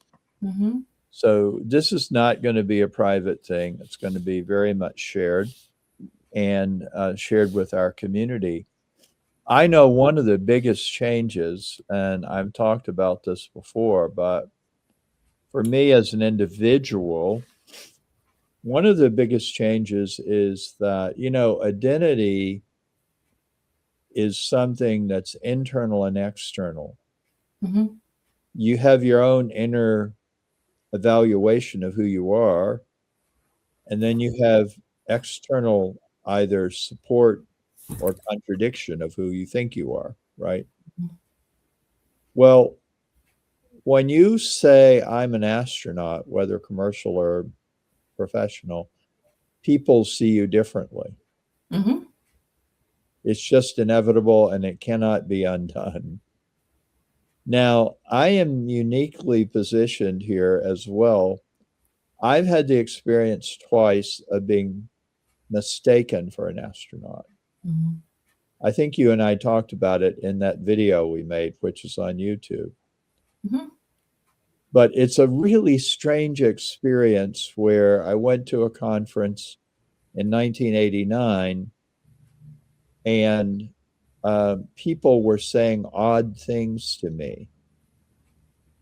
And I realized at a certain point they thought I was a flown astronaut.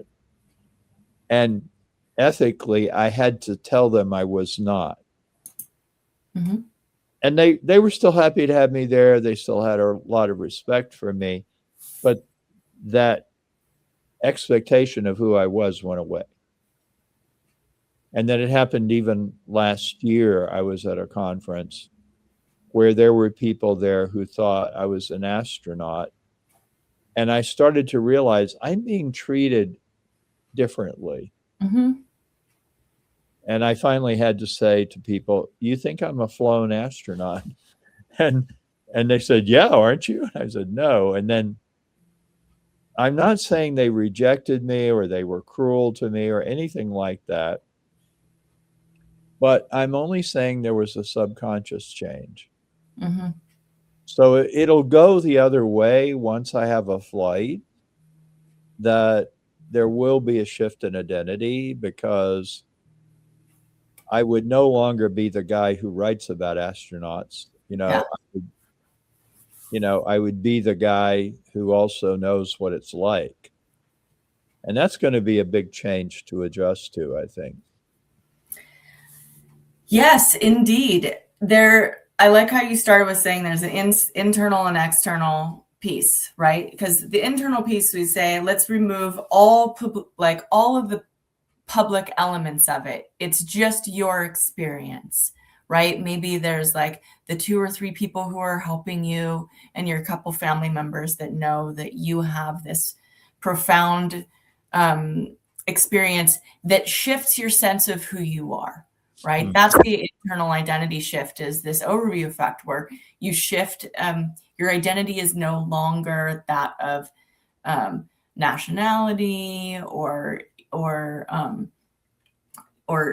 even just like regionality. It becomes that of the whole earth. There's this sense of unity and connection with humanity. And that is an identity shift. Right? It's an expansion. It's a significant internal identity shift, which then you have to integrate in what does that mean for your actions, for your work, for how you speak to people, for whether or not what you do with your trash. Like every little thing starts to make a difference. And from a perspective for that, I'm reminded of a story that Katya told at the Analog Astronaut Conference a couple of years ago, which was that she doesn't usually get Christmas trees, but she wanted to go get a Christmas tree for her younger relative. I think maybe it was her niece who was visiting her for around the holiday season. And she went to the Christmas tree farm and all she could see was dead bodies. Like the trees themselves were carcasses, and she just started crying. Yeah. She just could not, she was so overwhelmed and could not bring herself to participate in it. And she's like, that is something where totally unexpected aftershock of the overview effect of having that shift of identity where these are now your relatives, right? They're not that when you are the earth, the trees are a part of you. So that's like a more extreme example of just what the internal identity experience is like. When like the external experience of how other people see you, though, is this image that's been created by, like meticulously created by NASA, right? And to work to make, to have astronauts be the best of us. Like they are brilliant, strong, fit, capable, hardworking, adventurous, courageous, and able to work a team. They always say the right thing. They're so kind and wholesome, right? There's an image that's been made, which may or not be wholly true, but that image is something that at this point, most of us have grown up with even, right? Yeah. That astronauts are essentially about as amazing as it gets to be a human being, right? They are the envoys of humanity that get to go beyond. And they also have worked really, really hard to earn that title. So in the research that I did looking at like public perception of commercial astronauts, what really came up was that there's a strong dislike, a lot of pushback when commercial flyers use the word astronaut to describe themselves, or when the marketing uses it to talk about them. Right.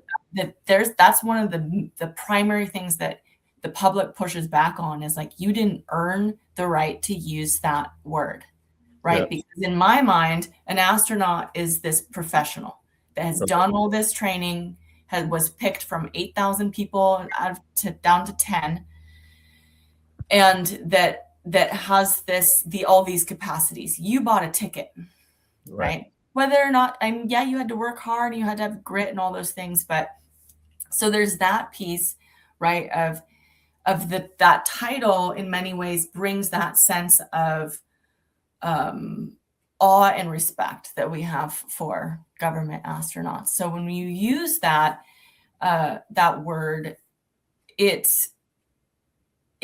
brings a sense of reverence with it, right? Which is, it sounds like what you experienced was the kind of, for a moment, the reverence that we have kind of universally. Like there's nobody who are like, NASA astronauts. Like everyone is, it's bipartisan. We all just are like like to be human, right? So amazing. Whereas there is such a huge mix with space tourists, right? With people who just buy a ticket, they go through a week of training, they have an experience. And the one quote that I think sums it up really well that I found was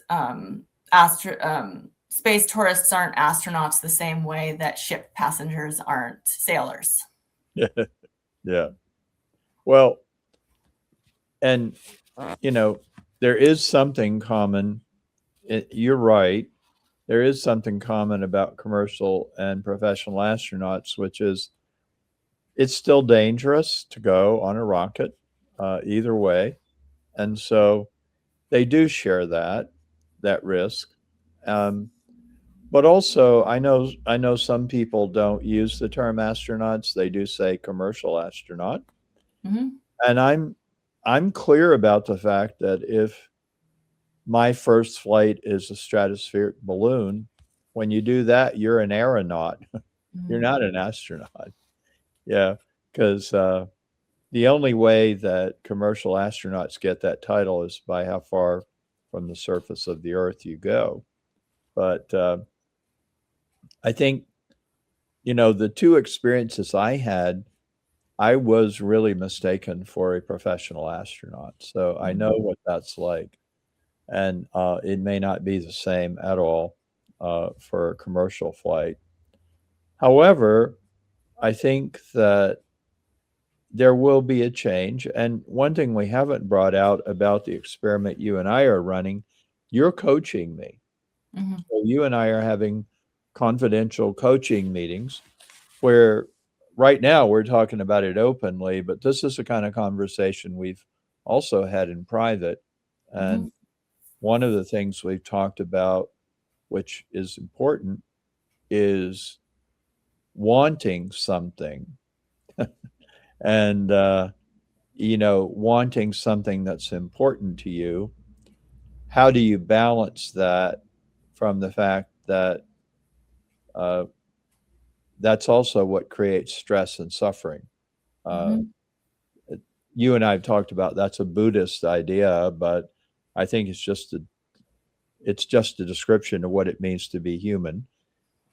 Wanting something that you don't have and convincing yourself if only you had it, you'd be okay.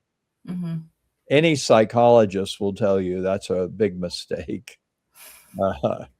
And actually it is a very Zen Buddhist thing in a way, which is wanting and not wanting. That I don't think that getting a flight will make me okay. If I'm not okay at 82 years of age, well, maybe we shouldn't worry about it at all. What I know is getting a flight would be a completion. It will be a completion. It will be a satisfaction. But I think it's important, and this is Buddhist as well. The Buddha said, you don't get enlightenment, you are enlightened. You just have to get all the stuff off of you that tells you you're not. And that's like, we don't go to space, actually, we are in space. It's the same kind of thing. We just, we don't want to see that we're in space, and astronauts do see that. So,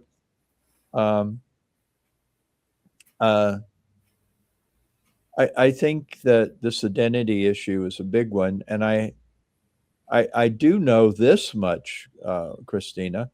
If we're going to be training people on how to deal with commercial spaceflight, it's going to help us if I get a chance to do a commercial spaceflight. It's just that simple. Absolutely. 100%. That's like, that it will significantly enhance our understanding of how we can support people. Because there's every step of the way too, right? So we've been in this for a while now, going through different hurdles, like Rachel was talking about when she started space, when she first got the job with Space for Humanity, she knew that she would have to be a different person to be the one who actually completed the mission, right?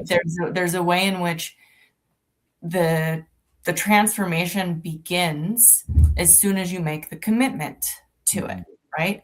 And we see that with any kind of peak experience. When you make the commitment, whether it's to, hike Kilimanjaro or do a meditation retreat or take psychedelic assisted therapy sessions, when you make the commitment, then your whole system starts to reorient around this new thing. And any part of you that's not compatible with that experience will come up to be moved aside. Essentially, it comes to the surface, and that usually that will involve fear. It will involve wanting to stay small, or ideas that you can't do it, or ideas you don't get to do what you want to do, or that it's not for you. We've been through a number of things, not necessarily any of those that are barriers to the who you need to be to experience this as fully as you want to. And circling back around to the, you'll like the desire piece. I feel like the key there is also to decide like why you're doing it. Like, what do you really want? What's important for you? And that's even tying back to you and Ron Rosano, having discussions about what do you want to do for that 10 minutes? How do you want to do it? Being really clear on what you're valuing, right? And what your priorities are. Then when you realize what those are and you get clear on them, then you can start living them out right now, right? You don't have to wait for the experience. You start practicing those right now so that they're kind of a default for you, that to be the peak of this. Like the flight is just the peak and the fruition of something you've been practicing for, right? And that's something that's much more subtle than just getting your body in shape for it, you know, or being acclimated to the controls in your seat and the seatbelt, which are all super important. But yeah, what's important to you in any given moment? What's important to you, and how is this as something, as the flight experience, an expression of that value system? I think one part that we haven't talked about very much for me as an individual is that I've had a keen sense that the world wasn't working for a long time. That the world wasn't working and it should be working. And how do we get it to work? You know, and Bucky Fuller was a mentor of mine. He talked about creating a world that works for everybody. Mm-hmm.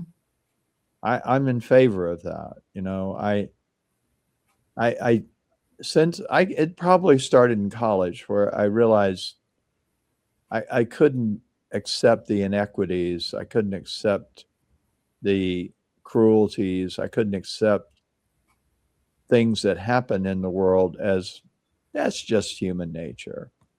I don't believe that. I don't think it is human nature, you know?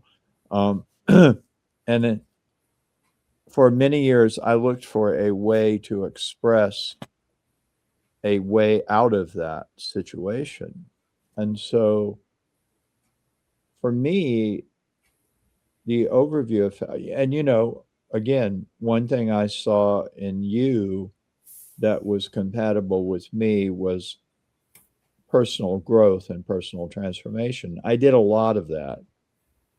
I did a lot of that. I did a lot of therapy. I did a lot of personal growth training. Mm-hmm. But the overview effect is a tool of personal transformation, but also what I'm now seeing is it's a tool of social transformation. Mm-hmm. And that's the big payoff. This goes back to your isolation thing. What if you're enlightened, but nobody else is enlightened? Mm-hmm. Well, what do? You create a monastery. You know, that's what people do. You have to be in a community that reinforces that shift in awareness. And we've been talking about it all day. People with near-death experiences, they get together and talk about that because it's ineffable. Astronauts, veterans, all kinds of, you know, we're meant to be in a community of people who understand us. Mm-hmm. I think is Sian here? Is Sian Proctor here? Hey. All right. Now here's somebody who knows. Hi. Sian, we're talking about when you actually have the experience of suborbital hop or going to orbit, when you come back, you need people who understand you, or you can feel isolated. Is that true for you, or?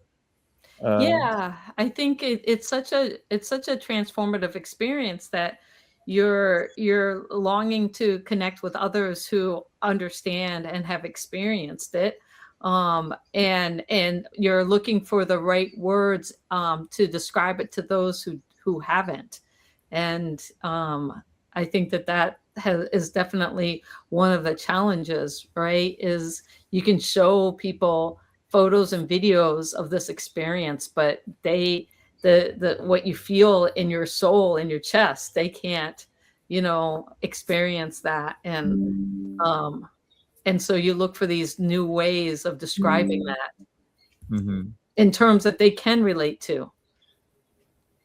Is that why you're doing so much? I mean, look at all those patches behind you. You're traveling. I mean, every time I'm with you, you're going somewhere else to share your experiences. Is that what's going on? You want other people to have at least a little pinch of what you got? Yeah, I've always said that with great opportunity comes great responsibility. And I've been given, this gift of being able to see our planet from that orbital perspective. And as a result, I feel it's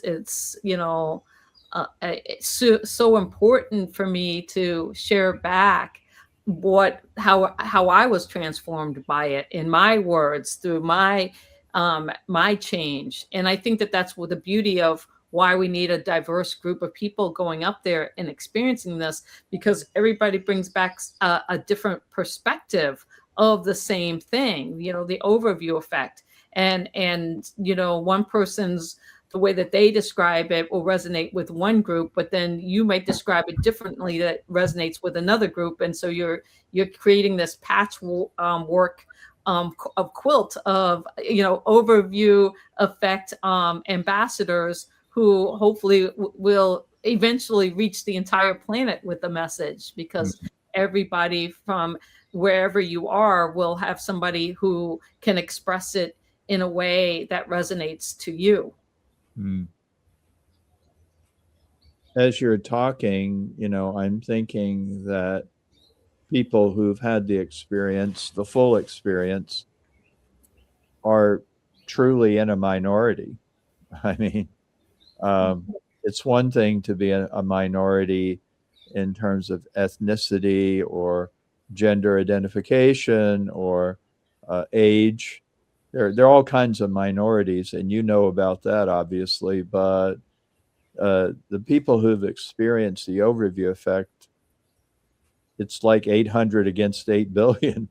Yeah, but you got to also put that in terms of in all of human history. Yeah. Right. And so it's a very small N, but very relevant for now in the direction we want to move to as a species. And so the idea of like getting this experience in the hands of people who can effectively transmit or share that message, because it's really what you do with it when you come home, right? And that's why getting you to space is so important, because you were able to have this amazing, like, transformative insight from flying on an airplane, and I keep saying, well, geez, what are you going to come back with if we actually send you to space? Like, I'm like, come on, like, I got to hear this, And I think that's what, is why it's so important, and why we want to send, futurists and thinkers and people who can share this message in really meaningful ways. And you're the ultimate person who can go and have this experience and bring it back and say, how it's transformed you. Yeah. Well, thank you. I mean, I do think, and we've talked about it throughout today, we're actually asking people to give up their hard-earned cash, which you have done. Thank you. To give me something. I do want to make the point, I'm going to give back as much as I can. That's really what my life is all about, is to give back what I've learned from you and other astronauts. But if I join the circle, it's not going to change that. It's really not an experience to be hoarded or kept secret, is it? I mean, it's something you want to share, right? Yeah, it's definitely a gift for humanity. And again, it goes with the fact that you've been given this like rare, precious like thing, and how you and our job is to share that.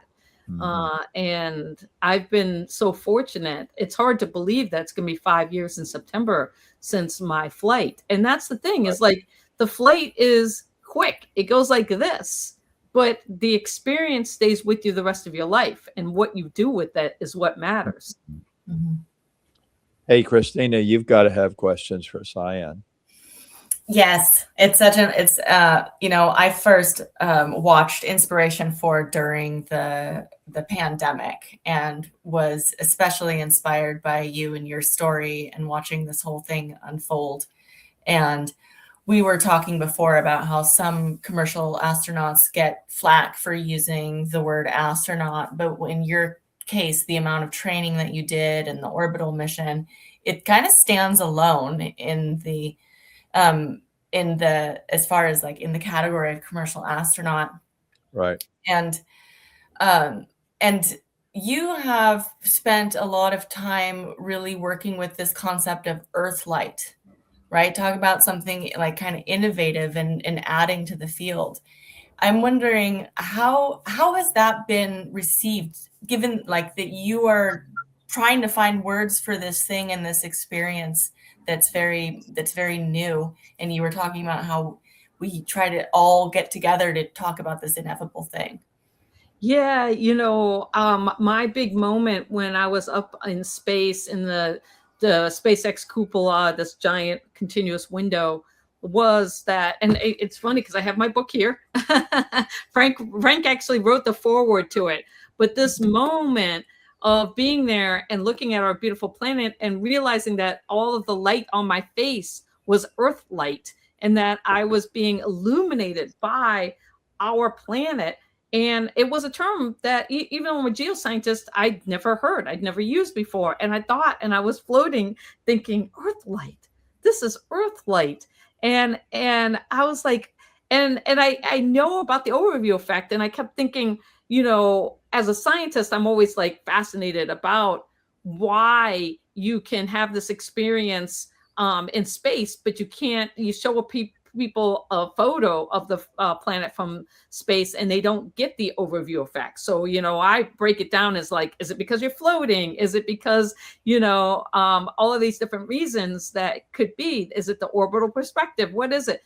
And then I realized that there's this energy component, that you're literally being bathed in this unique luminous signature that is our planet.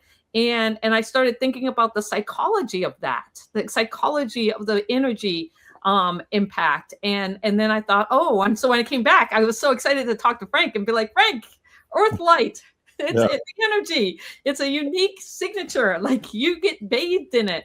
And I felt very compelled to share that message of the phenomenon that we in this whole idea that we live in an Earth-like world. We don't live in sunlight. We live in Earth-light. And Earth-light is an integral part to the formation of life on Earth. And it's a message that I feel compelled to share now because of the journey that I've gone on. And I feel so fortunate that Frank laid the foundation for me to be able to go and have this experience and have this self-awareness and discovery for myself. And now, like I said, I come back and I'm like, it's all about Earthlight. I got to share this, and having that goal of making that phenomenon and that term well known, because people confuse it with Earth shine, and Earth shine is not Earth light. Earth shine is, and this was what's cool about this, is Leonardo da Vinci was the first to document Earth light in the form of Earth shine. When he looked at the moon and it was a crescent moon, he was able to see the unlit side of the moon in the outline. And he hypothesized that that was the light from our planet reflecting off of the moon, the non-lit side, illuminating it enough for him to come back and for him to see. And that is Earth shine. And but it's a direct result of Earth light. And so it's been just, sorry if that's loud, there was a helicopter flying really close to my house. and again, but being able to say, get people to understand the phenomenon, and us to, as humans, to really kind of feel this same connection, and maybe even a deeper connection to Earth light than we do to sunlight and moonlight, because it's so special. Mm-hmm. Since you've been back on Earth, it sounded like two things came up there. One was, how are you experiencing Earth light from the surface? And the other, well, let's just go with that for now. Yeah.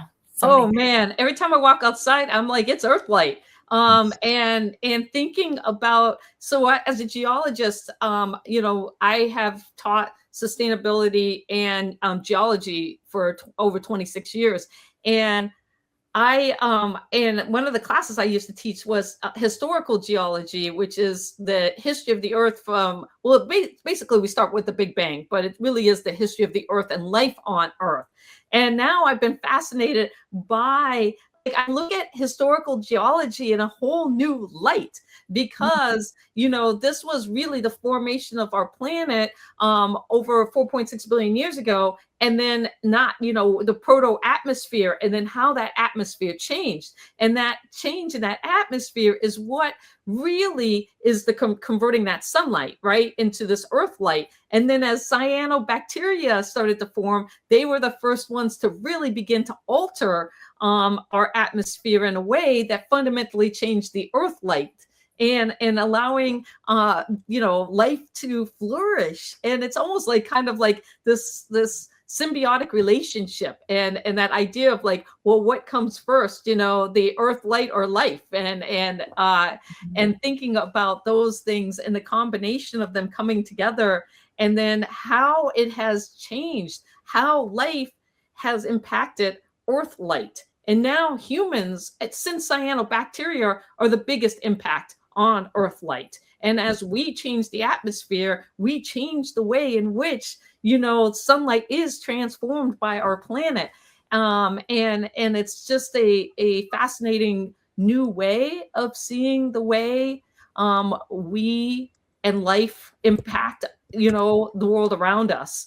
And so when I think about Earth light, the light on my face is not just reflected sunlight. Earth light contains all of the biosignature of life, and in it, and all of the energy that we transmit and create as a human.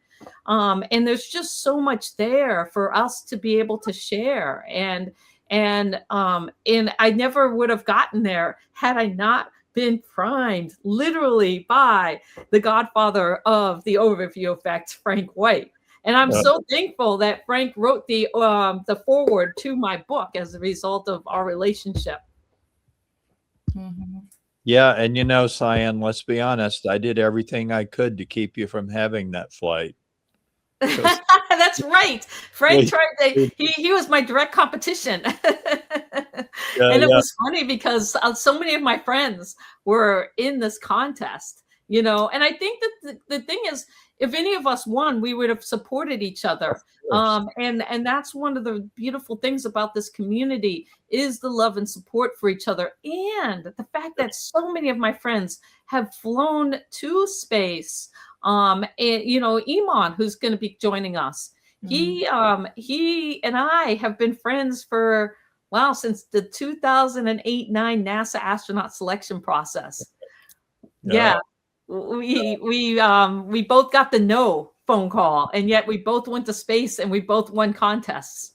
Yeah, it's it all works out. And as I told you, I mean, I think your point is well taken, why we need a lot of different kinds of people to fly. As I told you at the time, no astronaut I'd interviewed before you ever talked about Earth light. I mean, I think you discovered or articulated something new. And the more diverse groups of people, and the more people who have this remarkable overview effect experience as kind of the core, the more new knowledge we're going to get. I totally agree. And that's the thing, is like how this experience transforms you, and you bring it back and share it, you know. And so for me, through media and art are the main ways in which I'm coming back, and poetry, and sharing my transformation. And you know, lots of astronauts talk about the Earth's glow, but I think I just had this moment of, and it might have been the combination of being a geoscientist and an artist, and having this experience. So I was kind of coming in with this prime of artistic expression, because that's how I got selected to go to space, and having this kind of like almost poetic moment when I was there, and realizing literally at this moment where you squint, the Earth was above us because we were inverted. And you look up and you're squinting, and then you look down and you realize you're illuminating, and then you think about the Dragon capsule and the fact that the nose cone blocks direct sunlight into the cupola, and you're like, what's going on here? And then Earth light, oh, right. and I think for Frank, I'm like, I just want that moment for him of like, what's he going to be up there, and he's going to look at our planet, and what's he going to feel, what's he going to think, because for everyone it's slightly different because of who you are and what you bring to the table. And I think that's why, you know, I always add in my poem that got me selected, I talk about creating a Jedi space, just, equitable, diverse, and inclusive space for all of humanity, and how important that is. And the overview effect is fundamental to that, right?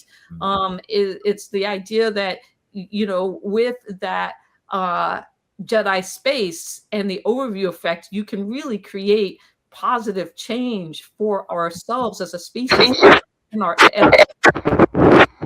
Absolutely. And it, you know, Eiman is about to come on board. I just want to let you know. Eiman, why don't you come on out and join us? Yay! Yeah. Oh, we can't hear you yet. I think you're muted.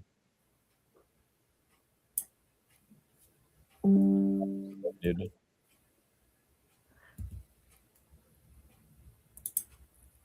It's really funny to have this history with him. I have this great picture of me, him, and Jessica Meir. And in the first round interviews for the 2009 NASA astronaut selection process. And when I met Jessica Meir, I literally said in my head, oh, she's a future astronaut. Yeah. And then the funny thing is, the three of us, none of us got selected. And you're thinking, this is Jessica Meir. How did she not get selected? She got selected the next round in 2013. But it made me feel better, because in my mind, out of our little group that was there, I was like, that's a future astronaut. And now we've all gone to space, which is so amazing. Can you hear me now? Yeah. Okay. How's it going? Sorry, I'm at work at the hospital, not at the rocket park. I would rather be at the rocket park. I do love that story, about Jessica, because I felt like she was going to get picked, because she definitely had the right stuff as far as all of it. And she continues. That's why she's floating around in the ISS right now. Yep.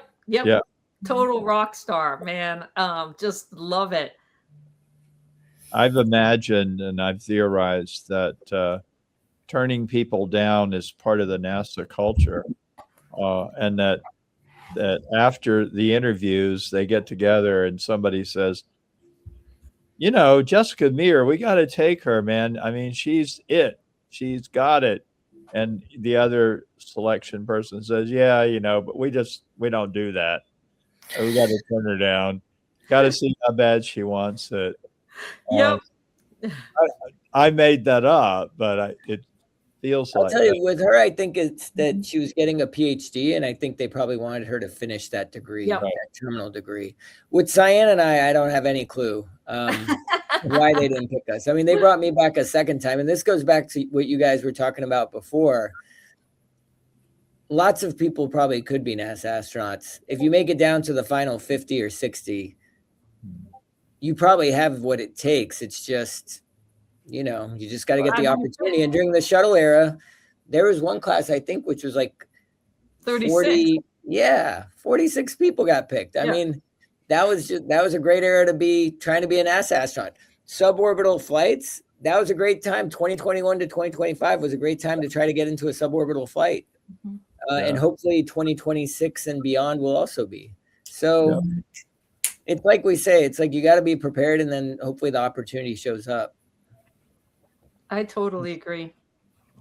I've been inspired by both of you because I was thinking about this campaign. Where are we going to end up? What is it going to produce?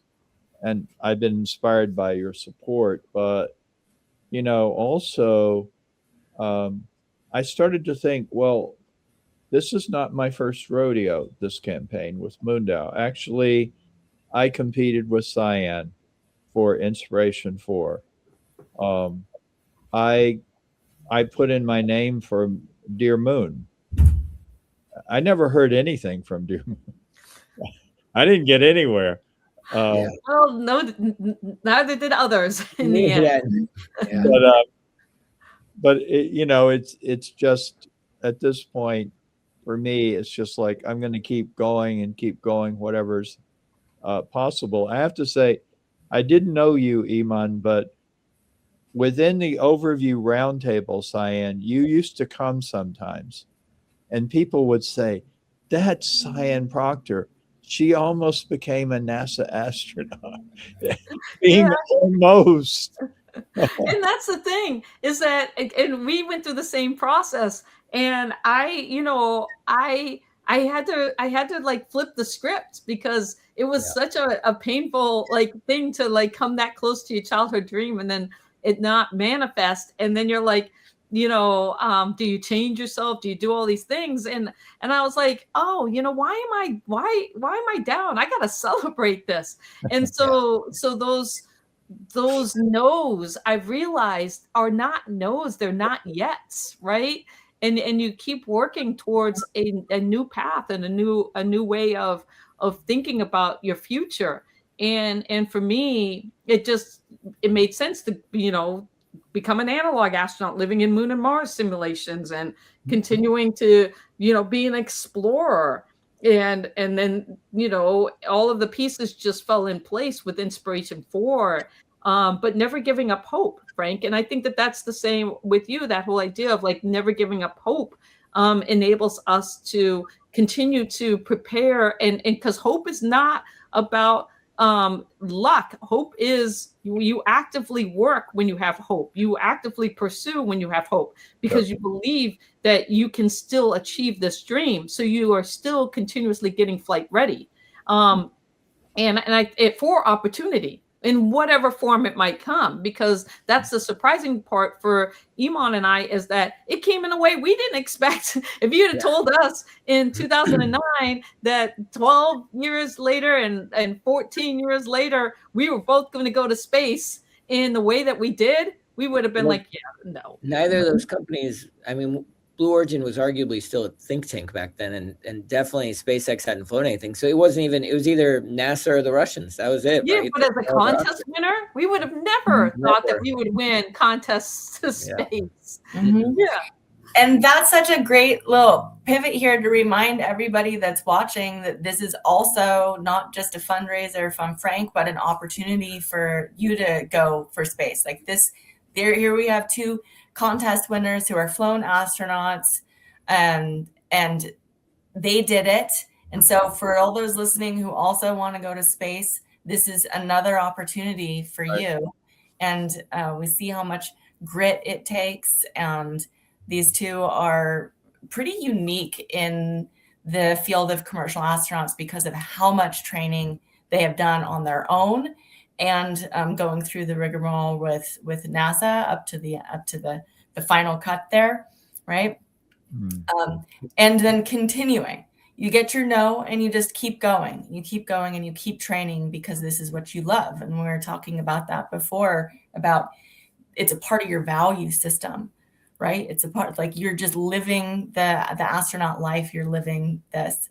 And I'm gonna I'm going to bow out with just one more plea for everybody to contribute now to supporting Frank because of all of the reasons we've listed and so many more. And I've got one question for Eiman and Sian on the way out, which is, can you imagine if you didn't have any sense whatsoever that the overview effect was a thing and then having your flight? Yeah, I mean, I think one thing Frank has shown us is how big of a community he's built over the years, and how far that stretch has gone. So at this point, I think the idea of the overview effect is so pervasive. It's hard to imagine a time when without thinking about it, right? I still think you'd be shocked and awed. I mean, I think that's why one of the first cosmonauts, did some artwork in space, right? Mm-hmm. Because they were blown away by it, just the beauty of seeing the Earth from space, and it moved them to produce art. So, yeah, no, I totally agree. I think that there have been so many moments where they have expressed that that awe and wonder from orbit, and I think Earthrise is such a great example of that. When why am I blanking on his name? Bill Anders. Yeah, Bill Anders. When Bill Anders looks up and sees it by chance, and he says, "Oh," and if you never listened to the original recording of that, it's so good. And he's like, "Oh my gosh, quick, hand me the camera," like he's like, "Wow, that's stunning, that's beautiful," and just that it's such a beautiful, expressive moment. And then, we've got that same experience with the Artemis 2 crew.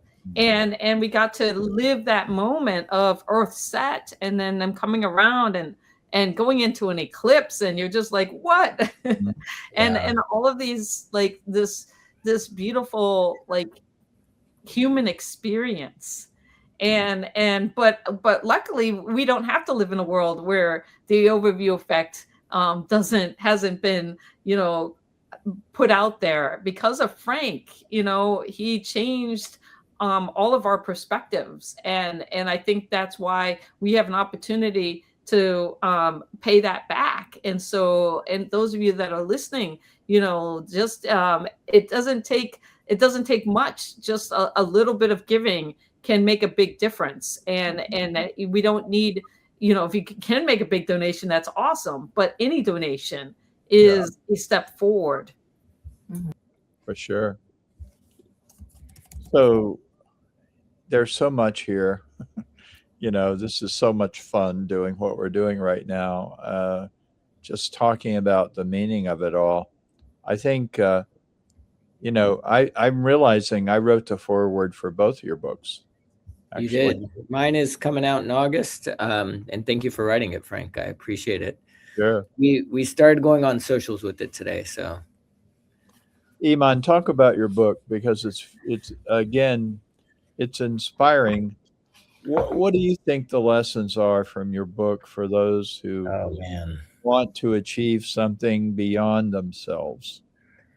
I think it's part of what Sian said. One, you just have to keep pushing forward and believing that you can achieve it, even if it might not happen. I mean, I think don't give up on yourself is probably the biggest thing. But then the next thing is finding your team and finding the people to support you.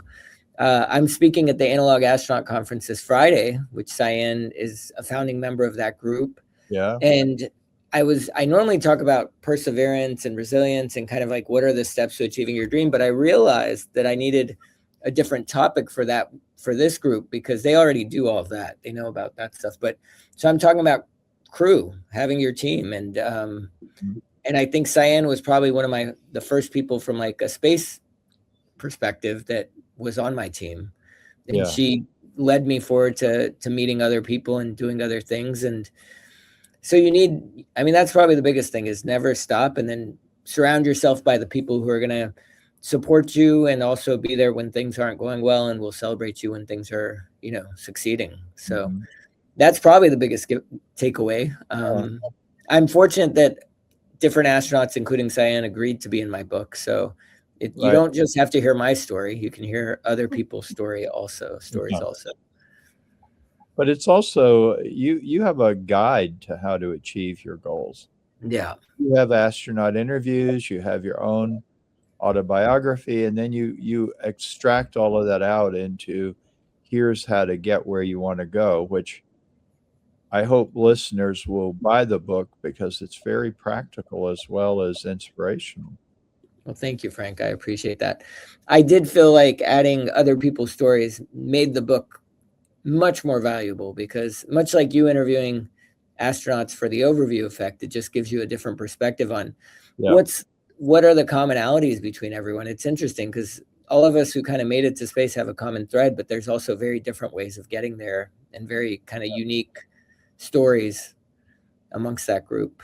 So it's pretty fun. I also am doing a podcast that's coming out, I think this Wednesday, where I try to interview people about achieving their dreams, achieving hard things, and some people who have different parts of their lives. You know, maybe they're a physician, but they're also an author, or maybe, you know, they're an astronaut but always dreamed of doing something like art. So we'll see. Yeah. Hopefully it resonates. Well, I think not everybody knows how you actually finally got a flight. Why don't you talk about that? Because it was kind of non-linear, wasn't it? How did it happen? Yeah, I mean, I will thank the Moondow community for sending me to space first and foremost. So the same community that's raising money here to send you raised money in 2021 with the goal of sending one person to space, but raised enough to send 2 people. And so the first astronaut was Kobe Cotton, which the community selected. He's from Dude Perfect. For those of you who have younger kids, you probably know who that is. But they do trick shots, very impressive group of guys. And so they sent him up to space back in 2021. I think it was NS-22, New Shepard 22. And then there was another seat available, and that seat went to a community member who won it, but unfortunately was unable to fly. Despite Moondow trying for over a year to get him here from overseas, from China, at the end of the day, he couldn't fly. So they went back to the drawing, and I was sitting there watching. I'd had my ticket, and I was number 4. So, you know, they're going 10, 9, 8. And I was bummed. Like, here, another chance gone. That was my 12th attempt. So number 4 gone. And my wife looked at me. She's like, you're much closer today than you were yesterday. So just hang tight. Don't stress it. And I think I talked to Sian around the same time too. She's like, look, you're still in the running. And sure enough, over the course of a few months, the other 3 people just either dropped out or didn't qualify. And all of a sudden, come April, I had Pablo and Ryan calling me and telling me I'd won a seat to space.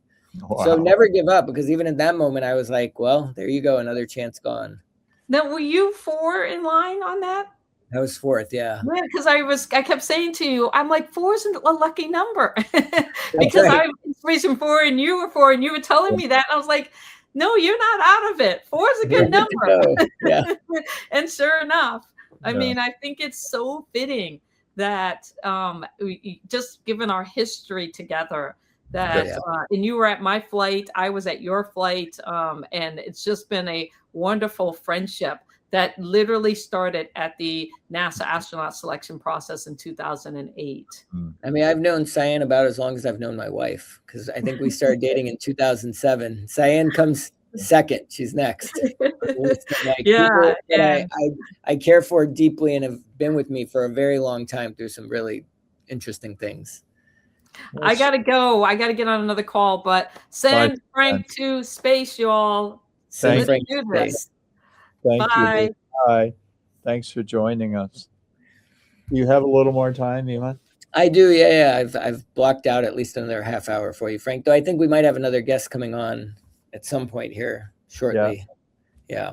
Well, I'm pretty excited, Frank. I mean, how are you feeling about this? You're now 6. How many hours are we into this? I call it a telethon, but I guess it's an internet-thon. I don't know what Space-A-Thon. We're calling it a Space-A-Thon. Yeah. Yeah, I'm very excited about it. I mean, right now Moondog is telling me all about her views. No, I'm very excited. I realize, Pablo pointed out if Worldview were flying today, we could buy 2 tickets. True. We do have enough. We've accomplished a lot. And also, Mundau's decided we're going to close the fundraiser today because we want to say what we mean and mean what we say. Yeah. But also, we are going to take a month to think about, okay, we've got whatever we've got, $175,000. Talk to the providers and say, hey, what can we do with this? And what will you give us for this? We've been looking into Chinese companies that are starting to get into the business. We're talking to all the stratospheric balloon companies. And, so it's over, but it's not over in a way. But I have to say, Eiman, what I'm feeling great about is that what we've been doing has been in concert with Artemis 2. Artemis 2 has been a breakthrough in consciousness, I think, in that the overview effect really did come down to Earth through those astronauts and through that mission. And I really feel like the overview effect has gone mainstream. And the distinction between overview thinking and surface thinking is becoming really obvious. And also the fact that we have a choice is really important. And I think that choice is becoming starkly clear to people that we do have a choice. And I want to tell one more story because Emily is here from Space Camp, and we want to have her join us. Absolutely. But, your point about never give up, this is a story that may be apocryphal. I can't confirm it, but it's a story that Sir Winston Churchill was asked to give a talk at the graduation of a school in Britain. And they made a big deal of it. He was a former prime minister, saved Britain from the Nazis, and so on. So much applause, Sir Winston. He got up and he said, "Never give up." And he sat down. And the chancellor came over and said, "Sir Winston, I think they were expecting a little more. Could you try again?" Okay. He got up. Never give up. And he sat down again. And I think that's really it. I mean, once you give up, it's over. It's not terrible. I mean, maybe the time comes when you should give up. Maybe you have another priority, like your family, or your health, or something else may become more important. But as long as you have the hope, and as long as you're putting in the effort, your dream can be realized. And there's a song called "Hold On Tight to Your Dream" by Electric Light Orchestra. Whenever I get a little depressed, I play it, and it just brings me back, and I'm ready to go again. So let's bring Emily. I think we should get Pablo and Ryan to pull that song up at some point for this. This Space-A-Thon. Yeah. But let's get Emily in here. Yeah, and Pablo and Ryan, if you know Elo's "Hold On Tight to Your Dream," let's play it at some point. Hi, Emily. Hello. And Frank, I don't know if you've met Emily, but I'll introduce Emily. Here's Emily. She's from U.S. Space Camp, which Emily and I got to know each other. I think maybe it might have been through Sian. Sian was kind of one of the earlier connections for me. I mean, I have a connection to Space Camp way in the past of wanting to go as a kid, but more recently through Sian when she was inducted with the Inspiration 4 group to the Hall of Fame, the Space Camp Hall of Fame. And then since then we've developed a relationship, and Emily and Mundau through Pablo and Ryan Moondow has supported some of the new Inspiration 4 training center. So the next generation of astronauts coming through through space camp. Yeah. We're giving a percentage of the proceeds from this event to Space Camp. I just wanted to tell you, Emily, my son went to Space Camp, and I was super jealous. I never got to go, but he went, and he was just so taken with it. He had such a good time, and he did not become an astronaut or anything like that. My son has become a Zen master, which is quite an accomplishment. So, he has achieved a very high purpose in life. But Gretchen Green has talked a lot about her commitment to Space Camp. Tell us about it. How many alumni do you have, and what are you doing these days, and what's it like at Space Camp these days? Goodness. Well, I'm excited to hear that your son has come through Space Camp, and it's not too late for you either. So we do have adult camp, and with this new facility, I think you should come out and do some training before you get to go to space. So I will. Actually, I would say, just to add to the story, my late wife Donna really wanted to give me adult space camp as a Christmas present. And it just never happened. We never made it happen. There was always next year. And then, of course, there wasn't a next year. But yeah, I'll talk to you about that. I think I'm going to need a lot of training, so I'll come to adult space camp. Let's do Seems it. like you're going to have a Moondow adult space camp. Yeah. All right. Okay, tell us about that. And tell us about adult space camp, because maybe people don't know much about that. Yeah, it's actually one of the number one things I hear people say is, oh, I didn't get to go to camp. And I'm like, you still can. You still can. In fact, our oldest camper was 100. Wow. Yeah. So there's no age limit. So anyone can come to camp. Great. That's great. So yeah. What do people learn at Space Camp, and how many people have done it, and who inspired Space Camp? What's the origin story? Yeah, goodness. So Space Camp started in 1982. Werner von Braun actually helped inspired it, but a man by the name of Ed Buckby was the one that officially started Space Camp in 1982. He said there was a camp for all types of things, but there wasn't a camp for Space Camp. It wasn't a nerd camp out there. So he envisioned Space Camp, and he had no idea that years and years later, there would be over 1 million alumni to go through the program. Over 1 million. So it's changed a lot of lives. We've had I think we're up to 21 astronauts in our alumni group. Really?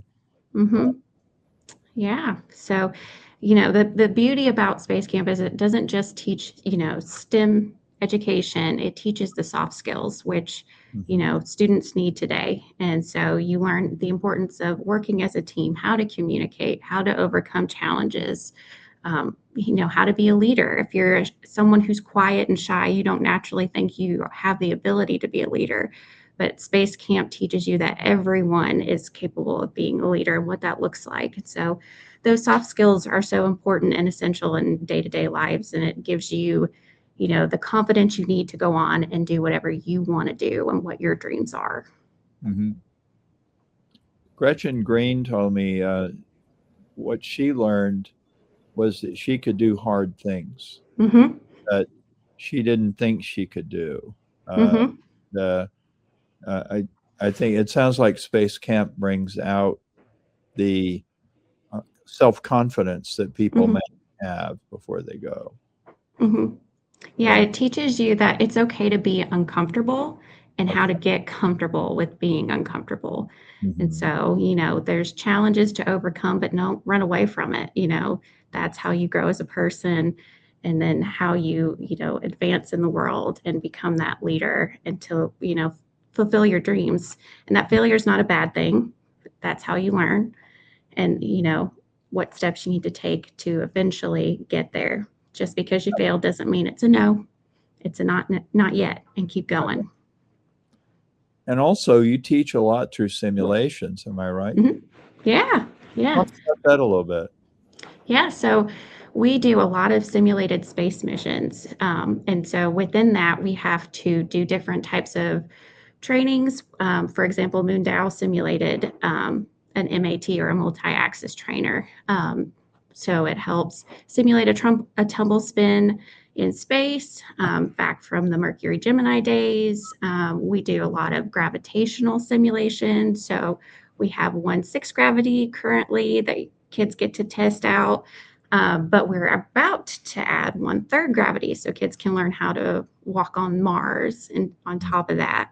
But the biggest thing that they do throughout their weeks is their simulated space missions. So they'll be given a different mission position, whether they're in mission control, if they're in the space station, or they're in the orbiter itself. And so they'll learn how to work within their specific area, how to communicate, how to, flip the right switches, how to overcome anomalies, and they feel like they're specifically in space for a time being.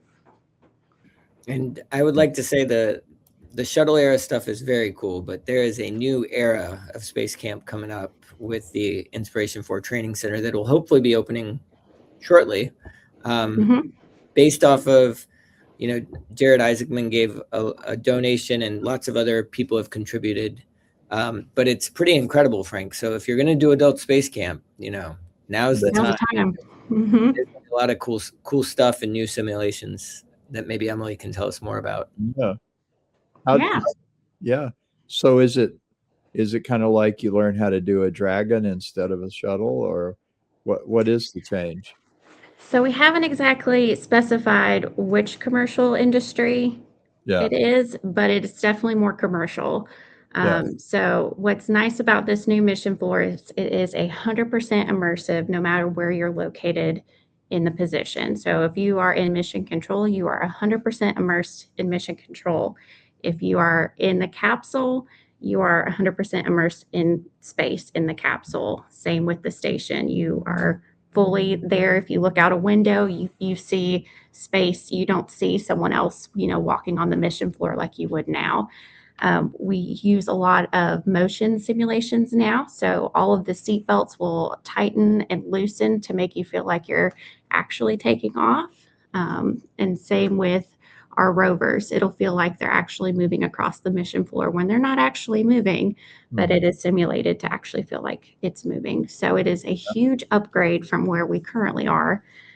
We're still keeping all of our stuff. It's important for us to teach where we currently were with the shuttle era to, show where we got today.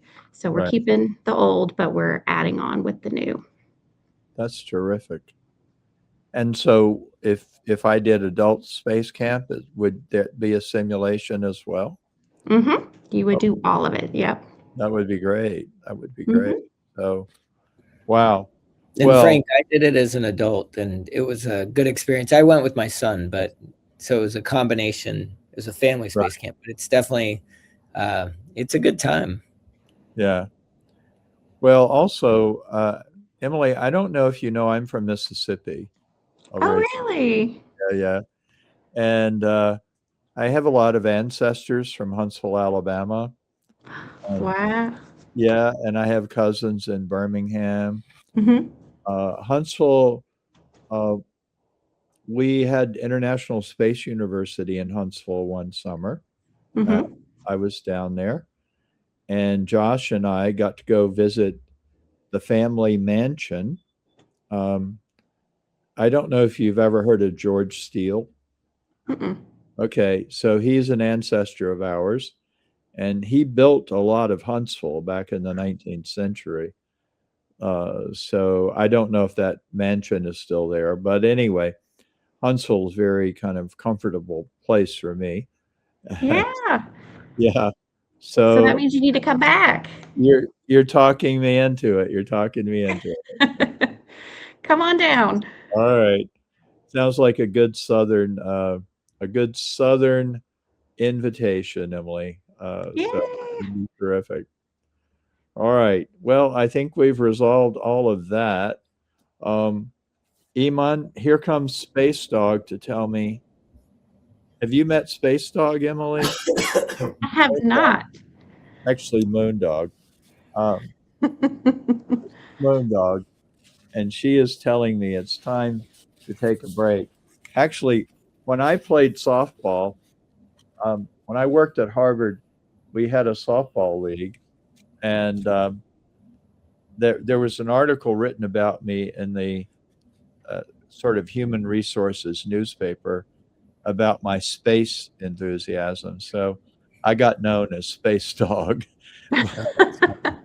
But this is actually Maisie Dobbs, and her nickname is Space Dog, is Moon Dog. I love that. Yeah. Well, it's been terrific, Emily. I will be seeing you soon.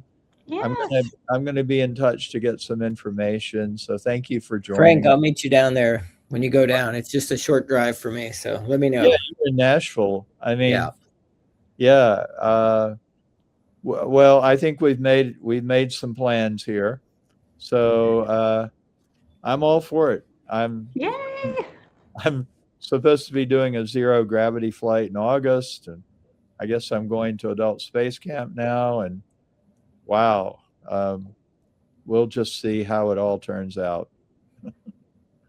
All right, thanks everybody. I'm going to ask Pablo to come back and take over the hosting. Hey guys. I'm going to take a break, and I think, who do we have coming up at 3, Pablo? I am not sure. We've got Ryan here as well. I think Ryan's got the schedule. Yeah, we're going to be joined by Titan. So, he's working through a big donation too for the Send Frank to Space campaign. So we're trying to get that through here. Cool. Yeah. So I just want to do a shout out to Titan while we're doing it. Titan is the leader of the leaderboard, I think. And he's made, as has Eiman. Eiman, thank you for your videos. Titan has made a number of videos. He's been a very strong advocate for this campaign. And we really appreciate it. So, Titan, I've got to go talk to somebody else who wants to contribute. But I'll jump back in if that call finishes. And so I'm going to step away just for a little while. Take care, Frank. All right, we'll see you later, Frank. Thank Bye. you, Emily. Bye, Emily. Bye. Okay, Moondog, I'm gonna go. All right, I'll take Frank off here. Moondog. Frank's been going for 5 hours 46 minutes. Yeah, we're hitting 6 hours here. It's been a great stamina here on the Space-A-Thon. Yeah, amazing. Well, I've been listening to you guys' conversation. It's amazing that we can continue to support Space Camp with this raise and kind of continue our relationship with you guys. Thanks to you guys for helping us support you in our first raise, which had over 10 grand that went to Space Camp, and I think it's a special relationship. So cool to continue. We're excited. Yeah, and Emily, do we have news in terms of the opening and what we can expect in terms of the new building and timeline and all that we can share? Yeah, so we officially cut the ribbon on May 15th, and then most of the building will be complete with the exception of that brand new mission floor. That brand new mission floor will open in the summer of 2027, and we will do a huge party, ribbon cutting celebration again then. So we're kind of doing a smaller one this first go round, and then the second one will be a huge party. So we'll have Moondow come join us and make it a big deal, big celebration. That's awesome. I was bummed because I wasn't going to be able to make the May 15th date. But yeah, I'll try to be there for the party. Really excited. I'm sure it'll be awesome. There's a bunch of amazing people that are supporting this new complex, and I guess when this started, Jared Isaacman wasn't NASA or head of NASA, so I'm sure that's been an incredible development. But probably made him much more busy, much more difficult to coordinate around. But yeah, it's incredible to have Jared in that position. He's already done so many amazing things to transform NASA, and I mean, we're incredibly excited because he's been able to shift a lot of the focus around a moon base, which is like incredible for us. You know, we're literally over the moon about that development. But yeah, I guess how has it been being supported by Jared? And I guess now that he has all this sway within NASA, I'm sure that he can do even more to support Space Camp. So I'm curious what your thoughts are about all that.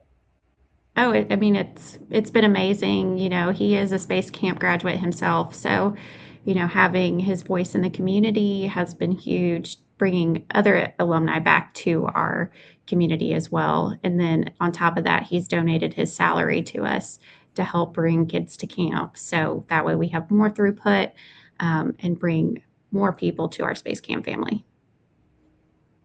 Yeah, that's incredible.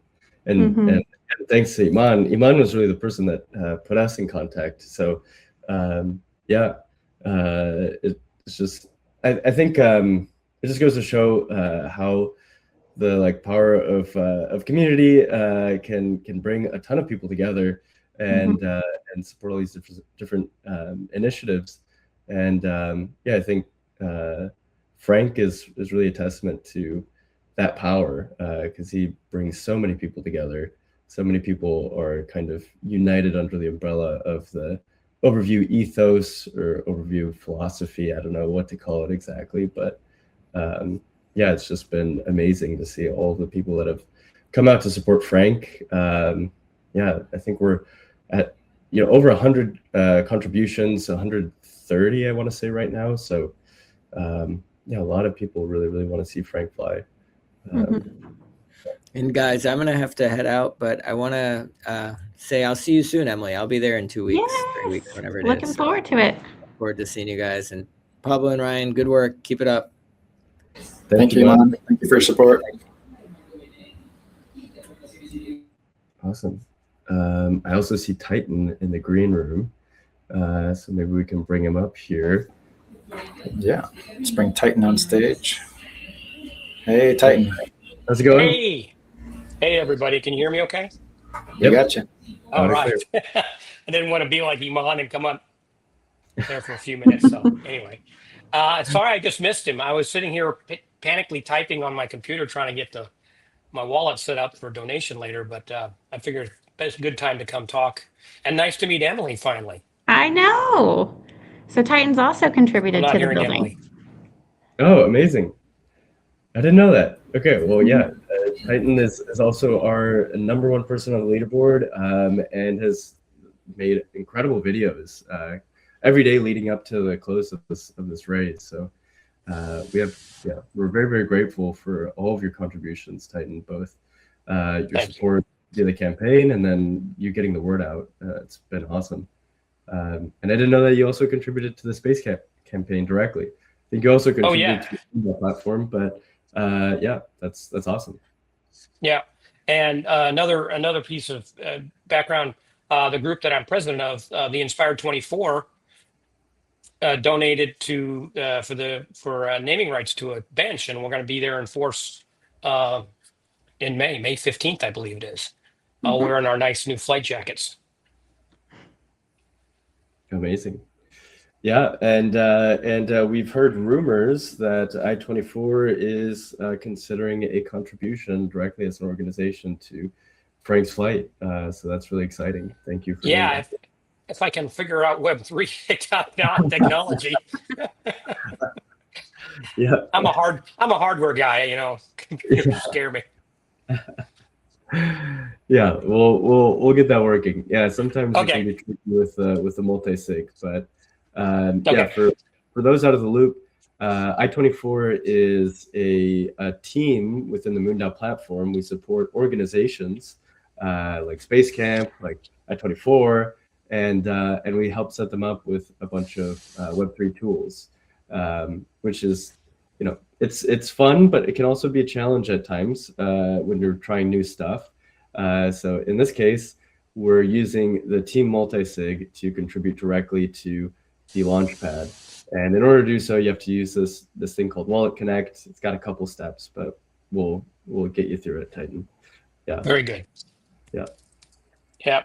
One thing for Emily also, I attended space camp in the summer of 1986. It was the second adult space camp. And it was just the kids camp with adults there. So it was all the small chairs and sleeping in the bunks and all that stuff. Although the second night I decided to go to the Marriott because I needed a good night's sleep. But I have to tell you something. I grew up as an Apollo. I'm part of the Apollo generation. And looking back on it, experiencing it was like eyedropper type stuff. We had the evening news, we had the live broadcasts.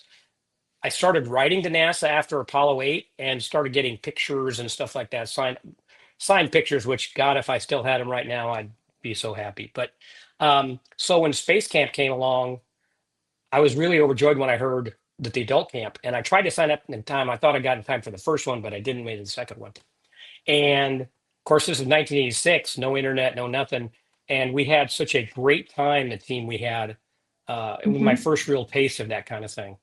And that's kind of been my life since then, creating teams. And like the Inspired 24 is a team that we put together and support each other. And everything that's been said this morning has been just like right on the nose, everything I've learned and experienced. I'm 64. I know I don't know everything, which is an important lesson to learn as you grow older, is you're never going to know everything, but you can at least share what you know. And I have to share a story. So at that camp, they gave us, I don't know if this is still how they do it, but they gave us a basic space knowledge test, 20 question test. And I aced it, right? It was hard. It wasn't that hard. Anyway, so I got picked as my commander, as the commander for my flight. And there was a young man, well, I should say young man. He was about my age at that time because I was in my early 20s at that point. And he became the pilot. And he was very, very clean cut young man. And we did our mission. We went through all of our rehearsal practice, and we managed to land the shuttle. We're the only one that day that landed. And the only thing we missed was a backup pitot tube that didn't come online at the right time. But the young man was just very efficient and very straightforward, and we clicked and so forth. After it was all over, we're sitting around talking, and I said, "You did a great job. You know, that was fantastic. I mean, with sinking." He says, "Don't tell anybody, but I'm a A-10 pilot with the Army out of Davis Mountain in Tucson." But he didn't want anybody to know because they had a rule against them allowing professional pilots to participate in the training. I don't know why at that point. Interesting. But yeah, so that was the space camp was a really big thing back then. And of course the movie came out. I don't remember if the movie came out before or after that. I don't remember. I can't hear you. I think it was later.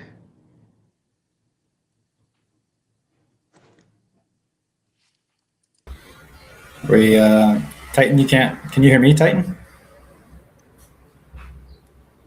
Emily, you can hear me. Yeah, I can hear you. I think Titan's having some technical issues. Let me see. I can't hear either one of you right now. All right. So yeah, you can't hear us. Something's going on with his headphones, but we'll see if Titan can get this figured out. But I'll mute Titan for right now. Let me. Okay. Can you hear me okay? We can hear you, Titan. Okay. I can't hear either one of you, but I hear my computer. If you want to hop out and hop back, you can't hear me. But technical. Right, I'm not sure what's going on. We're going live. Yeah. Here, I'll just unmute Titan out for right now. See if you can resolve those technical issues. But yeah, Emily, we're excited to hopefully we can get Frank down there. I mean, that would be awesome to see. We're excited to be working with you guys, of course, on the last fundraiser and to be supporting you guys on this one going forward as well. I haven't been to. Here we go. Yeah, Titan, can you hear us now? Yeah, I can hear you. Can you hear me okay? Yep, we got you now. All right. Sorry for that. I'm a television engineer. You think I'd have this figured out after 50 years of doing it, but it's live. There's always technical. It's live TV. Yeah, get on with it. Just keep moving. Yeah, we're not faking it. Yeah, that's true. That's absolutely true. One nice thing about live TV, there's no faking it going on. Yeah, so I just was to follow up on this space. How big a thing Space Camp was for me as a young adult, and of course that happened post Challenger. That was kind of a really big year for us. It was also the year my son was born. In fact, that Space Camp was my last fling before becoming a father. So that was a great thing. I lost you again. Oh no. I think when Ryan stepped out, yeah. Really? Okay. Can you hear me? I can hear you, Ryan. Yes, I can hear you just fine. Can you hear me? No, Emily. What? Well, that's really weird. That seems it is sort of strange. It's my lot in life. Strange StreamYard glitch here. I'm not sure why that would be doing that.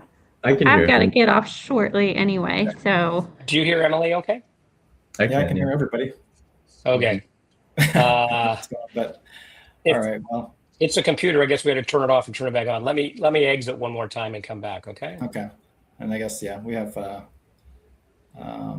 Emily. You need to step away here too soon. I know. So we have multiple. Yes. I guess Emily, before you step away, if you could give us an update about how everything's going at Space Camp, that'd be awesome. Just general kind of progress on things and new initiatives, what you guys have planned in the future. Would love to hear all of that. Yeah, so we are gearing up for the summer season. The last week of May is when things really start to pick up. So we average around 900 kids a week in the summer. But like I said, the building is set to open May 15th, and then we will immediately start using the building. So we are geared up for a busy summer, and then next summer we should be breaking ground on a new habitat building. So we'll have even more kids coming through. 900 kids a week is wild. That is so how many kids in total over the period of a summer? I don't know. I can't do that mental math. Yeah, see, it's probably around just shy of 20,000. Wow. Incredible. Titan, can you hear us now? Yeah, I can hear you fine. Yeah. Okay. Can you hear me? Can you hear me? Yes, I can hear you fine. Okay. My professional advice is don't change anything. I want to let you guys know that this last week, I was started with the countdown, basically trying to post every day. I was working out in Las Vegas on the Google Next show they do out there every year. And it was just a huge show, multiple locations, so forth. And I was literally stepping out of the truck when I had 5 minutes to record some of that stuff and get back in and try to do it. So I was squeezing out. I was losing a lot of sleep. Let's put it that way, trying to get all that stuff done. But it's something that I feel so strongly about. Like I said, everything we've heard this morning is just, it's of course worth repeating, but it really hits home. It's all about teamwork and sharing. In fact, I had a perfect example just a little while ago. Live in Houston, come home, air conditioner breaks. Yeah, okay, yeah, it happens. So anyway, so the air conditioning guy shows up, and we take a second to talk, and he realizes I'm in space, and he asks all these questions. We talked for at least 20 more minutes, and I end up getting him some patches to get to him, his kids, and so forth. And my energy level really pumps up when I start talking space with people. It's energetic for me. It's something that I have all this knowledge and experience and so forth, and I just want to share it with everyone as much as I can because it's infectious. And it's all about a better future for the world. I mean, we're not in the best place right now, and this is the kind of thing that gives the hope. And there were things we talked about. He's like a lot of the conspiracy theorists. I'm going, well, believe what you want, but we really went to the moon. I could trust me. And if you don't trust me, that's fine. I believe it, and I'm going to share that excitement, and I'm going to share that experience. And I said goodbye to him and closed the door, and I turned to my wife, and I said, that's why I want to go to space, so I can share that experience with other people like him. And that's the thing that drives me at everything I do today. And we talk about the number of tries. Eiman talked about, I guess, his 12th try. This is my 14th attempt.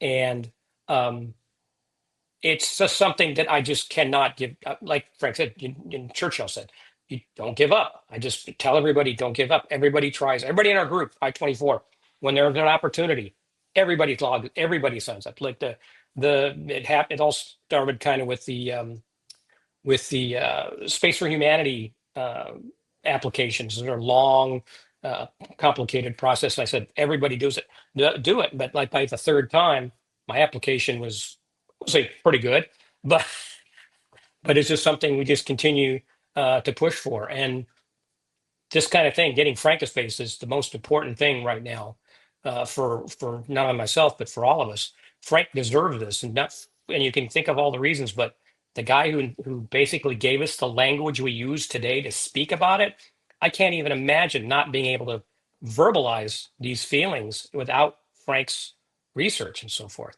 And once again, I've lost you guys. I can't hear you. I'm not hearing any background noise. Oh, there you are. Now? All right. Yeah, you just on muted your mic. Okay, that's the fine. mic.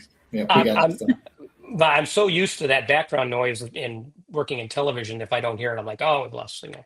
But yeah, and Space Camp is something that we talk about in I-24, trying to do a group where we do our own spaceflight training. I don't know if anybody's aware, but we did to date, we've done 4 spaceflight training classes with Chase out of the University of Arizona. It stands for the Center for Human Space Exploration, and run by Trent Tresh, another I-24 member.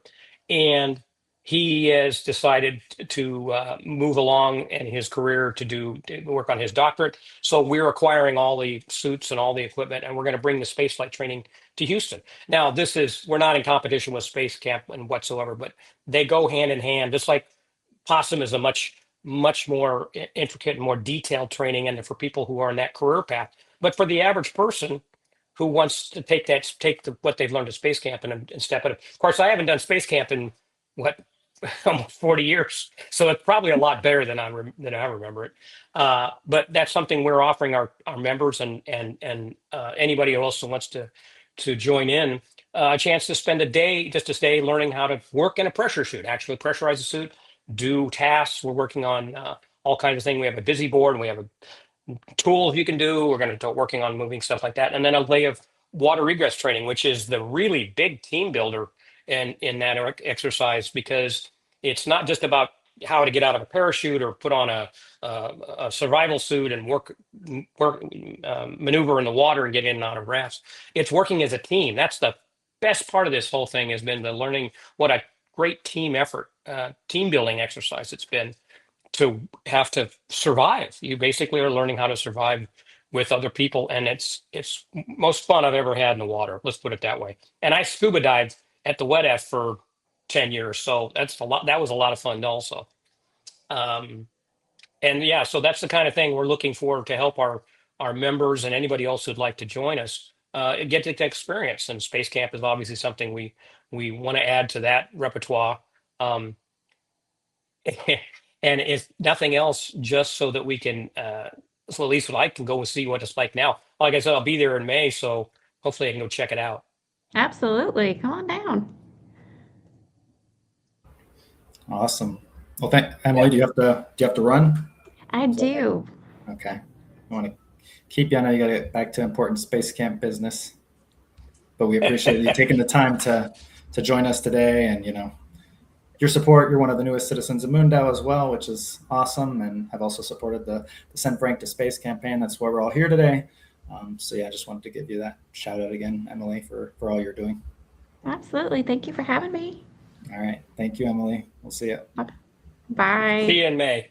Bye. Yeah, see you then. Cool. Well, yeah. And I just lost you. Seriously? I just lost. All right. Well, hold on a second. Let me try something. Refresh. And get on my speakers here. While we're hello.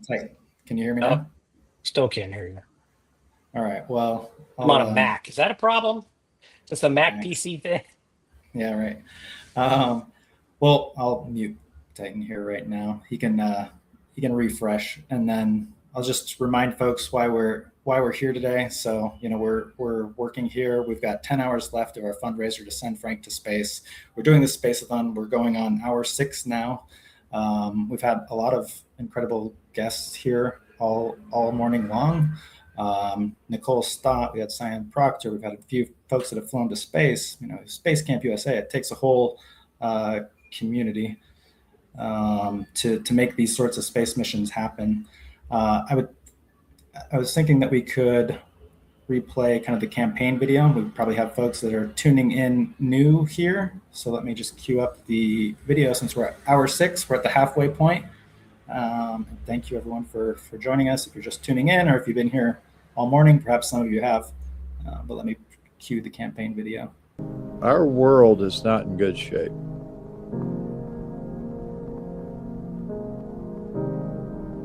And you don't have to be a rocket scientist to see that we, as the crew of Spaceship Earth, we're kind of doing a terrible job of being the crew.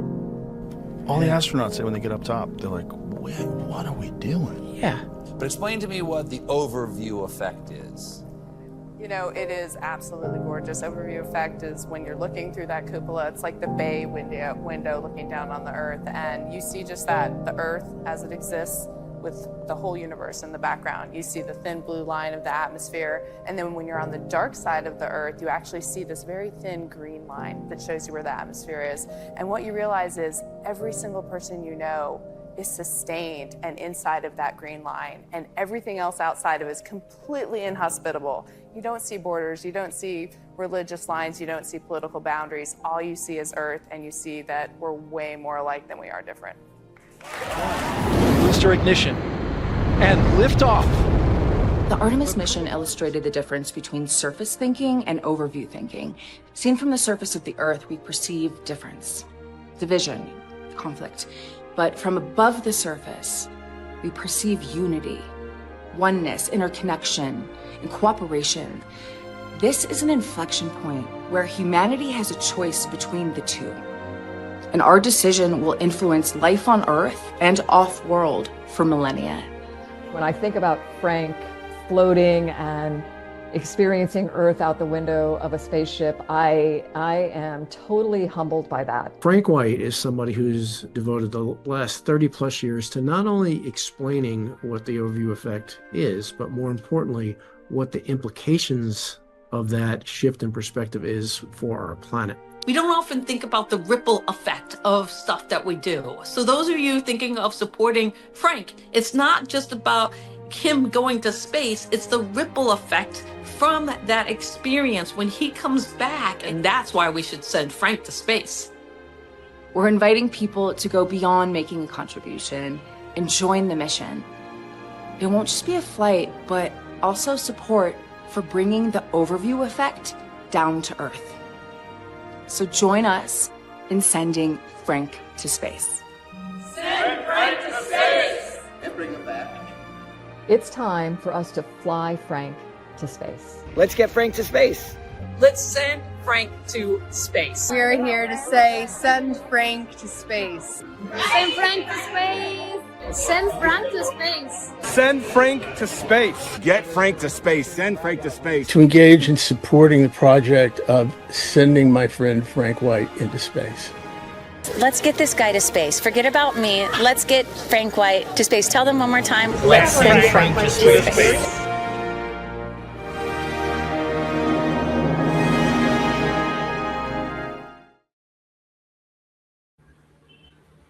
There you go. Let's send Frank to space. Yeah, Pablo, you got the screen share up here. I think you're muted on my end.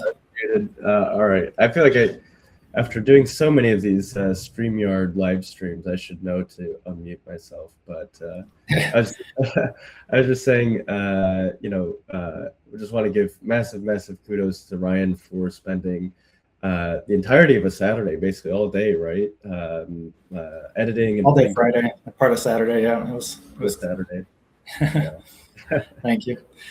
Yeah, and it turned out amazing. So yeah, it was just great video capturing the reason why we're doing all of this, and just the kind of importance of the inflection point where we're at right now, and how we could use Frank's message to overcome some of the challenges that we see around us. So yeah, Yeah, Thanks great. Great to have all the content, you know, from folks that have been engaged with the campaign over the past couple weeks or the past month or however long it's been. You know, some of the community folks that have seen Frank on the ground at the Artemis 2 launch or at Yuri's night and putting things out on socials. It's a good call to action here for anyone viewing right now, just to continue to help get the word out. Like we said, there's 10 hours left. So, you know, any posts or engagement you can do right now while we're here on this live stream, or help direct people and help bring the overview effect down to earth. All of that is super, super helpful. Make a donation and help spread the word, because time is, you know, running short. Yep. I wanted to pull this up because there's a few little updates that I just want to show people. So one is, you can see the deadline in real time counting down. So we've got 9 hours and 45 minutes left. So make sure, if you'd like to contribute, that you do so within the next 9 hours and 45 minutes. Otherwise, you won't be able to contribute. So get in there. And then the other little addition here is, if you want to fly with Frank, you can see how much overview would be required in order to get on that leaderboard. You also have the steps kind of broken down here. We talked about it earlier in this live stream, but I just thought it would be good to have it right here on the page so that people can follow those steps and know exactly what they need to do in order to be in the running to fly with Frank. Yeah. I also fixed a little bug that we caught actually on that live stream where after logging out, it seems like it kind of kept you in there. But that's been fixed. And then lastly, I mean, I think, so it says we're at 34%, like Frank has said and Ryan has said, and I've mentioned, you know, if we're going by the prices for Worldview, which are $50K a seat, we actually have enough for 3 seats on Worldview already for a stratospheric balloon. However, the prices of the seats do vary, and the timelines for each of the carriers do vary. And with all the information we've collected from different carriers, we believe that at the 500K level, we'd have strong success with this campaign. But no matter how much we raise, we will basically be going to all these carriers, and we'll even go to the suborbital folks with Virgin Galactic and just let them know, hey, this is how much we've raised, and these are our goals. We want to send 2 people. If you'd like to work together, this is how much we've been able to put together within the space community. 130 contributions, or almost 130 contributions that have come in. But the more that we can put together, the more resources we can pool, the stronger our impact. So if you'd like to be a part of this mission, if you want to have a chance to fly with Frank, if you'd like to help propagate the ideas of the overview effect to more and more people, you've got a little over 9 hours to do so. So yeah. Also, I think we've got Jango here in the green room. Let me put Jango up here on stage. Yo, what's up, Jango? What up, what up? Hey, Jango. How's it going? What's up, Ryan? What's up, Pablo? How we doing? How you doing? Hanging in there. For those that don't know, Jango. Yeah, we're in our last push here. Yeah, just doing a live stream. Let's go. Yeah, let's go. And so Jango, for those that don't know, is the author of the Juicebox protocol, which is the biggest, most impactful protocol when it comes to capital formation. I don't know if that's the right term, but basically crowdfunding online via Ethereum. Jango and the Juicebox protocol have powered the largest crowdfunding campaigns online. You know, Juicebox powered Constitution DAO, which raised over $47 million. Powered Assange DAO, which I think even broke that record and raised over $50 million. I don't know the exact numbers. Powered Moon DAO's raise when we raised funds back in 2022.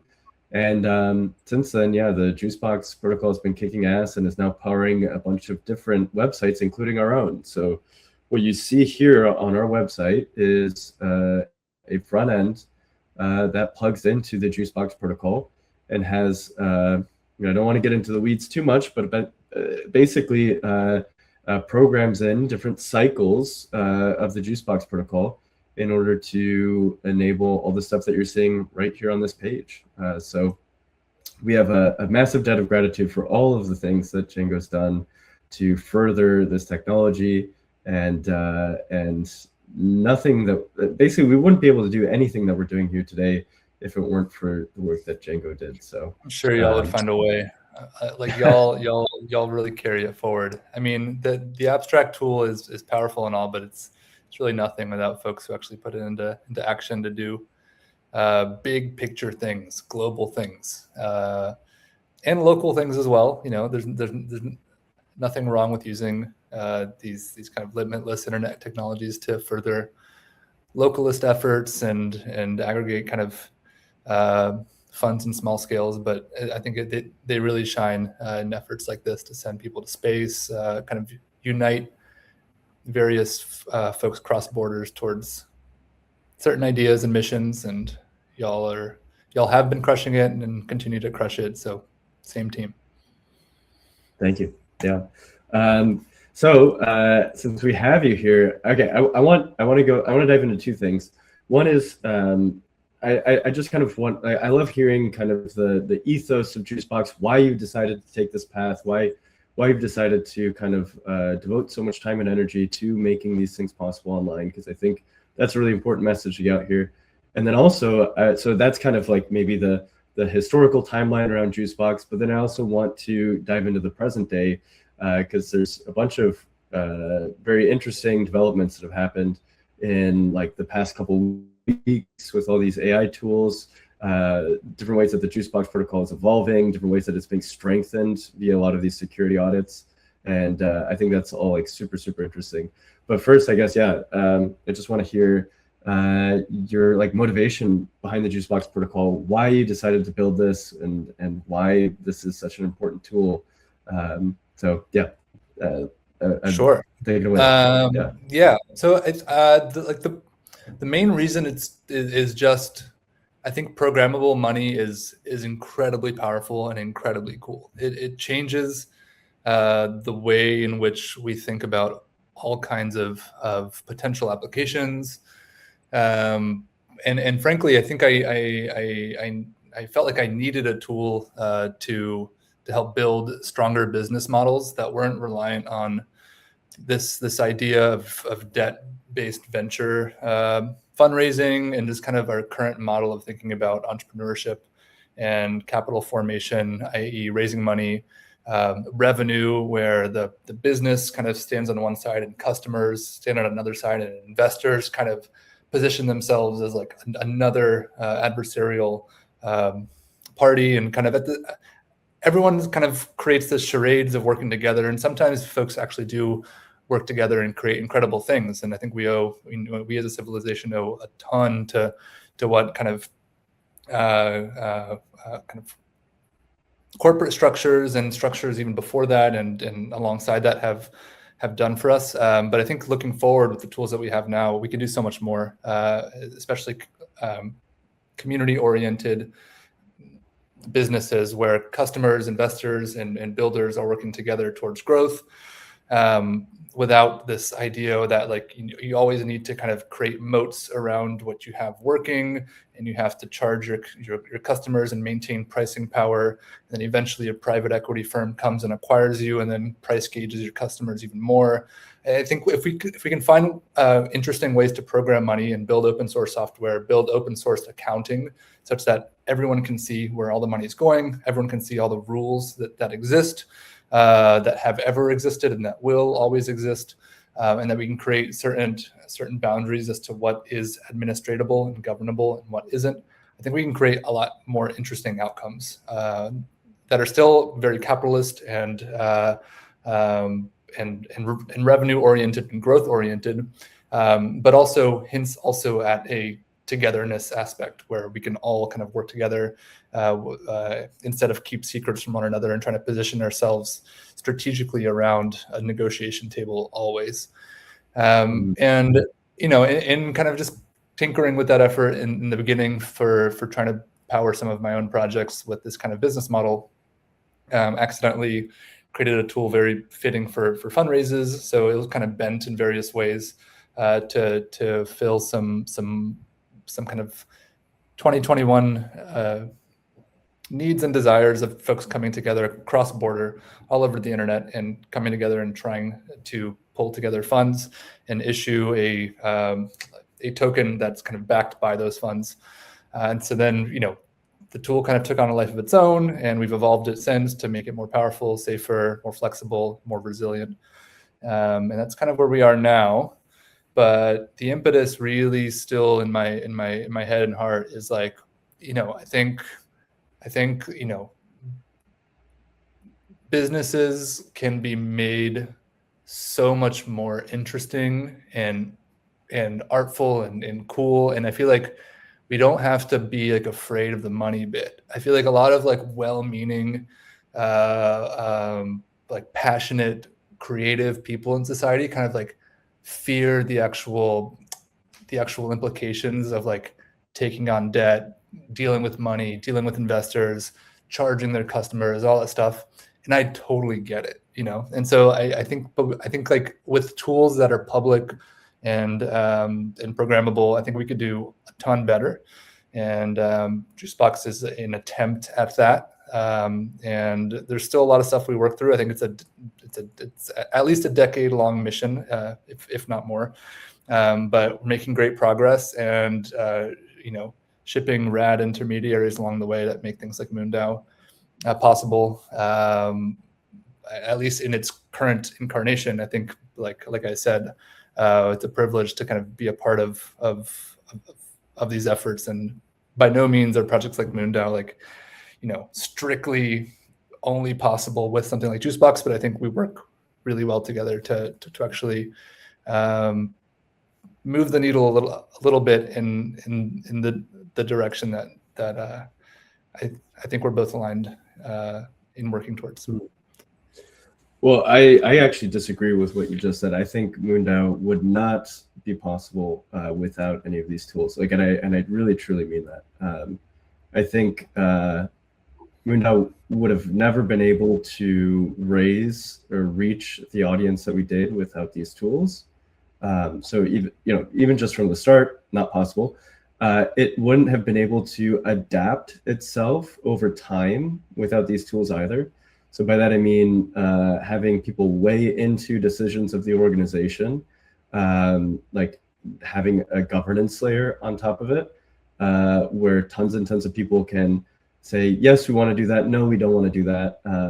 That is very, very difficult and quote unquote kind of like trad. Like I like to call it this like paper businesses that just use pieces of paper and lots of lawyers that are very expensive. Instead, you can just whip up a governance protocol, ask for a vote, and then have people decide on chain what they want their fate to be. And I think that's a way more interesting model of cooperation online than having a board or whatever that just makes a decision for the organization.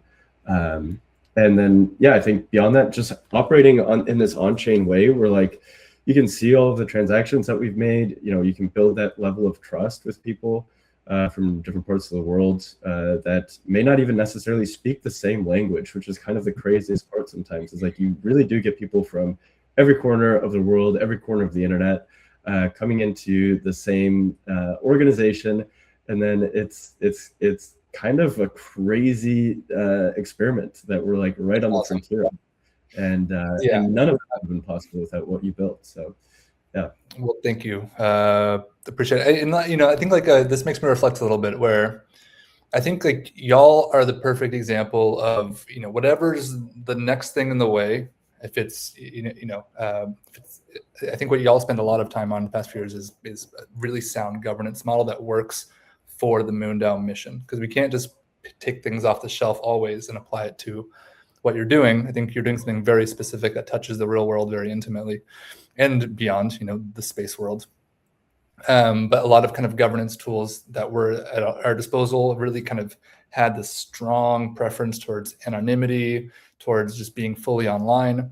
And so, I think even from the fundraising perspective, if that was a thing in the way, like y'all would find a way without tools, it's really great to be able to, put things on the shelf for us to use that plug in super nicely. But what this makes me reflect on is I appreciate more and more over time how easy Juicebox makes it for folks to just start. Like before Mundo had the glue in identity to be able to spend a year working on like hard problems on its own, it had to pop up. It had to do like a month-long like what if pop up, get folks together, fundraise, and then establish itself as like, oh shit, now we have a responsibility.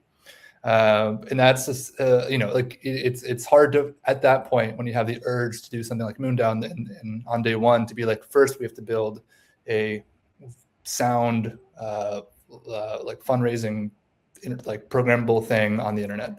So big shout out to everyone who's touched Juicebox to actually get the foundation tight to make stuff like Moondown possible from the start. Like the pop-up effect is like real and really cool and great to be a part of. Like it's the most exciting thing about what I do is being a part of really exciting moments and passionate people who are trying to make things happen.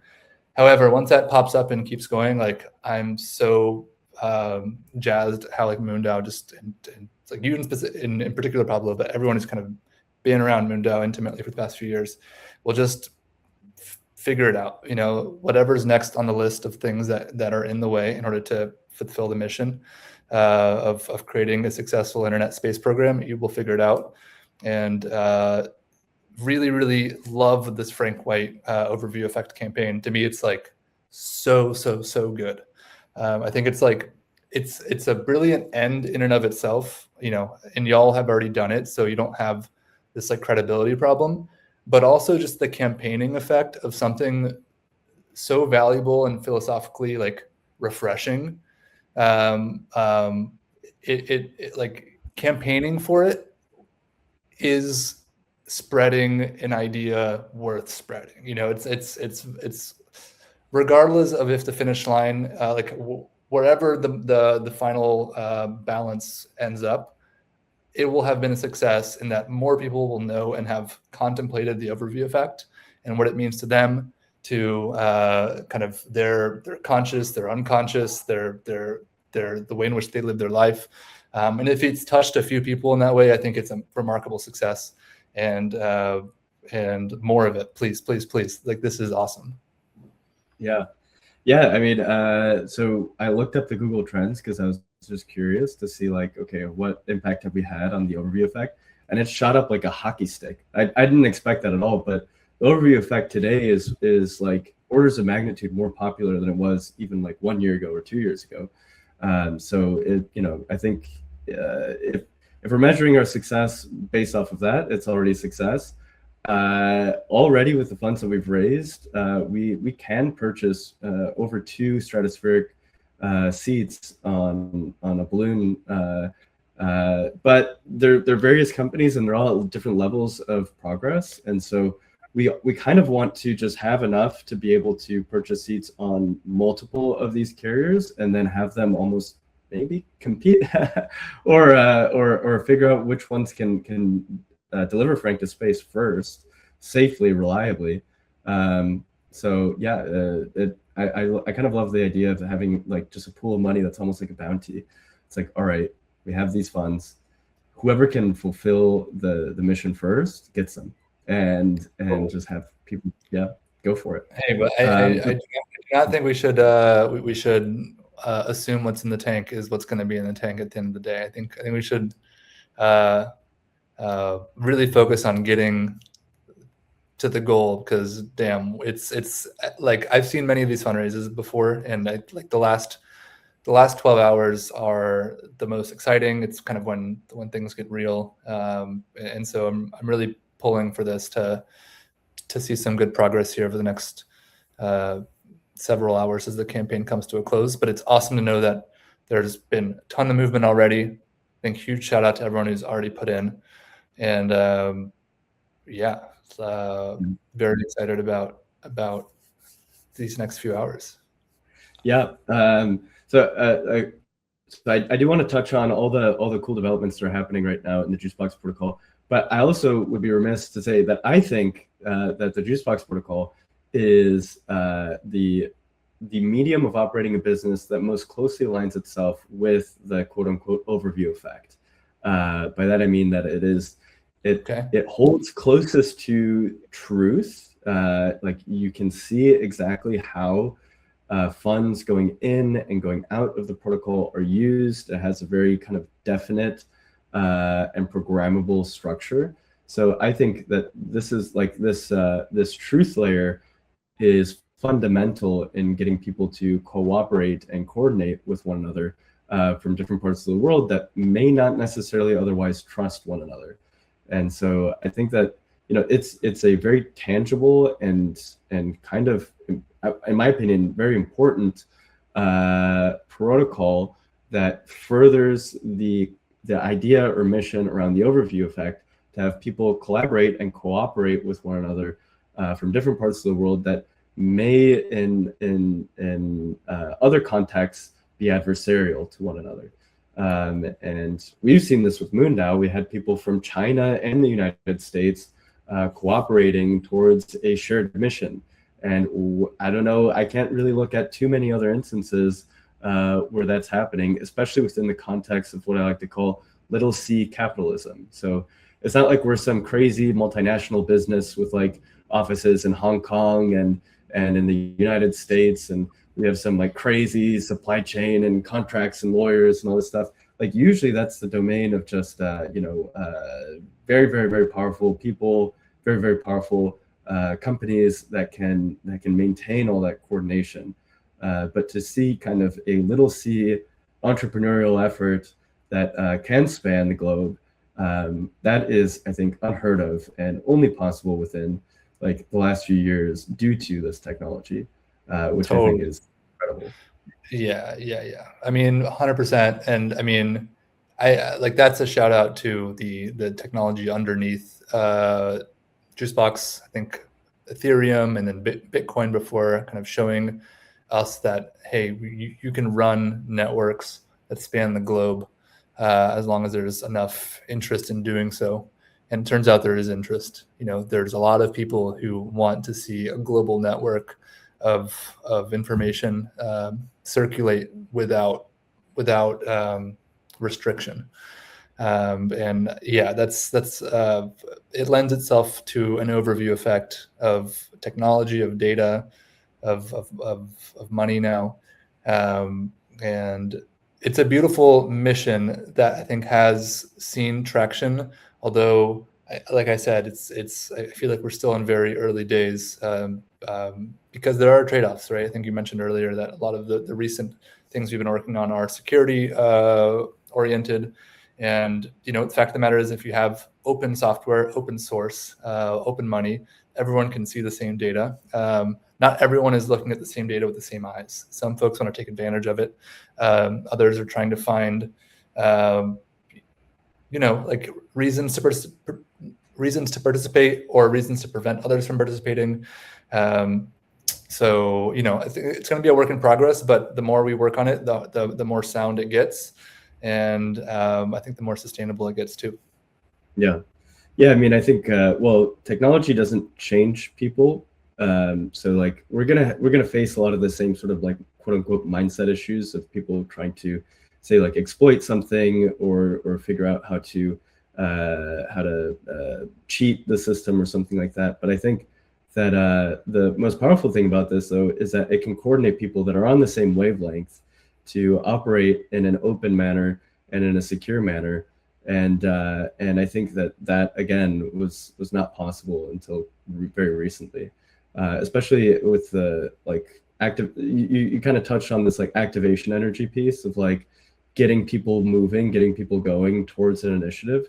And I think that's what Juicebox does really, really, really well, is people can just kind of hit the ground running and start an initiative and get moving with very, very low capital costs. So it's just gas fees to get the contracts running, and then a website, and you're kind of moving. At that point, it's really just like, how much awareness can you build? How much credibility can you build towards your mission? And that's a massive blessing that you've given people from all over the world that have an idea to take action. So it's cool. Small piece in a big puzzle, but super happy to be a part of it. I think there's like we can go down the list of like of folks we owe a debt of gratitude to. But yeah, like it's very cool to be a part of, and I feel as though it's unlike any job in kind of out there, and I can't imagine kind of working on anything else, because apart from being rewarding in the ways you mentioned, it's also hard. So it kind of has that aspect that always has me thinking, always has me kind of like considering what the adversarial position is, as well as being part of genuinely like warm community building efforts. It's actually funny that kind of looking back over the past 5 years since Moondao's original raise in Constitution DAO, I think a lot of this blockchain space has really obsessed over how to be more mainstream or user friendly, creating layers of abstraction between normie users who just want to click things and for them to work, and then kind of the actual gritty on-chain bit that's unforgiving and exists in perpetuity and is kind of is blockchain-esque. And it's funny because like in 2021 we didn't have a lot of cute tools. We just had simple wallets and the blockchain, and folks had to figure out how to use it. Yet folks came together and raised $10 million in the MoonDAO, raised close to 50 in the Constitution DAO, close to 50 in the Assange DAO. And everyone's kind of like been asking themselves, all right, what does it take to like really do another one of these in today's environment? And everyone seems to be answering, we need better tools. We need to kind of like make it easier for folks. And at the end of the day, like we had, like the tools weren't great, but they existed in 2021. I think the difference is like we had things like people wanted to be a part of. We like after all of these things are kind of settled, the hardest thing is like something that people want to be a part of, that kind of that activation energy that kind of overcomes any doubt or any kind of skepticism over the idea of a blockchain or other things you may have heard about it, other people who may have used and abused it in other ways. But it's really hard to make something and to like motivate something into existence that people want to be a part of. It's way harder than building any technology. And I don't have a clear answer for it. I think y'all do more than I, because damn, like this is the third thing that has some significant progress. The third kind of mission-oriented thing that has some significant progress from MoonDAO. But yeah, like if you have more answers or more kind of thoughts there, I'd love to hear it. Yeah, I asked myself similar questions, and I feel like the answers have kind of like evolved over time, because yeah, in some ways, maybe you'd expect, well, okay, MoonDAO has progressed in so many different dimensions. Just the number of people that we have engaging now is larger than it's ever been. The size of the network, the amount of projects that we've funded, the amount of people that are there. However, if you look at maybe like capital available in terms of like these sorts of like initiatives, there was kind of a moment there in 2021, 2022, where it was crazy, and people were, I just remember the energy of that time was really wild. And I think there were kind of multiple components that made that possible. One was Ethereum was at an all-time high, and it had just ripped. It had gone from something in the hundreds to over $4,000, and so a lot of people had kind of extra capital that they were like interested in seeing what might happen, and so I think that there's kind of this abundance mentality at the time where it's like, okay, let's just do fun stuff. Let's see what happens. Let's try to buy the Constitution.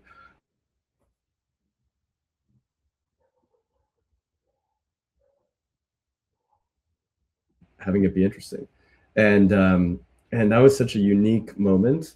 And then I think that there was just generally this optimism around DAOs. Like people really believed that like this is a new frontier. It had a moment where like there was, especially during COVID, where there's a lot of pessimism going around that like this could be a medium to organize and mobilize and work together and around some of the systems that people were skeptical of. People were skeptical. There was a kind of a skepticism of institutions that was going on in that moment that I think really propelled crypto in an interesting way. But then I think, around 2022, 2023, there were legal attacks. People were, going to jail over like different crypto projects that they were a part of.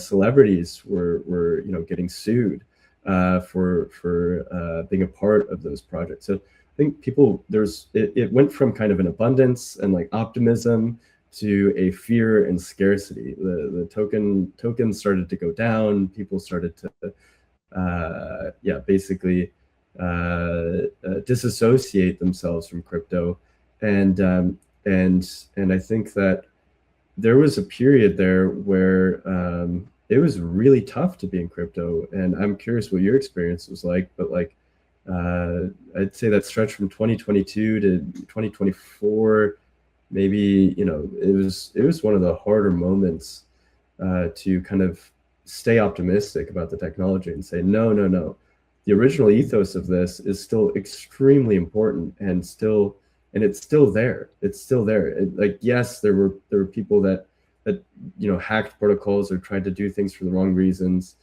but the original reason for it we're still here is still very important. And it was hard to kind of continue to hold that flame. I'm curious what your experience was like during that period, and whether you felt kind of a doubt or questioning or something like that as well.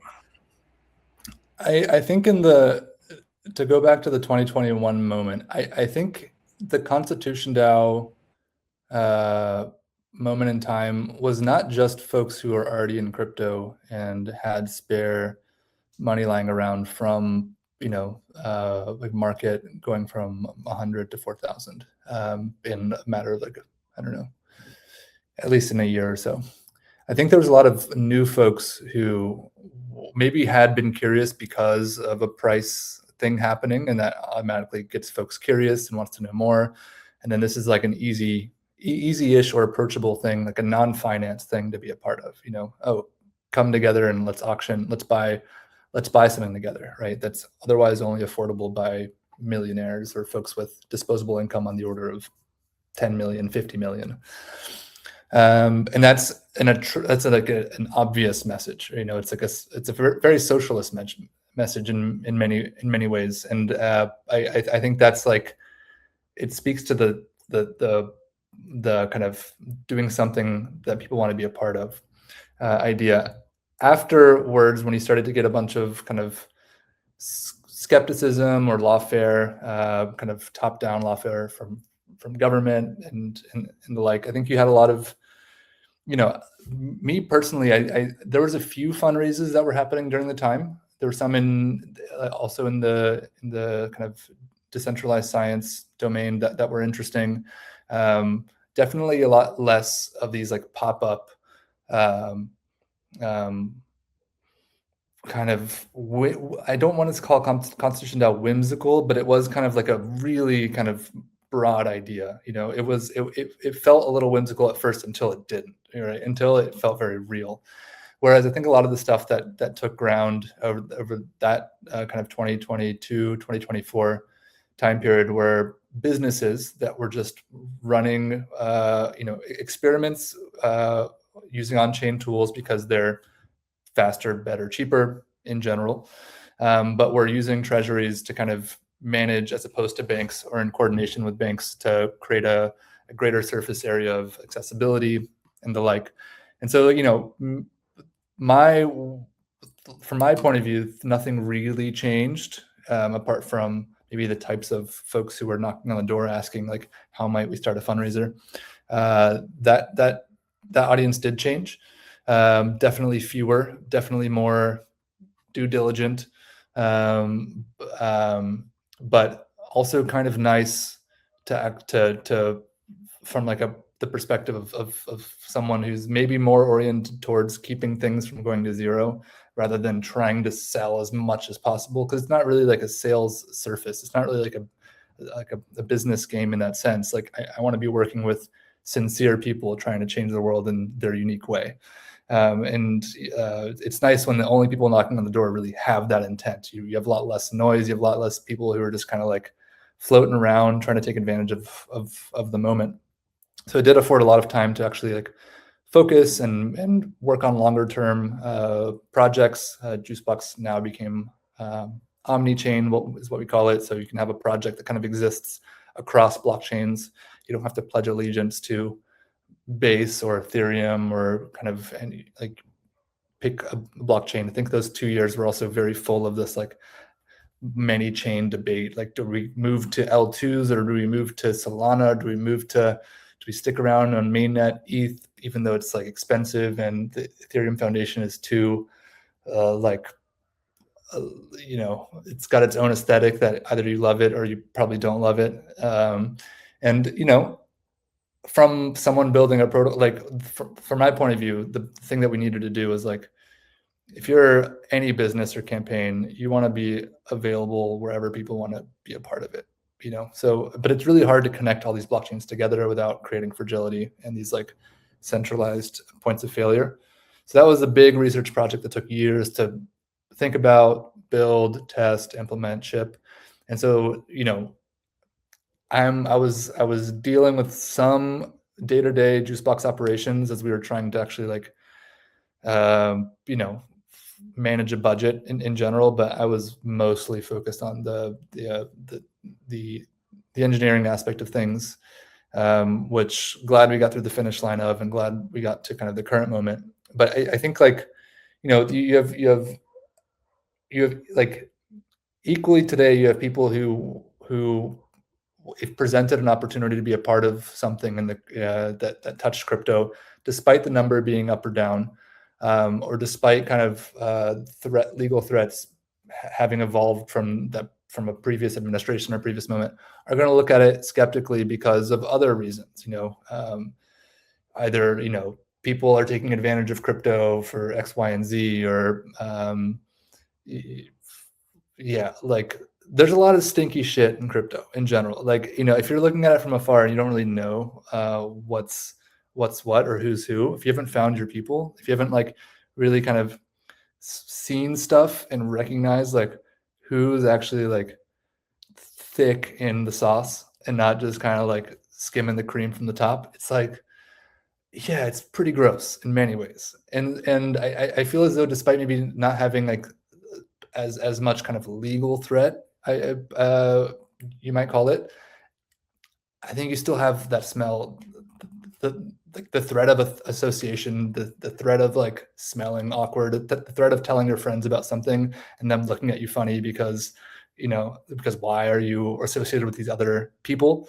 And like I try to, like, my experience has been vastly different from that, because, you know, despite every now and then tuning in and trying to empathize with how the mainstream, not the person who hasn't been in this world intimately for a while thinks about it, I'm like, I'm also constantly reminded of like, man, I'm around some really special people who kind of deal with these things in their particular way, and we have our own kind of ethos and value systems that we can kind of like trust each other that we're gonna move according to those and not like deviate without like communicating our position or like why, or, you know, even kind of creating constraints around it. And I'm hoping that we're able to start from there and then build outwards, and encourage more leaders to come around and to start things and creating their own niches that create positive association to different things. And it doesn't have to be like crypto, right? I think crypto is a means to an end. But if we treat crypto as the end in of itself, you're going to end up in particular niches, which can be interesting, sure, but oftentimes don't lend themselves to like a vibratory energy that kind of like catches on and really becomes this thing that people want to be a part of. And I think that smells as off-putting as legal stuff. So I don't really know how to weigh all these trade-offs. I don't really know how to weigh all of these things that get people to either make a decision or abstain. But I do hope to help more folks who actually are doing really, really, really dope, important shit, get off the ground and build from there. And you know, is it risky? Absolutely. It's the kind of thing where like I would probably not tell anyone to actually do it, because there are, then you should probably decide for yourself and not kind of, you know, if you're deploying a project that's fundraising, like you should know the risks. But it can be rewarding to kind of, you know that there are things happening, but you care about it so much and you believe in it so much that it doesn't really matter. You know, you're not going to be influenced by a current administration's legal like warfare or stink warfare or whatever it is. You're like, no, because I know what I know. I'm obviously like kind of always vigilant and ready to adapt and change. But I'm also highly confident in the kind of the small bubble within a bubble that I kind of am operating from within. And so here we are, and kind of just making the most of the current moment, and absorbing it too, and being influenced by it, and trying to kind of always improve. Which right now, frankly, is like the whole AI thing. You know, like there's, you know, I think the past 2 years also have been this crazy narrative shift of like, if you're in crypto, pivot to AI or something like that. Or like, you know, there's like this kind of debate whether you're in AI or you're in crypto. And like, if you're really on the bleeding edge, you were in crypto, but then you would have pivoted to AI at the right time when like things were kind of turning. And maybe that sentiment is still going on, or people like are confused if you're working in crypto. It's like, oh, I should have pivoted to AI. So what does that even mean in your head? Kind of like following a trend or following like a, I don't know, like a stock option you should have gotten from like some job that you should have taken in 2022 that's now valued at what? Sure. I mean, if you're playing the pure like I'm gonna kind of like flip between various companies and kind of open up my stock option like positions and salary positions, maybe you should have done this crypto to like pivot to AI thing along the way. But I think like we find ourselves currently in a really interesting world where like if you're purely like building stuff based on the stuff that you value, where we have incredible AI tools that help us build more secure open source tools that kind of then can help fund and sustain open source AI tools that then create a more abundant and decentralized world in general. And that's like such an exciting like moment to be a part of. And I think, you know, everything I'm working on these days is highly influenced by that theme. And I think a lot of the projects we'll see kind of fundraise or businesses that manage revenues kind of in the future are going to really be on that theme too, of like network-based businesses, right? Where things are open source, you can fork it, you can copy it, but you can't fork a network. You can't fork kind of a means of like turning bits into, or atoms into bits, kind of via all like the infrastructure and whatnot. And I don't know, I'm excited about it. Yeah, Yeah, I mean, I think AI is just kind of a general accelerant. So every other field is kind of being supported by a lot of the development. Like right now, with a small team of people, you can get more done than even sometimes bigger teams, because the cost of coordinating can sometimes be greater than the cost of executing right now. And so I think it's like this golden era right now for small teams of very determined people that have a strong North Star, that know why they're there, know what they're doing, and can just double down. And like the rate of compounding is just wild. I feel like in the last few months, we've been able here at Moondao to do more than we've done sometimes in a year. With the speed that we can execute at is just wild. So yeah, I think that it's kind of a false decision. It's like you don't have to work either in AI or in crypto. You can work in all of those. And actually, I think that a lot of the tools that we're building will become the mediums and the substrates that a lot of these agents will be using. And I know that's kind of like buzzwordy or whatever, but I think it's just the absolute truth. It's like, obviously they're going to be using digital infrastructure in order to coordinate and pay one another and collaborate. And they're going to choose stuff that is internet native. They're not going to be hooking into some bank's API that's slow as hell. Like they're just going to be using the stuff that works faster, better, has better guarantees, better security. Is like all of that is going to be incredibly valuable for this new era. And so, hey, I think in a way we are working in AI. Yeah, I mean, I think that they're both accelerants. They're both, I think importantly for me, they're both a means to an end, right? They're like the end is not the thing itself, or kind of the like, Right. the like trying to aggregate as much money as you can, taking advantage of VC raises and startup equity as possible. I think like if we really kind of introspect into like the things that are that contribute to the overview effect of like looking at the world as like a spaceship we're all on, trying to do the best we can, having a little fun along the way, feeling free, feeling like we can pursue a sense of self, sense of togetherness along the way. Like, yeah, it's really cool to have really kind of powerful disintermediated tools that help us get us that kind of contribute to this flow on a day-to-day basis. And yeah, stoked to kind of be contributing to it, having this kind of history that's not very long, but enough to know the people that I'm surrounding myself doing it with, and feeling grateful about it every day, and hoping to expand kind of that kind of like attitude towards what crypto and AI mean, to at least offer another option to folks who are skeptical of either. Right. No, I feel the same way. Like crypto and AI are just tools, but tools in and of themselves are not necessarily that interesting. It's like what you point them towards. And I think that's why I like Moondao so much, because the moon is like the symbol that anyone from around the world can very quickly grok.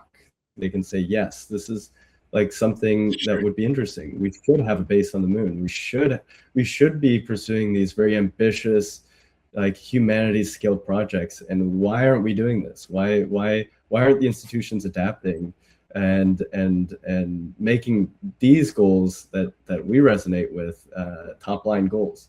And it's something very interesting has happened in just the last few months, is that NASA has decided that they're going to make a moon base a priority, but that is something that wasn't necessarily a goal of NASA's until very recently. They just very recently mobilized in order to pursue that goal, and so it's hard to attribute any sort of impact that Moondao has had. I think it's been people from all over the world that have been kind of banging that drum for a long time. but I think that it's cool that people can organize now and collaborate on large scale human missions that people from all over the world can get behind, and not necessarily have to wait for an institution to say that, hey, we're going to put all of our resources behind it.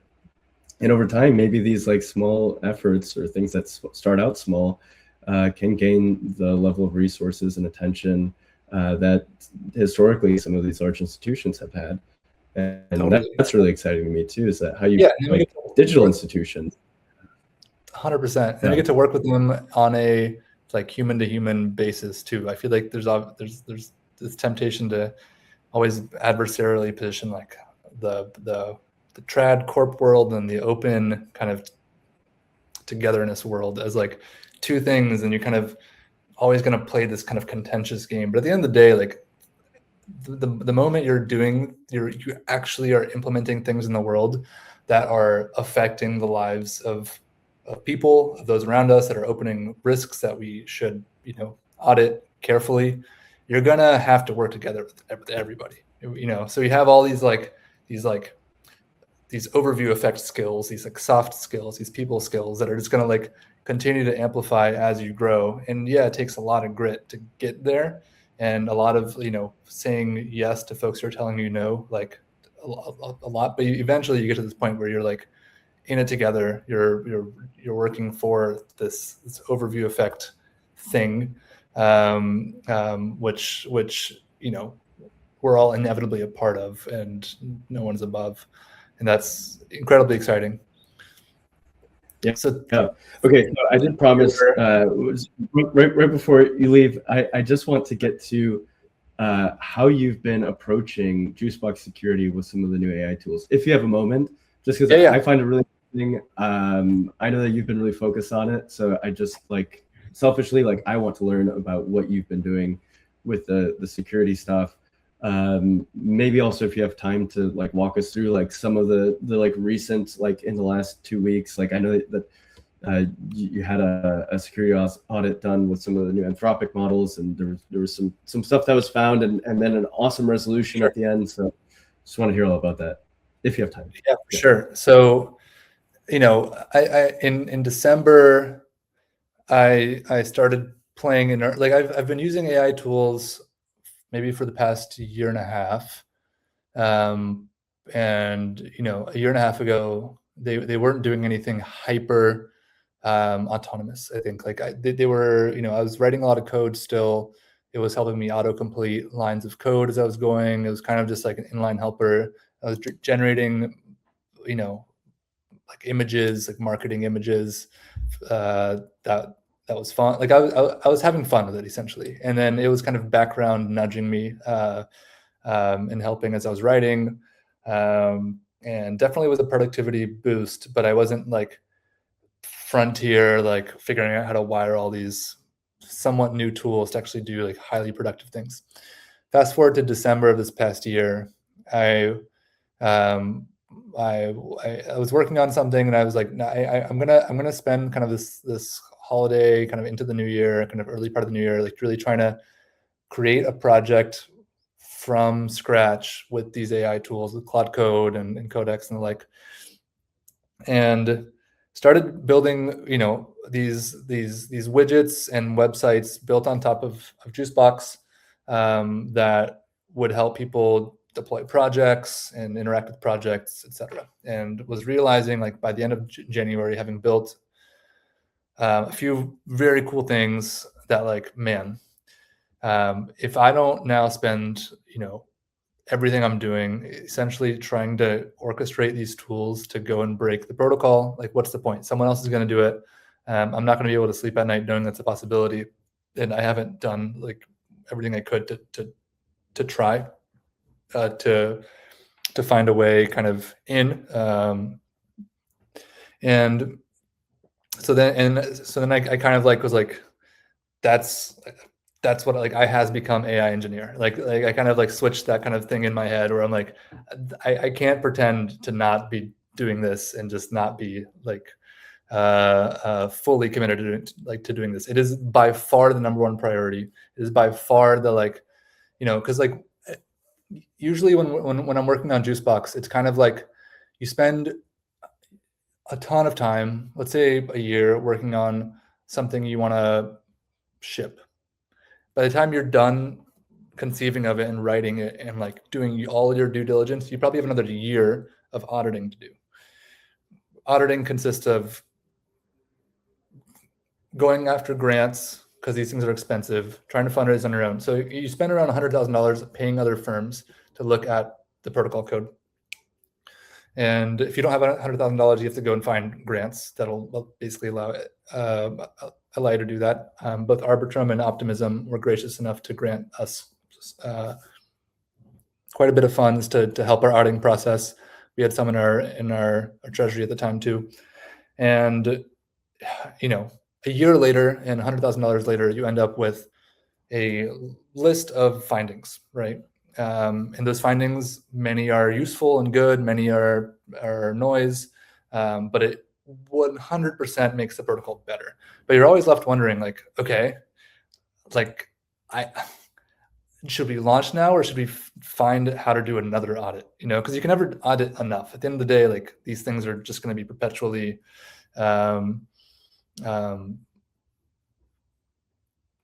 yeah, like you can never get to a definitive state of this is 100% safe, right? And so these AI tools are coming on. I've done all these auditing processes in the past. I know how they work. I know how like, the results are. I know like what the general things that come up. I know how Juicebox works intimately. So I'm going to try to program several of these bots to and you know, listen to a bunch of kind of the state-of-the-art stuff coming out. A lot of people over the past 2 months have issued tools, open source tools that you can run on your own kind of AI engine that's going to help audit code. So trying to pick the right things off the shelf and then put them together in just the right way, so I can run a bunch of these processes within kind of token budgets. You know, I'm subscribed to. I spend a ton of money on kind of subscriptions to like, yeah, the OpenAI stuff, the Claude stuff, the Google stuff. And at the end of the day, it's still far less than $100,000 or $100,000 in a year's worth of work. But you know, if we have the right tools and the like the right AIs underneath and the right kind of ways in which they're channeling their kind of like tireless effort into trying to find stuff, and you run them every day for 3 months. Essentially, like the whole process is like fire these up, check back in about 14 hours later. They're gonna come up with a list of findings. It's like just like you would a regular audit, a list of findings. You then triage the findings, go through individually, manually, one by one, trying to understand what they're trying to tell you, if it's actually a risk, if it's actually should be a concern, if it should be changed. If so, open a PR, do the diff, blah, kind of like do the whole dance, run more AIs to verify things, eventually collapse everything down to main. You have a new updated version, you start the process again, and it finds new things. These models are stochastic, which is great, meaning every time you run them, they're going to do something different. They're going to find something different. They're going to like suggest for you to do something different. They're going to come up with new things they thought were right but aren't right.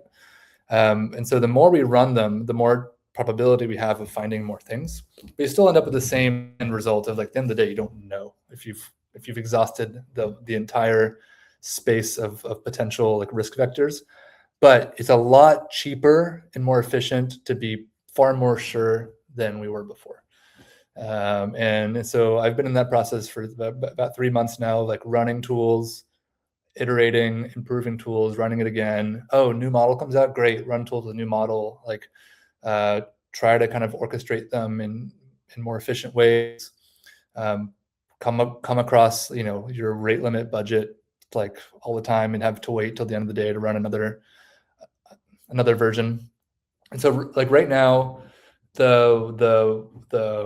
the kind of, and then like I guess most importantly is we caught a very important bug in the RevNet protocol, which is a sub protocol of Juicebox that just manages kind of immutable businesses. So like it's a structure that that once you deploy, you can never touch. There's no governance, there's no administration.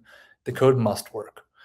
And the folks at Anthropic and other folks, they reached out. I think they're doing like a holistic, they're like auditing a bunch of stuff that have money at risk and trying to disclose it to folks correctly. And so the past 2 weeks was really making sure those funds are safe, which we managed to do. Taking a time out from having folks use the RevNet protocol, which is fine. It's unfortunate, but it's fine. But I've also just been working on this new version of Juicebox that is more AI hardened for 3 months now. So it kind of came at a time where I already had this new thing that's almost ready, almost, because you can never really be ready, but it's feeling like we're just about there. And it's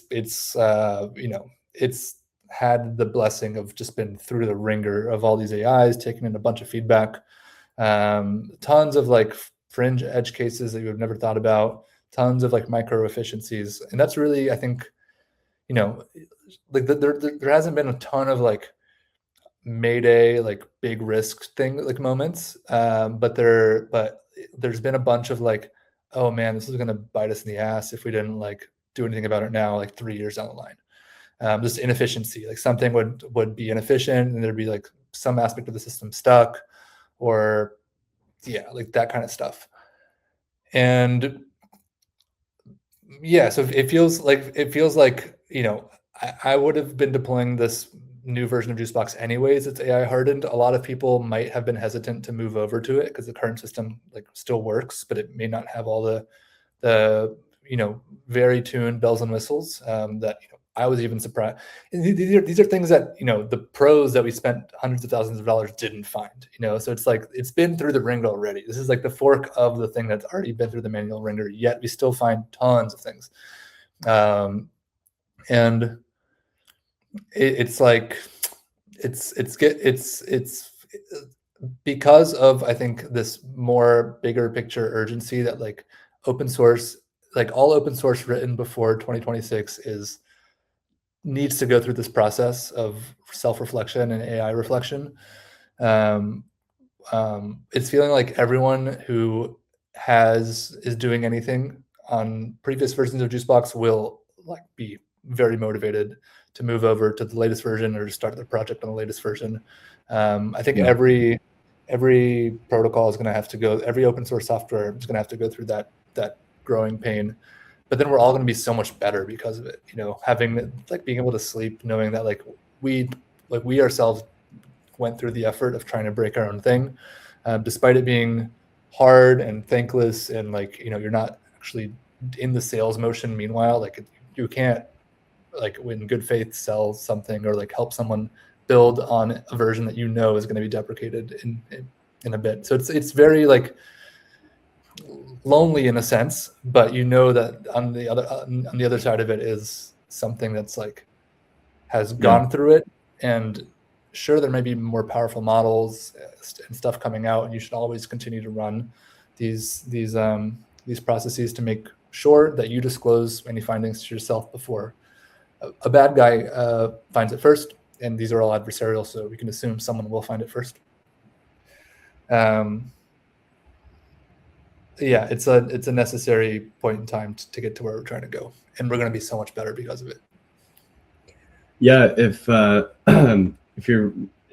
you built any sort of like harness? I saw you publish like a .md file with like a very long and detailed prompt to support people that are like running these security audits for smart contracts. I think that would be an incredibly valuable tool to like the open source community. I don't know if you're or any of these tools or agents or whatever like already available, or are there any ones that you can point us to that you're using? Because we're also kind of deep in the same sort of process right now. So the two main tools I'm using are they're open source AI tools that I didn't write. They're like security folks wrote them, and those are just more the overview kind of like search, like strategies of how to approach a code base. So, are you going to go line by line and ask questions? Are you going to try to find certain patterns based on, a history of findings that they have cataloged over time, because they've done hundreds of audits over time? They know general patterns. What's special, I think, about what I'm doing is in Juicebox ecosystem is many code bases put together, right? There's the core, and then there's a bunch of things that sit around the core. And every one of these repositories has a ton of .md files that are trying to, as succinctly and effectively as possible, communicate things that add context to someone who's looking to audit or build or do anything using the repo. So for instance, README is the one that we're all used to. That's the human one, essentially. Skills is maybe the one that's like an AI agent who's just trying to solve a problem, trying to build using your tool. And then I made up a bunch that I would find useful, as someone who was looking at a new code base, and I just made those files as great as possible, right? And I always adjust those files over time. There's a user journeys file, which kind of tries to document all the user journeys that someone could take in the repo. So, what is someone trying to do? How might they do it? And just trying to be as succinctly as possible enumerating those. There's a risks.md file, which outlines all the known risks. Whenever you're designing these systems, you're going to have known trade-offs. They aren't mistakes. They aren't bad, but the system should know that they're there, or else these audits are going to fill your thing with noise of these things that but you're going to kind of they're things that are part of the flow. They're risks that are part of the system that everyone knows about when they're using the system. There's audit instructions that kind of give someone or a bot kind of ways in which they should know about what to focus on more than other things. So kind of already trying to optimize the attention span of some of these bots to be more efficient. Administration.md is just what are all, how might this piece of code be administered? What are all the privileges, permissions, all that kind of stuff. And so I've kind of just have this web of documentation that tries to compartmentalize these ideas and then make the agents aware of these ideas as they're trying to audit, make the protocol more gas efficient, kind of do all these tasks that I think I'd label as improvements. And then once kind of all these things run, the real kind of hard part that we can't automate is there's still a lot of noise. So you got to go through everything very carefully. Do not go end to end, let an AI merge anything onto something that's going to be published. You have to know what the code is doing at the end of the day. I've got a buddy who's at Anthropic, and he gave me some good advice because he works with teams that are doing these security things, and he says that having the AI actually produce a working example of the exploit is one of the best things in reducing noise. Yeah, dude. I mean, tests are the best part about I think the general test suite of all the Juicebox ecosystem stuff went from great to holy shit, 10 times the number of tests, and trying to throw, because that's the most exhausting thing is that when you're building something is writing more tests. It's you need it, you're going to be grateful you have done it, but oh my god, are you serious? And then you have a bug and you're not sure if it's the code or the test. You're fuck, oh my god, how do I deal with this? One of the greatest blessings of software development that AIs can just write tests at lightning speed, and then oh my god, and they find stuff. Yeah, and they find stuff. They're tireless. They kind of work through really crazy edge cases. But yeah, you have to have great prompts. You have to know your protocol yourself to be able to explain where the edge cases might be. It takes a lot of this back and forth so you build trust that the thing knows what it's talking about. It knows that you know what you're talking about. You can get to a good outcome. But yeah, examples are huge. Yeah, throwing more tests at a thing is part of every finding report. So every finding report comes up, I kind of add my admin notes to everything. But all the admin notes are always followed essentially by prove whatever you found is wrong with tests. Prove and like give me all the ways in which we might fix this. Like let's pick the like a great one that doesn't have trade-offs, and then prove that with tests too, right? Like you have to, and then you have that in the corporate. So you also burn through a ton of like RPC subscription like credits shit. I probably spent more on like Anchor over the past 2 months than like or as much on Anchor as like AI tools essentially, because I'm just burning through like fork test RPC calls essentially. Yeah. Where like you just have both locally and in CI, you're like running a ton of tests on like fork of the blockchain, which you have to do. But it Right. builds. It's expensive at the same time, but it's a one-time expense. Once you're done, you're done.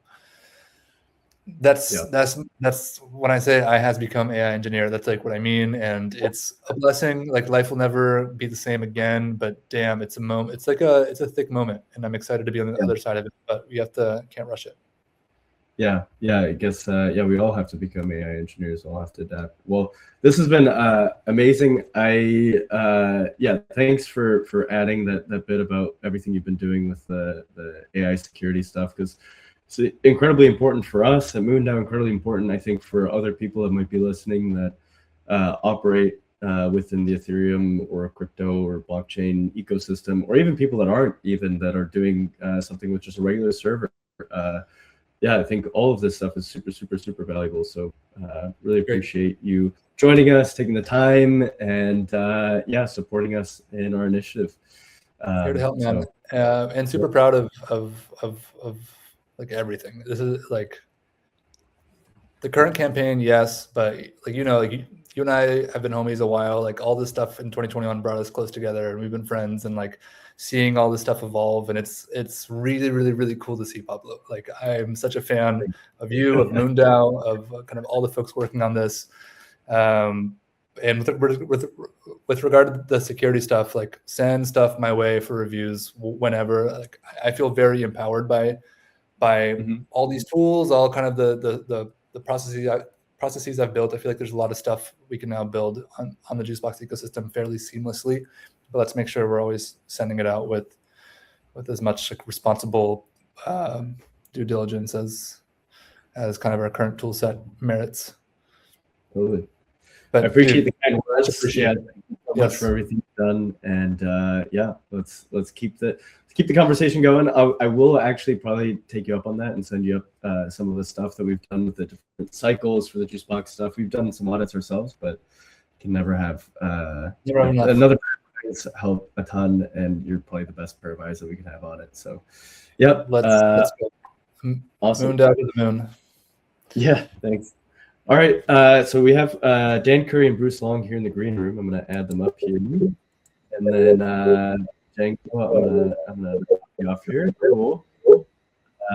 Awesome. Hey Dan, hey Bruce. Thanks for waiting. How are you guys doing? Hi Pablo. Hey. How you doing? Good.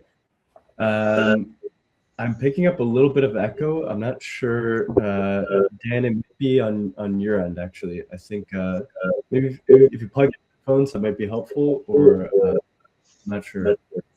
Bruce, are you picking that up on your end? No. Yep. So, I don't know if we're getting double talk. Is that, yeah. Maybe Dan, at the very least, if you while not speaking, that'll be helpful, because then we'll pick up the echo. Yeah, well, listening through earphones, so I don't. I think there's a microphone on the bottom. I think what Pablo you're suggesting, just pop that microphone on and off when Dan's not speaking. Yep. And I just manually did it there, Dan. But yeah, it's right by the like at the controls at the bottom. You'll see the microphone there. Cool. Well, I'm excited for the two of you to be on here. Thanks for joining us. I know that you want to share some stuff here, Bruce. So, and I can jump in. And first of all, Pablo and Ryan, thank you so much. This is an amazing telethon. I've been watching. I watched last night. I've been watching on and off today, and it's certainly a very cool experience, and it was awesome to hear Jango's insight onto the platform. And I wanted to say thank you to Jango for making all this possible. It's propeller heads like Jango that and you and Ryan that are able to kind of jump in and make this all real. And I kind of enjoyed hearing the journey you guys went through. And I know crypto hasn't always been embraced and treated as a regular citizen in the monetary world. And I have a background in banking, so I'm sensitive to that. And I wanted to say thank you, Jango, for fighting the good fight and making all this happen, because I know I have a few patents to my name, so I know how hard this stuff is. I wanted to take a minute to introduce Dan Curry and Pablo. If you want to take a break, I know you've been out here for a few hours. You're good to go, and I will jump in. And today we've got Dan Curry joining us from the incredible television series of many years, Star Trek. And then after we chat with Dan for 30 or 40 minutes, we're going to have a chance to chat with another member of the entertainment community, Andrea Shreeman, producer, director, and actress. So first of all, Danny, welcome. And that was certainly an interesting conversation about crypto, everything you ever wanted to know. Yeah, that was interesting. It's a total mystery to me. It seems like a cave painter discovering an airbrush. That's so funny. So, guys, let me take a minute and just share a little bit. Sometimes in the entertainment industry, there are people that are very, very important to a project, but you don't know their names, or only the people that are the super fans know their names. Certainly people know Jonathan Frakes and Bill Shatner as familiar faces to the Star Trek universe. But I think the backbone of the universe, I've been a part of that project for a few decades, and I know the backbone of the work we do, Danny, is your visual effects work. So if I'm not mistaken, and I'm going to try to get this right, but please correct me if I say anything that is incorrect, my recognition or my memory is that you have been the visual effects supervisor since Star Trek The Next Generation, on Star Trek Deep Space Nine, on Voyager, on Enterprise. Did I get that right? Yes, you did. And my first Star Trek was Star Trek 4, The Whales, and then worked on Star Trek 5. And then I was drafted to join the team at Next Generation. And should be noted that the creation of visual effects is a team sport. No one does it alone. And I had the good fortune to work with a great number of incredibly talented people who had a wide range of technical skills. And we all worked as a team toward a common goal. And our goal was to support the story, and the story is king. And we made sure that there were no shots that were just self-aggrandizing. We've seen enough of that lately. Each shot served the story, and that for the few seconds it might be on, the audience knew a little bit more about where the story was going. And we felt it was our responsibility to create the world in which these stories took place, so that they would have some sense of believability. Thank you, Danny. So I want to frame our conversation today around sending Frank White to space. I know that we both, I have considered Frank a close friend, but you've known Frank many years. If you don't mind me setting you up like this, there's a little bit of talk show going on here. I hope that's okay. But Danny, how did you meet Frank, and how did you get into the Overview Effect? I know you're on the Overview Roundtable. I just wondered if you'd share that. Actually, I was one of the founding members, and I was contacted by David Beaver, who's an inventor, scientist, writer, and David introduced me to Frank, and we started that relationship. I had the honor to represent the Overview Institute at a symposium of the European Space Council in Madrid, Spain, which was an amazing experience. And the author of The Home Planet, Kevin Kelly, was there too. And so we'd been kind of trading ideas. And Frank has been somebody who he's had an amazing effect directly on my work by just being aware of the fact that we're all crew members of Spaceship Earth. Thank you, Danny. I was just sending a link out to the event today to a few of our friends from the business. And Danny, I think this is probably a good time to share, in your words, what does the overview effect mean for you? Overview effect is the incredible paradigm shift that people get when they are in space and they view our planet from orbit, and they have this amazing realization that it's not like a model globe with each country being a different color and outlined and with clearly defined borders.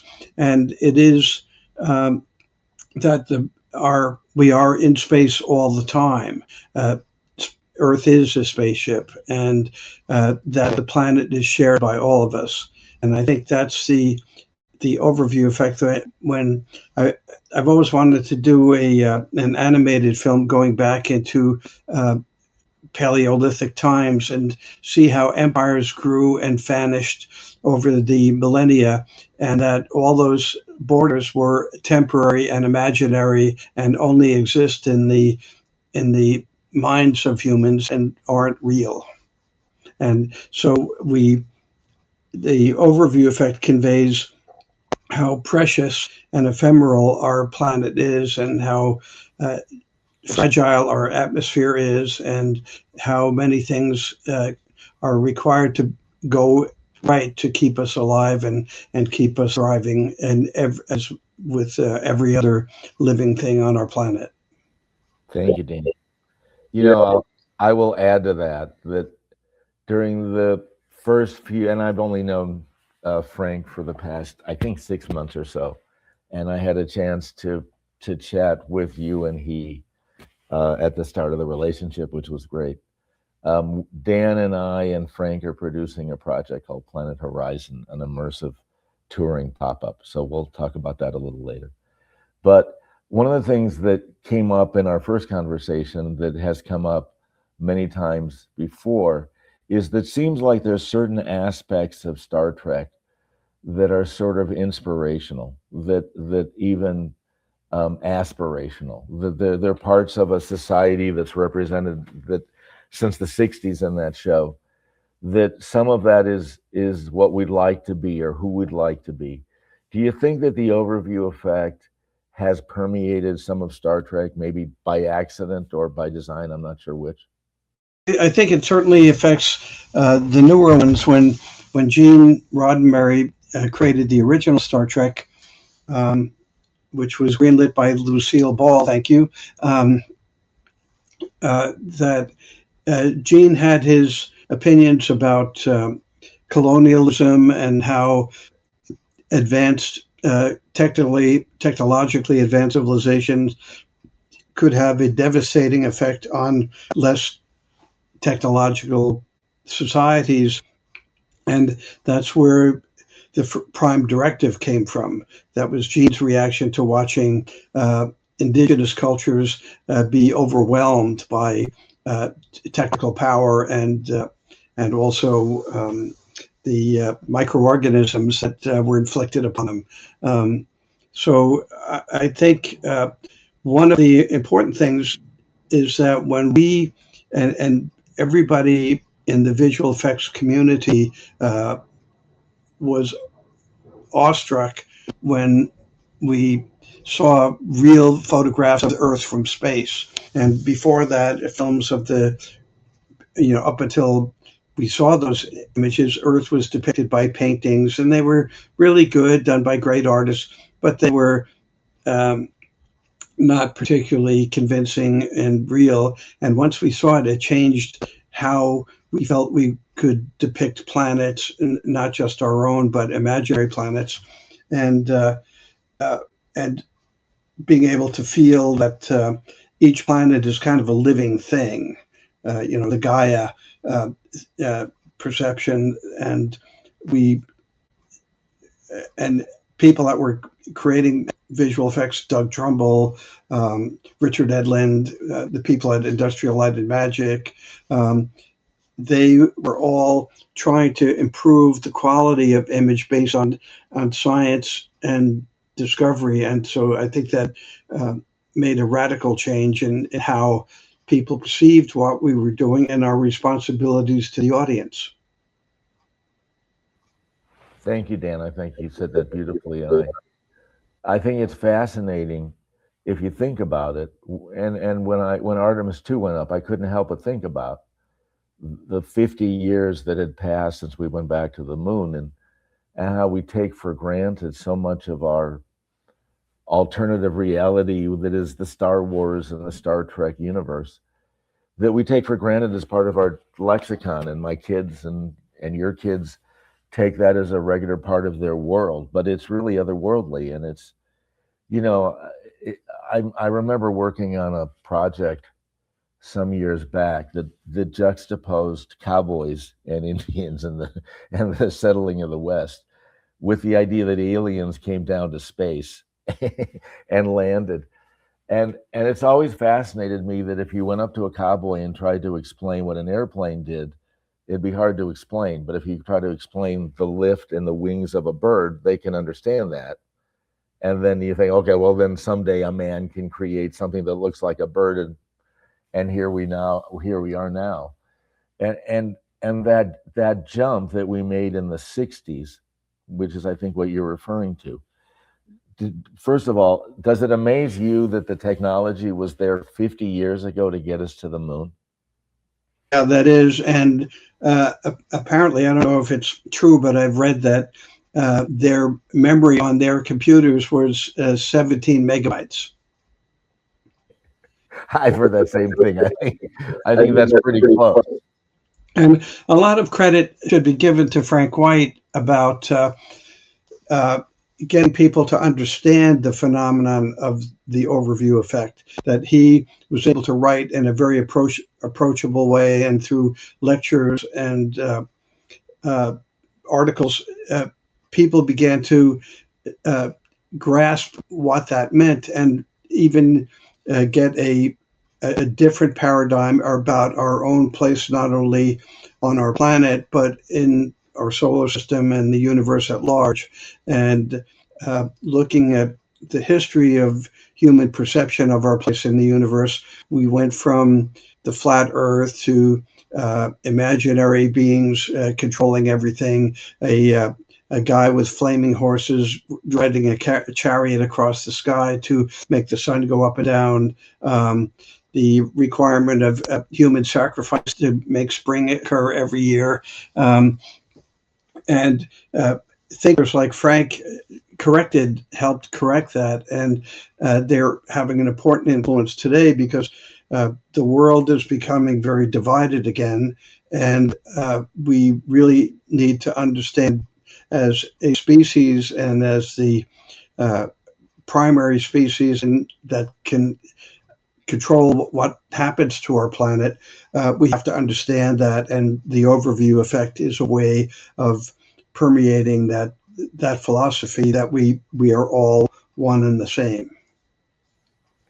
Thank you. And I know you and I have had this conversation before. When Bill Shatner went up in space, the emotional reaction he had was anxiety, fear. He was aghast at how cold and foreboding space was, and how thin that blue line that the astronauts referred to, that's the environment, is.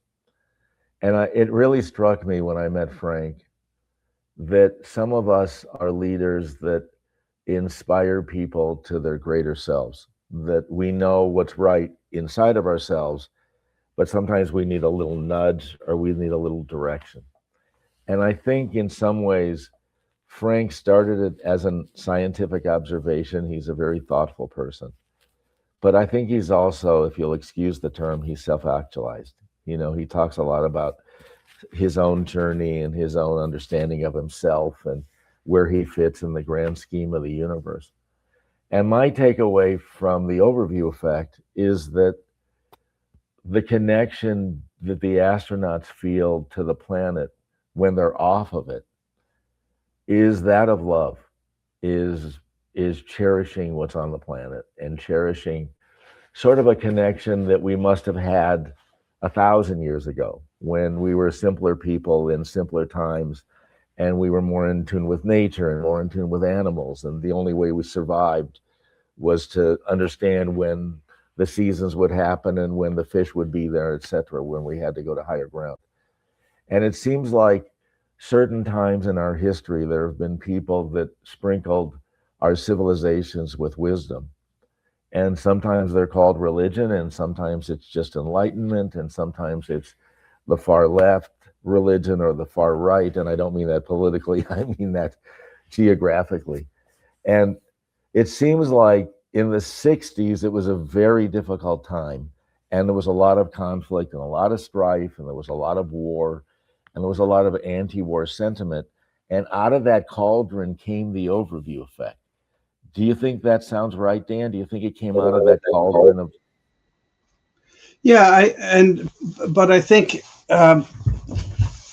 it was somebody observing the comments and the reactions and what happened to people who have been in space, and putting it together, perceiving the link and the real cause of that change in that paradigm shift to going back to what was perceived by the earliest humans, Earth is a living thing. And it's where we are. And as much as we'd like to go to other planets, as they said in The Wizard of Oz, there's no place like home. There really isn't any place like home. And this is what we have. And we had better cherish it and be stewards of the planet rather than exploiters. Yeah, well said, Danny. And the word exploiter hits home for me.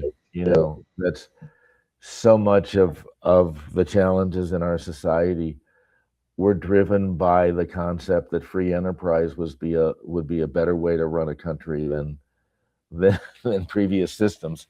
And all systems, I guess, are flawed by their inherent nature of trying to manage millions or billions of people. You know, Danny, maybe this would be a good time, if it's okay, for us to share one of the videos from the Artemis II group that I think they put into words some of the stuff we're talking about. Ryan, do you have that video? Sounds great. My question's a little bit deep, so bear with me. When Apollo 14 astronaut Edgar Mitchell was returning from the moon, he had an experience so profound that when he returned to Earth, he devoted the rest of his life to studying the nature of human consciousness. And it's a theme that all four of you touched on to varying degrees at some point during the mission. And so my question is, now that you've been back on Earth for just a few days and had a little bit of time to sit with it, do any of you feel as though you had an experience similar to what Mitchell described, this sense of universal connectedness? And did you experience somehow a shift in consciousness? Yes.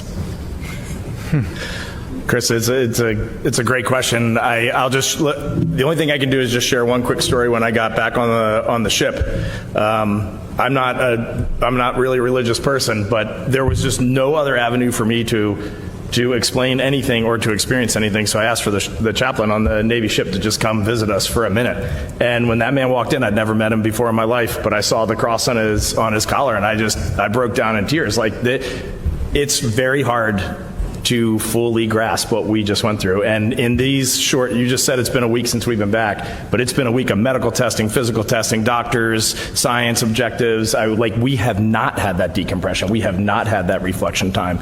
So I'm basing this on what we saw. And when the sun eclipsed behind the moon, I think all four of us, I turned to Victor and I said, I don't think humanity has evolved to the point of being able to comprehend what we were looking at right now, because it was otherworldly. It was amazing.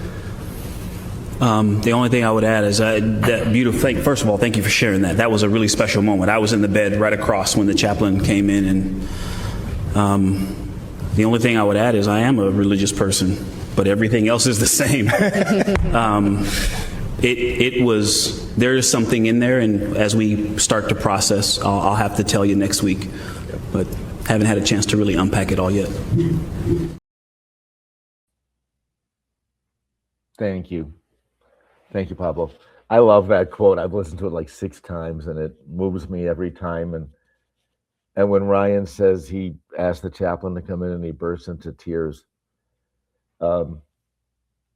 excuse me, when Reed said when the chaplain came in, he burst into tears. I was crying when they were talking about it. I was crying when Reed named the crater after his loss, the wife he lost, which is emotional and powerful and was a beautiful moment. I'm sure that anybody that watched that video or listened to it played back, and you can't help feel the emotional connection to the planet. And they talk around the overview effect. I'm not sure if in other recordings they call it the overview effect. Danny, what's your response to that video?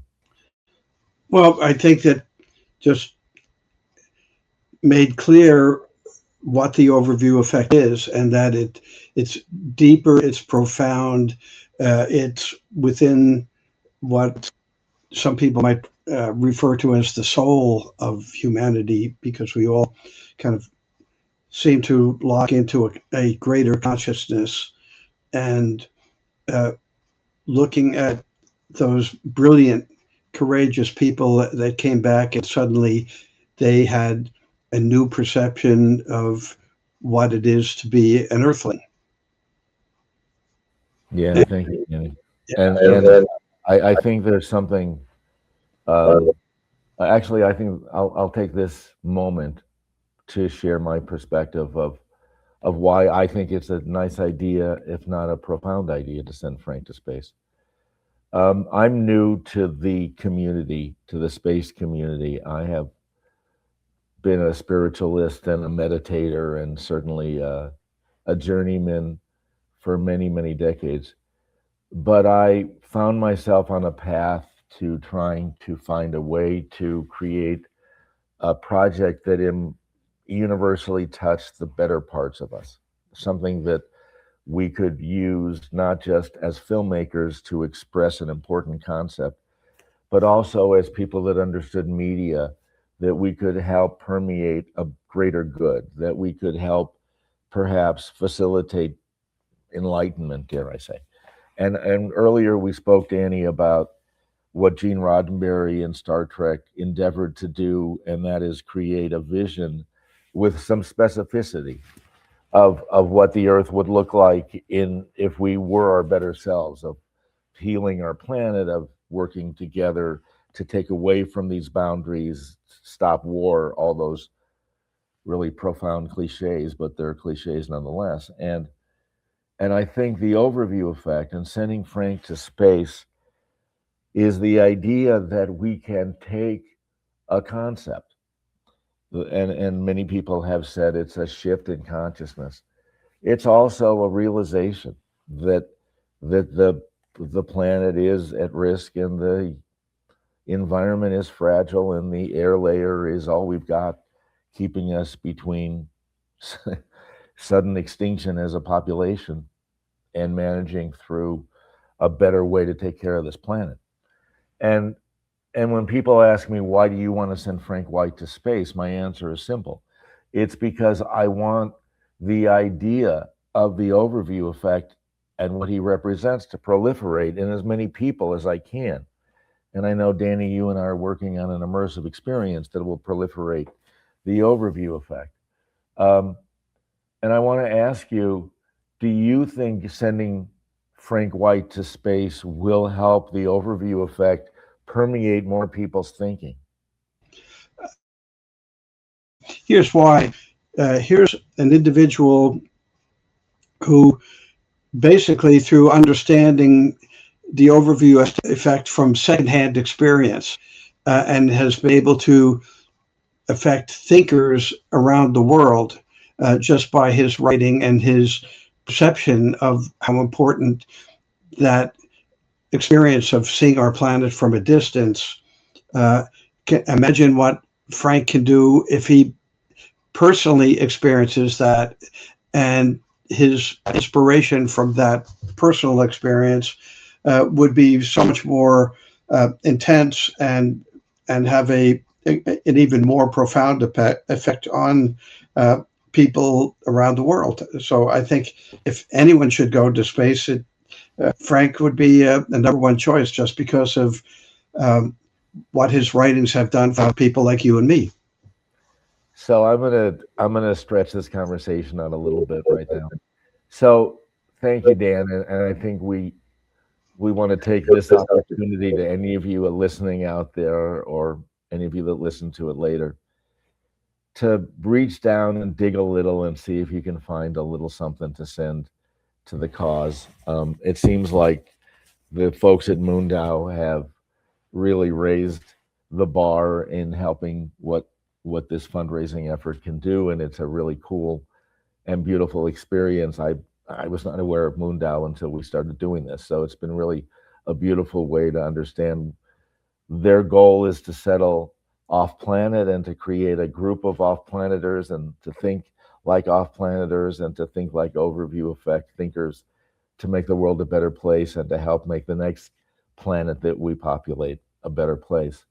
And I'm saying I'm stretching the conversation or creating an extension, because Danny, I've spent a lot of years looking at the images you've created, and when we don't really have an example of other populations on other planets, and so they came to you and and other creatives on Star Trek and said, what do you think it looks like, and what do you think it feels like, and so you injected some of your creative imprimatur on that.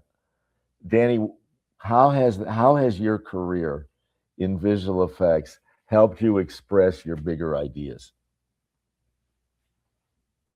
I think the fact that we were creating things that no one can really know. So we winged it and just, this seemed like a cool way to do this. And I feel especially lucky that I started my career when much of visual effects were created by hand. It was in the pre-CG world, and we had to look at things independent of their actual purpose, independent of their scale, and see what they could be. So if I would go into the plumbing section of a hardware store, I would be seeing spaceship parts and not plumbing items. And so working especially on Star Trek, one of the reasons I decided to stay with Star Trek as long as I did was because not only was our collective work seen by millions of people every week, but we could really explore ideas. And one of the things I particularly liked was designing aliens. And the great, one of the greatest of all time makeup artists, Michael Westmore, did the prosthetic makeup designs. But I got to do, when CG came along, the aliens, and sometimes I'd even make little pom-poms and just wave them about and shoot them out of focus, and they would look like energy creatures. But it was fun to do that because it gave us a way to imagine what it would be like. And I always approached the creating creatures with the Darwinian approach. And Charles Darwin, on one of his famous voyages, saw a flower, and he imagined a bird that would drink the nectar of that flower and what that bird must look like. And he did a sketch, and several days later, they found that bird. And so what I would do is imagine what's their world like, how do they feed, how do they breathe, what's the temperature range there, how would they reproduce, what would their perceptions of reality be, would they be able to see through their atmosphere. And I found that was one of the most satisfying opportunities, was to just think of cool stuff and and make it up. And if the producers accepted it, we would just run with it. And I think that was one of the great great fun things we did is doing that and using liquid nitrogen, using found materials just to manipulate them and photograph them in such a way that they looked like something they were not, but something that we needed to create the illusion of. Well, you're one of my mentors, and I love when you talk about that. And I think your reference to the Darwin approach to the flower and what would the hummingbird or what would the bird look like and what would their nose. And I love that you took that into the way you created aliens and the alien weapons. And I think you created alien martial arts. I know you're a martial artist, Dan. You want to take a minute and talk about that? I'm sure a lot of people would be thrilled to hear about that. When I graduated for college, I was interested in serving, but I wanted to serve in a way that promoted peace. So I volunteered for the Peace Corps and wound up being sent to Northeast Thailand, where there were, my job was in community development, and I would go out and design and supervise construction of small dams and bridges that would actually change the lives of the people in the village. They would have water during the dry season. The bridge would make it easier for them to get to town. But one of the remarkable things was in the afternoons, the villagers would go in a group to the edge of the village and they would practice martial arts. And I would watch it, and they were kind to the clumsy foreigner. And they would ask me if I wanted to learn, and they would start teaching me. And I found that each village had its own kind of secret way of approaching martial arts. And as I got more and more into it, I found different masters at a dagger master in Laos and sword masters, and who would have known that it all became part of Klingon culture many years later. That's awesome. Those of you that are watching from home, if you look up online, Danny, what will they see when they see a picture of you? What are you holding when they look Dan Curry up online? A batleth, and a batleth is a weapon I'd been imagining for a long time, and it was inspired by something called a Chinese fighting crescent, which is a weapon about this long, kind of like an elaborate crescent-shaped brass knuckle. And I thought, well, this would be cool if it was in double layers and big enough to be used like a staff. And the art department had sent down a drawing that resembled a pirate's cutlass. And I said, well, the Klingon should have something ergonomically sound. Even as a boy, I could always tell fake movie weapons. So I made one out of foam core and showed it to the producers and said, let's do this for the Klingon. This never existed before, but it makes sense. And I showed how it could be used. And with typical producer authority, the executive producer said, well, if it was 4 inches shorter, I'd accept it. And then we brought in the great Dennis Madelone, the stunt coordinator. Dennis looked and said, I can't work with that. It's terrible. And then I showed him how to use it. And within the space of a few minutes, he went from somebody who was a complete skeptic to an evangelist for this weapon. And so I got to work with the cast and the stunt team, and they all became very excited about it. We got to train Michael Dorn and Armin Shimmerman and Terry Farrell and Roxanne Dawson and some of the other guest stars. So it was, but it all came from my Peace Corps experience. So the important lesson there is your life is the reference for the rest of your career. That's beautifully said, Dan. So I think a nice moment here would be, and Dan, thank you so much for joining us, and thank you for helping the cause of getting Frank White to space.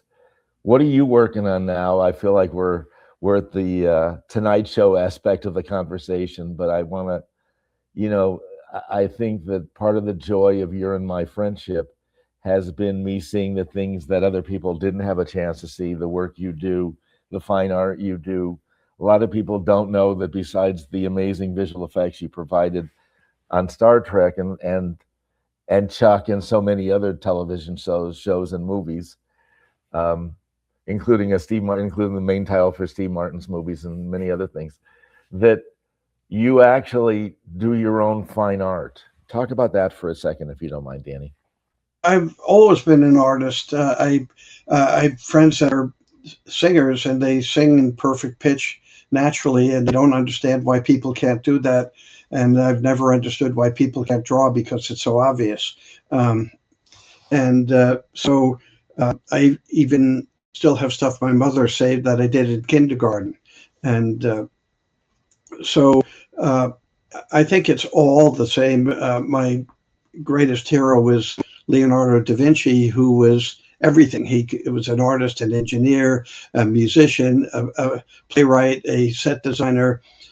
He invented the air conditioner, and I thought I should endeavor to be like him, and just everything is interesting. So I think visual effects and fine arts are all expressions of the same thing. There's something inside that needs to come out and be expressed in different ways. And you and I are working on Planet Horizon, which is something we're both very excited about. And I'm also working with you and my partner, Lena Foti, in Australia, developing a project I originally developed with my son when he graduated from USC Film School, called Space Rush. And it's set in the asteroid belt, and it's about a young brother and sister who decide to, when their father disappears, journey to the asteroid belt. And in our story, it's a wild, lawless frontier to go out and find out what happened to Dad. And they discover that there are aliens that have been there since the dawn of time. They came and helped humanity form the first civilization, such as Sumeria. And on their way home, they had a catastrophic breakdown and became like Swiss Family Robinson, stranded in the asteroid belt. And the irony there is that the once advanced spacefaring civilization is now being dominated by humans who were a barely sentient species when they first encountered them. And so it's about family loyalty, courage, and using a priceless substance to change the economy of the solar system. And ironically, it's about the asteroid belt, which is also a big part of the reason, the part of the plan we're talking about settling on the moon is harvesting those rare earth metals that are floating around in space. And also, let me just add that we also do some wonderful things in space, like create cancer medicine, like Keytruda, which is created only in low orbit because the molecules can form, the crystals can form more uniformly when they're in low orbit, when they're in low gravity. So there's a lot of reasons to go to space. And I think that your project, Space Rush, engages some of the overview effect, dare I say, and the interconnectedness of everybody on Earth, and the value of family and all that beautiful stuff. Yeah, our main characters, when they first get into space, experience the overview effect, and we make a big deal about it in the story. I love it. So I think, let me reiterate something. I know we're getting to about 2:15, and we're going to have Andrea Shreeman join us in a few minutes.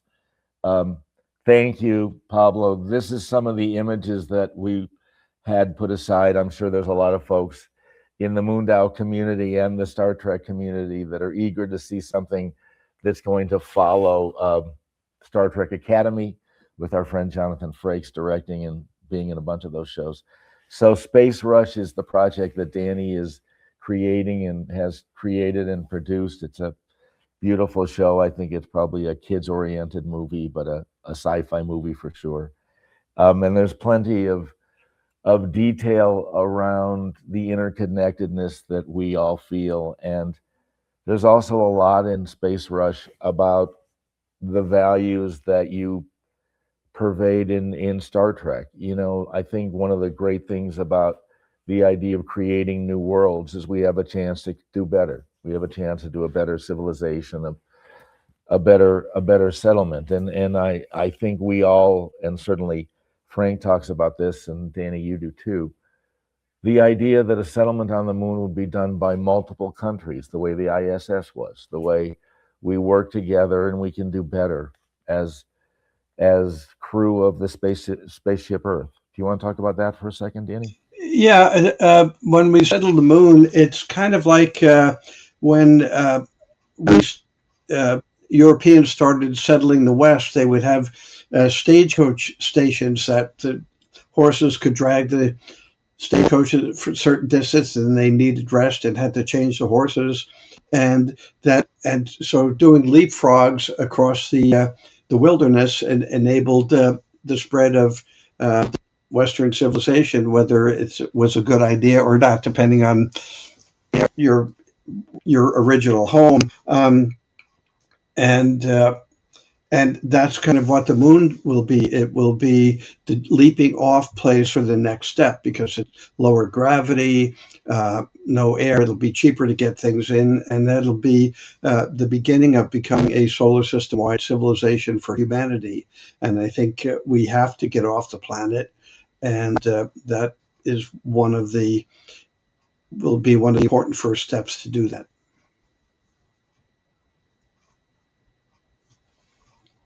I think you're muted, Bruce.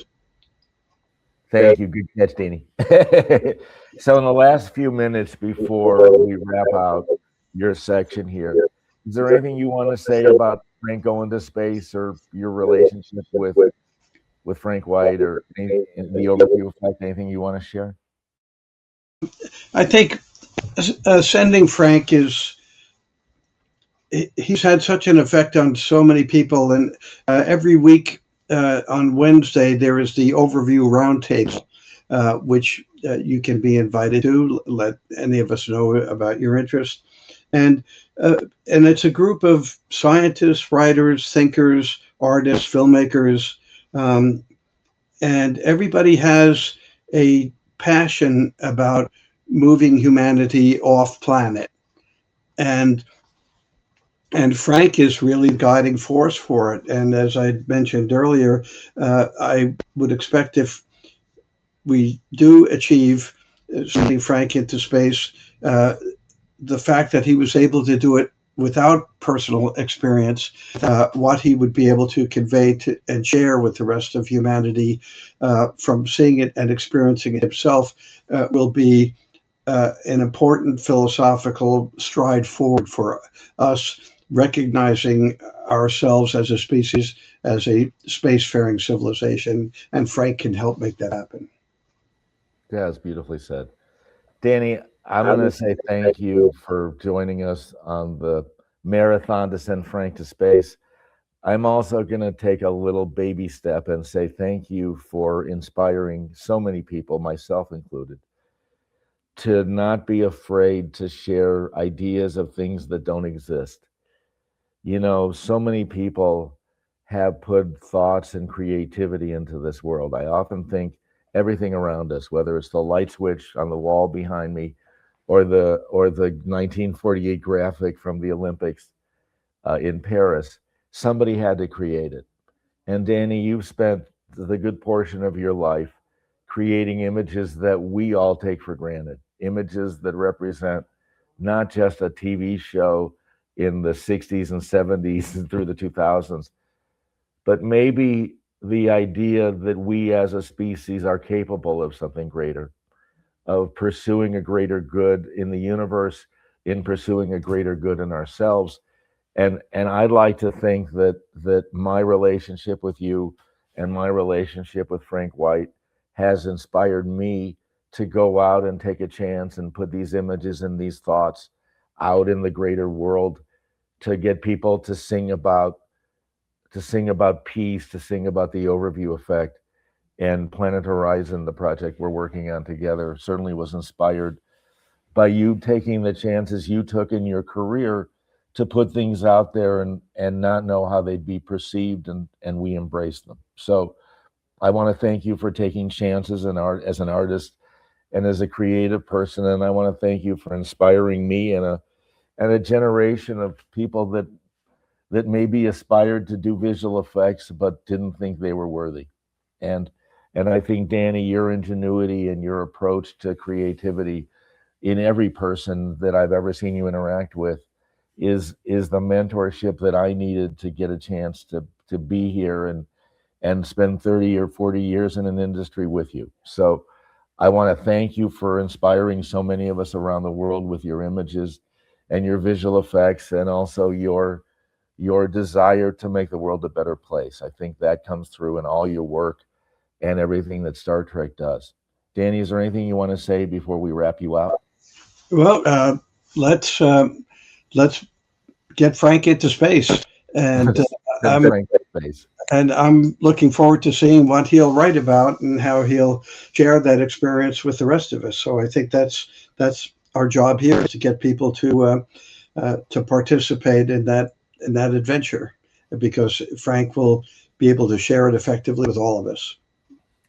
Thank you, Danny. Well said. So now I'm going to ask Pablo and Ryan, the hosts of our Frank White Marathon, to please share a video that I picked out, because I want you guys to get a little impression, an emotional moment of the overview effect in action. So that's what this next video will be about. Then we'll welcome Andrea Shreeman to our marathon.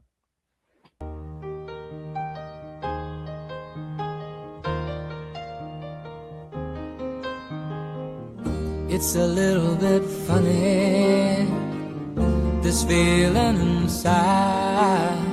I'm not one of those who can easily hide. I don't have much money, but boy, if I did, I'd buy a big house where we both could live.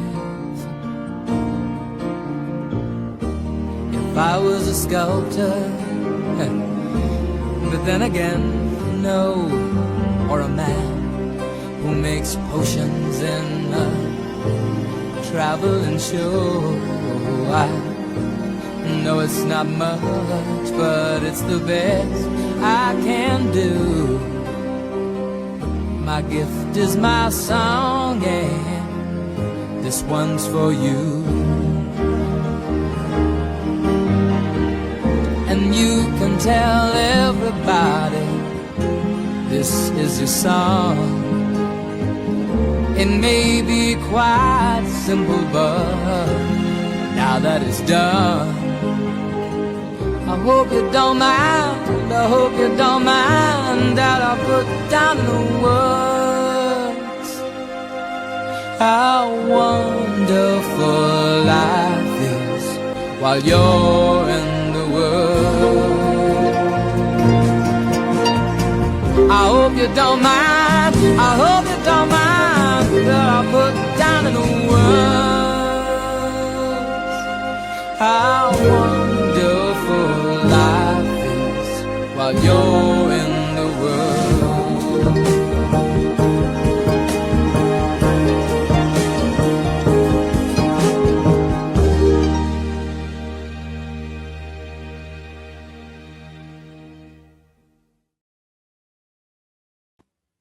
Thank you, Pablo and Ryan. I hope you all enjoyed that video. It always moves me when I see it.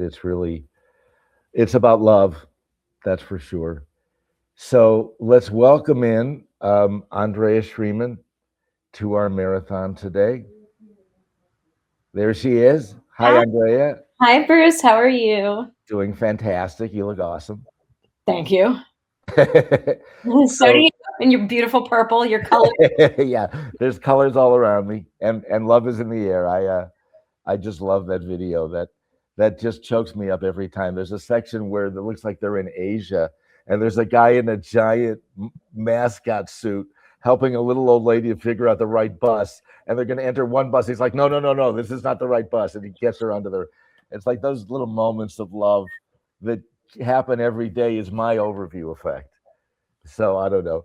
So Andrea, let me just introduce you properly. Let me give you a proper introduction. Andrea is another one of my mentors and someone who has inspired me to do a project called Planet Horizon, which we'll talk about a little later on. But Planet Horizon is about the overview effect, and it's about trying to get people to raise their consciousness. And certainly that's something that you've done a lot as a filmmaker and an actress and a performer. And just as an example, Andrea Shreeman has been involved as a producer, a director, or a senior executive. And I think you just produced these or directed them, so I think I can just say that.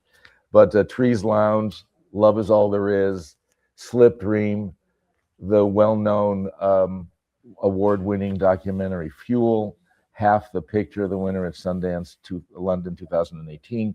So we met when I was asking you about working in my nonprofit for the environment, which was really to try to start the CNN for the environment. We wanted to start a streaming network for the environment, and we are going to do that at some point in the next few years. So Andrea, I guess let's start with, how did you come by the overview effect? I know we've talked about it. How do you perceive it as it relates to the work you do? Well, I guess I came by it through meeting Frank, through getting to sit in a few high-level meetings with both of you. I had never really heard the term before. I didn't really know about Frank. God, he is such a warm teddy bear of a soul. So are you. But it makes sense. It's something that makes sense to me. I have an experience from my life that I think is similar, like one of these epiphany moments where everything that that your mind has been occupied with fades away, and all of a sudden you have this new, like instantaneous new view of your life. But yeah, that's where I heard about it first, and I will just say that it just makes sense to me. It's something that, even though I haven't experienced the overview effect, I don't know if this has to do with being a woman or just who I am in the world, that like I stand for unity. I care about people getting along. I think if we work together, things get accomplished better. I feel that like listening and being present with people is like one of the most important, generous things that we can do for other humans. I mean, that's just built into who I am. But so it makes sense. Thank you. So I wanted to start here. I think that you've taken on, and it feels like Pablo and Ryan have too, and certainly Frank White has, you've chosen the road less traveled. You've chosen a path to give voices to people that don't have voices, to give voices to causes that aren't being heard. Share a little bit about how you chose that path for your own life. I mean, I think it's a failure to plug in to the way that our culture and society is constructed. I just really feel like that's what it is. Like I've never looked out and gone, what's the most lucrative thing that I can do? Like that, that hasn't driven me. I'm driven by stories that matter. That's like the simplest way to say it. And by the way, the times that I have done things that were more on zeitgeist, right? Like I directed a thriller and it won more awards than anything I've ever done. Got into all these festivals. It's seen by all these people. And I'm like, I remember when I read it, although it did have also like a public benefit thread to it, which it was like this dark thriller, almost dark comedy thriller that was about the overprescribing medication to patients. And so it did have that kind of like, you're supposed to be left with the fact that, oh, this psychiatrist got away with, like, you know, she's driving a Porsche because she prescribed this particular medication, which is actually has horrible side effects to people. So you're supposed to get that out of it. But it was in that tone, that genre that everybody loves, that jump scare, you know, psychological thriller, you know, get your heart rate. To me, I don't love to get my heart rate going for no reason at all. I'm already intimidated by life. I don't need that extra stress, but people love it, right? So I do want to say the times that I have, not always, you know, like you said, it's the untread path to make things that are trying to point out inequities and imbalance in how we do our culture. So like Fuel. Fuel was way ahead of its time. It won Sundance and won the Audience Award for Best Documentary in 2008. I was on the executive producing team. I was pulled in to run I put this whole thing together to run 8 different fundraising events. They handed me an 85% completed film. And I was like, okay, well, you've done all this work, right? And now you need to get to the finish line. So like my job felt really easy. They set up the story really, really well. They just needed finishing funds. And so it was so easy to get behind because it was a simple message. Let's get off of fossil fuels. And here's why. It's because whenever you lay a pipeline, people get sick. Okay, great. Got it. We're destroying the planet so we can run on this economy that isn't even healthy or safe and is making, you know, is killing people, and kids with asthma are dying. And, you know, it's like, how hard is this message to get across, right?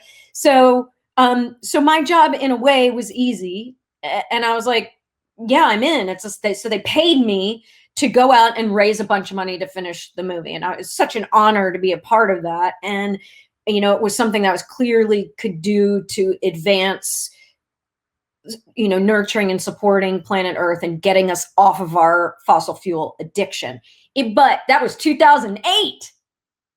And we're still sucking off the oil teat, you know? So it had helped. I mean, here in California, you know, there's a commitment that we don't sell another gas car after, like, what is it, 2030 or something? Another new gas car. So, which is right around the corner, which is exciting. So yeah, I guess I'm just drawn to it. And I don't think that I'm inspired by work that isn't breaking the mold in some way and moving the needle, even if we're way behind the 8 ball. Just it's what motivates me. Yeah, and it gives meaning to your life, I think. Yeah, thank you. So, and I guess, you know, this is a pretty good time to kind of open that up. I think that when you talk to Frank, or when we talk to Frank about what the overview effect means for him, it's a lifestyle. It's a way to perceive the universe and make your priorities clear. And in that sense, I think we came to the idea of sending Frank to space late. I think that if the idea of the overview effect happened in the late 60s, as I recall, 68, 69, before 1970. We've been looking at people going to space for various reasons. We've been looking at people going to space because they're curious. You know, I've heard many of the astronauts that Frank has interviewed come to the conclusion that they went to space, they know after the fact, to share the overview effect, to come back down to Earth and say, hey, let's do better. Like, I got to be one of the spokespeople. I've been up in space. I've looked down at the Earth. I've gone through a cognitive shift. And the fact that it's a phenomena that so many people go through is also evidence. It's evidence that the truth is we are one planet, we are one people, we are on the spaceship Earth, we are the crew, and we're not doing a fantastic job. You know, I said that you inspired me, Andrea, because you did as a person, but you also did as a filmmaker. You know, so many times as a kid, I'd sit in front of a movie that was supposed to get me to know the difference between what is right and what is wrong. And I roll my eyes and go, I don't know who this is for, but I don't give a darn. This didn't resonate for me. This didn't hit home for me. And then you took me to some film festivals. You took me to that festival in Santa Barbara.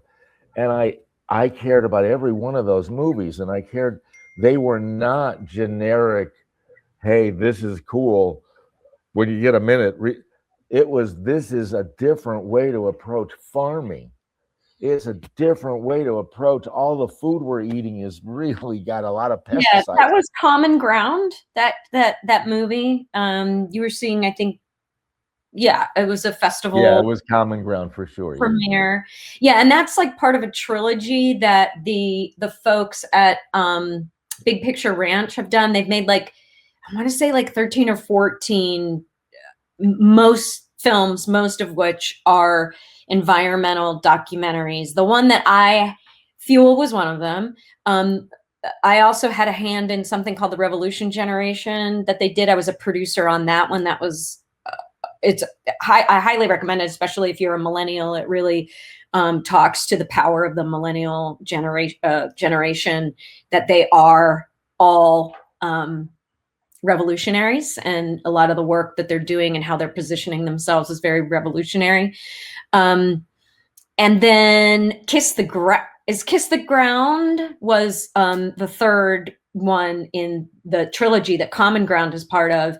And Kiss the Ground has been seen by over 1 billion people on Netflix. That one I did consult on. So they're doing amazing work. And I actually know of someone who saw that Kiss the Ground and like left the city and was like, we're going to grow our own food. We're going to heal the soil. Like, we're going to make our, farm life. He's like, he turned to the woman he was dating. He's like, let's get married. Let's go move out. Let's start a farm, So it's and they really focus also on giving people like an action list. Like a lot of their films have at the very end of it, here are the 10 things that you can do. So they have a lot of great films. Trying to think of but there's a couple other amazing environmental documentaries that I would recommend. Do you want me to talk a little bit about that? Absolutely. Yes, okay, please. Cool. Well, have you seen My Octopus Teacher? Yeah. Oh, I love that. Oh my God. I watched that with no warning. Like, just everyone's like, you got to check this thing out. And I had no idea what it was about. And then I realized, though, the whole thing, we're going to be sitting in water with an octopus. I don't know how, and it was captivating from the first frame to the last, and very loving, very emotional. Shocking how emotional it was. Yeah. I think they declared after that movie, octopi were declared sentient creatures, or like there was a line in the determination of who they are as creatures was adjusted, which, this always gets me a little uncomfortable. I'm like, oh, a new animal you think has a brain? A new animal you think can, feel and talk, or, is really communicating? Oh, you think trees can communicate now? Good for you. Like, yes, everything, all of nature. We're not. Where have you been? So much hubris in the human, spirit, collective human spirit. Yeah, but that movie I think is a great movie for people to step in. I think it's still on Netflix. It's been on Netflix for a while. My Octopus Teacher. It's beautiful, underwater photography, relationship between a man and the octopus, and he was in this one octopus that he forms a relationship with. Really beautiful story. So I highly recommend that. It's a very easy, low barrier to entry, enjoyable story documentary. And then there's this guy, Jeff Orlowski Yang, who is a director who people might know The Social Dilemma, because that's also been on Netflix for a really long time. And that's about the all the folks who were kind of at the beginning of creating social media, having no idea the monster that they were creating. And there's a bunch of like those seminal, mostly men and women, who are interviewed about like, yeah, I don't let my kids have a phone. Yeah, I don't let my kids have social media. And so Jeff directed that film, but he also directed at least two really great environmental documentaries. One's called Chasing Ice. That was the first one. And Chasing Coral won a Peabody.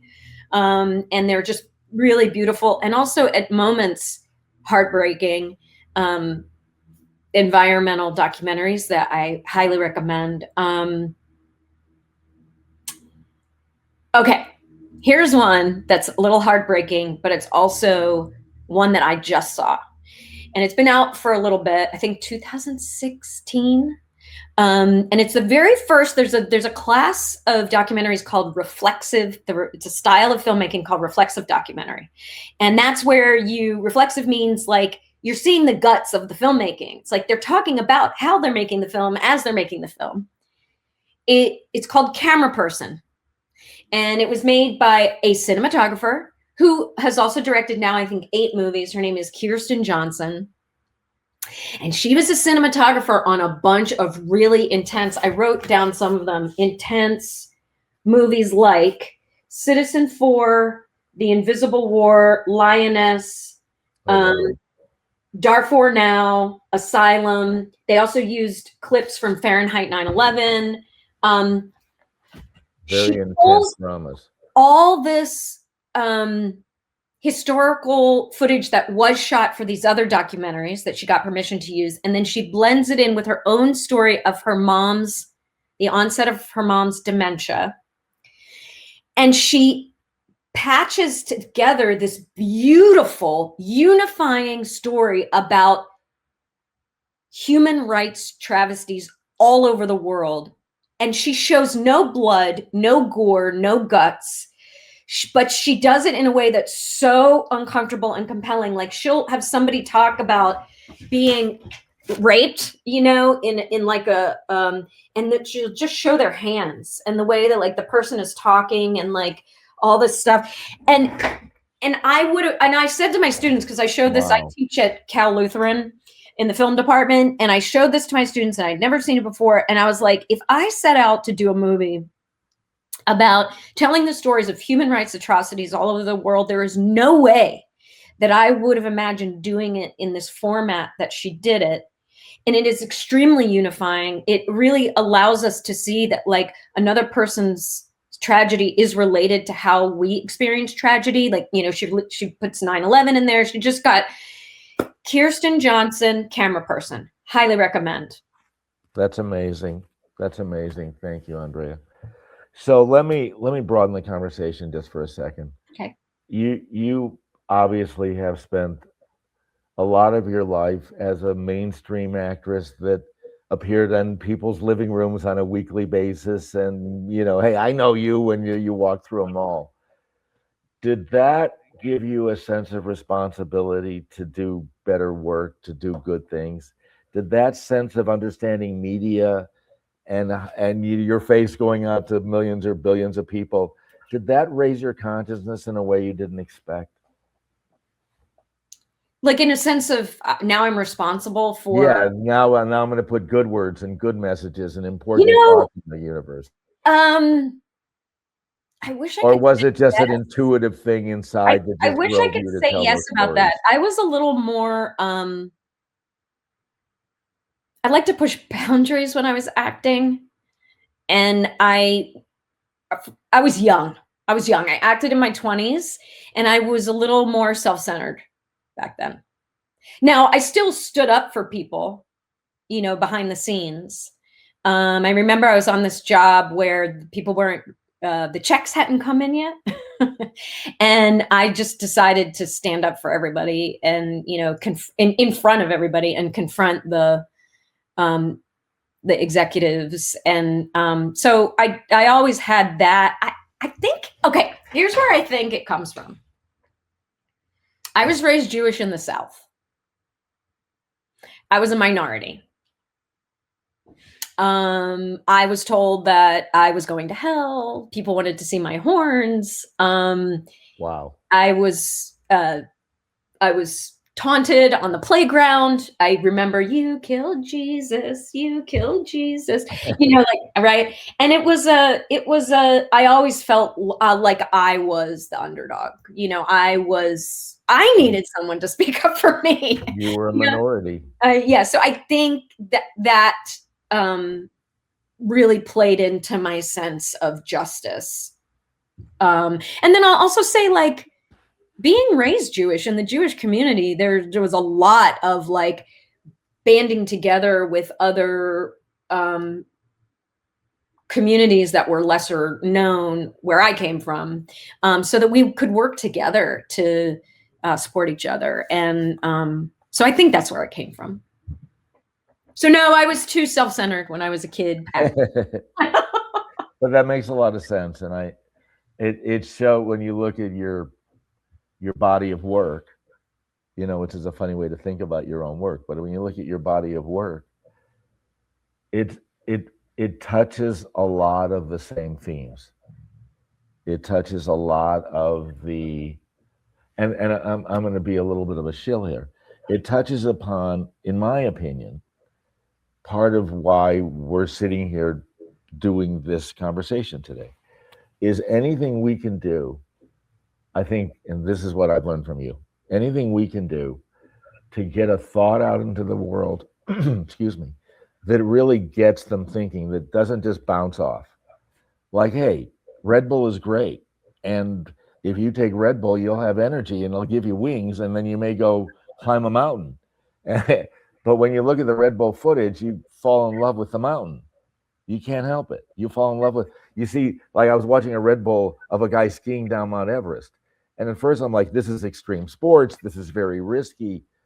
But then you can't help but get into the meditative rhythm of the beauty of Mount Everest and the beauty of him slowly making his way down this incredibly breathtaking. Red Bull is doing some really good stuff about adventuring and And I think they're raising the consciousness on the planet to fall in love with the planet. And I think anything we can do that gets people to fall in love with ingenuity, right? And the human spirit. And, that human spirit to adventure, which is what's behind, and exploration and all those things. That's all what's behind, I believe, let's make what Ryan and Pablo are doing of let's go live on the moon. For sure, that human spirit and that desire to. Red Bull would be a great sponsor for this. But I also think the other thing that comes up is you've been an adventurer yourself. I have. It makes me. I like to be on a bike. I rode my bike from San Francisco to Los Angeles. That was amazing. I am I like to travel. I was thinking about this in terms of like, how would my desire for adventure and understanding and submerging myself in other cultures, which travel's like really, really important to me. The most exotic place I went in the last couple of years was Trinidad and Tobago, which was really both. I went to both islands and it was very eye-opening and also beautiful. How would that transform as an off-earther? How because this is something I was just thinking about. It's like, if I start thinking of myself as a citizen, not a global citizen, and a universal citizen, right? And the potential of living off Earth, how would that change my desire to adventure? And I'm not sure what the answer to that is, because right now I'm kind of stuck in like, I want to see as many cultures and as many places on the globe as possible. But I think, and I do think that we're close to a tipping point, and someone like Frank and this mission could create a tipping point where people get, now I can do it. I can go into space if I want. I can go do a little trip around the moon. And I think I'm not sure people get that yet. And we had a chance to talk about it. So I think, let me set the table for you. I know that we're fans of Frank and we're fans of the overview effect, but you said something earlier that I think is worth exploring, which is you think perhaps the more important or equally important role is the person that goes with Frank. I think this is really important. I'm going to say something that is just not going to be well received, I'm sure, but like, if I didn't know Frank, I'd be like, oh yeah, another white guy going to space. Okay, big deal. You know, old white guy going to space. I know Frank. He's warm and wonderful, and he's done an incredible job unifying the voice of space travel and astronauts, and given us some tools. And he's beloved as a professor, and everybody loves him. So he's more of like a warm granddad, or Uncle Frank or something like that, right? Like that's his energy. I mean, he's brilliant. But I do believe that the key to his mission is who's going with him. And I hope, I don't know who's listening, how many people are listening right now, but it's very easy to put your hat in the ring to go with Frank. You just put in $100 on the thing, click a few buttons, and then now you're a citizen. You're a citizen on this platform, the Moondao platform. And once you have that, you can start getting your friends to channel their resources. Once they give a little bit of money, they can just start throwing their votes to you. And boom, boom, boom, boom, before you know it, you're the one going to space with him. And I truly believe that relationship, and I know he said that they're going to take an AI with him too. And I think that's important. That's really, really, really important. Because this conversation of who he's talking to, how they're engaging, the legacy of what is getting passed on to whoever goes with him, who I'm hoping is not going to be another over 40 white guy, is really, really, I think, important to this whole mission. That it really, so that people can really get that it's them too, that it's an every woman, every man opportunity. And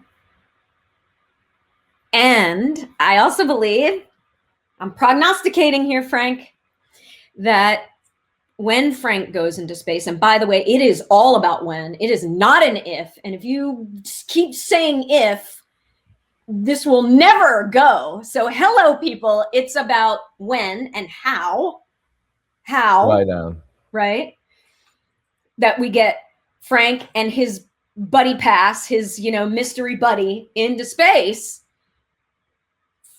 Frank thinks this is going to be the, cherry on top of an amazing career, but I'm sorry to report to you, Frank, this is going to be, you're going to have your next massive epiphany. And this amazing space philosopher, I think, is going to have like a big transformation that he didn't expect, and come back and give us another amazing tool to keep driving the human spirit forward. I love that. Thank you. I'm sure if Frank isn't listening now, I'll play this back for him later. Okay. But I think you're saying something, and I know you very well, and I know you're being a little bit tongue in cheek. But I don't want to shy away from it. I want to go full force into the gale winds here. There are billionaires that have gone to space as if they could afford the higher floor to take the view, and that they had a checklist, and they wanted to get this car, and they wanted to get this neighborhood, and they wanted to get this trophy, and one of the trophies was going up into space. But no one ever comes down that way. No one ever stays the same once they see the blue marble, which is sort of the proof in the pudding. You can send an internet billionaire to space, him thinking he's going to monetize and do a public offering for his internet marketing or internet sales or product company, his delivery company. when in fact he might not realize he's changing the consciousness of the planet. And that when someone named Jeff goes in space, whatever he was when he went up, he was not the same when he came down. Well, we can only hope. I'm out on a limb, and I think it's universal. And I think that so many people, and I have friends that are in that category that have spent a part of their life just being on an adventure. Well, what I told, this is kind of related to, I had a conversation with my son this morning as I was driving him to school. He's 13. And I told him that I was going to be talking to you and helping to, you know, hashtag send Frank to space. And I said, do you know what the overview effect is? And he was like, oh yeah. And he says it back to me in like this perfect, pithy little statement. And I was like, oh God, my smart kid. Okay. And victory. That was amazing. Yeah. I didn't tell him about it. So he got it. It's still my heart. It makes me so I know, happy. right? He got it somewhere else. And then he said, but you know what we should do is we should put all the world leaders into space so that they can get the overview effect, and then they'd be better leaders. Right on, Maverick. Right on, Maverick. Which I don't know if he made up that idea or he heard that idea, but yeah, I mean, that would help. That would help. Yeah, well, that, and just you sharing that story gives us all hope. It gives us all a sense of optimism. Yeah, I do think that we do walk around obsessed with our earthly problems, you know, or our earthly plans, or the relationships, and you know, how to fix our things we've got to fix. You know, I love a good problem to solve. That's the whole job of a director, is like problem. Oh, problem. Yeah, let's solve it. You know, all day long. It's really awesome. It's very satisfying.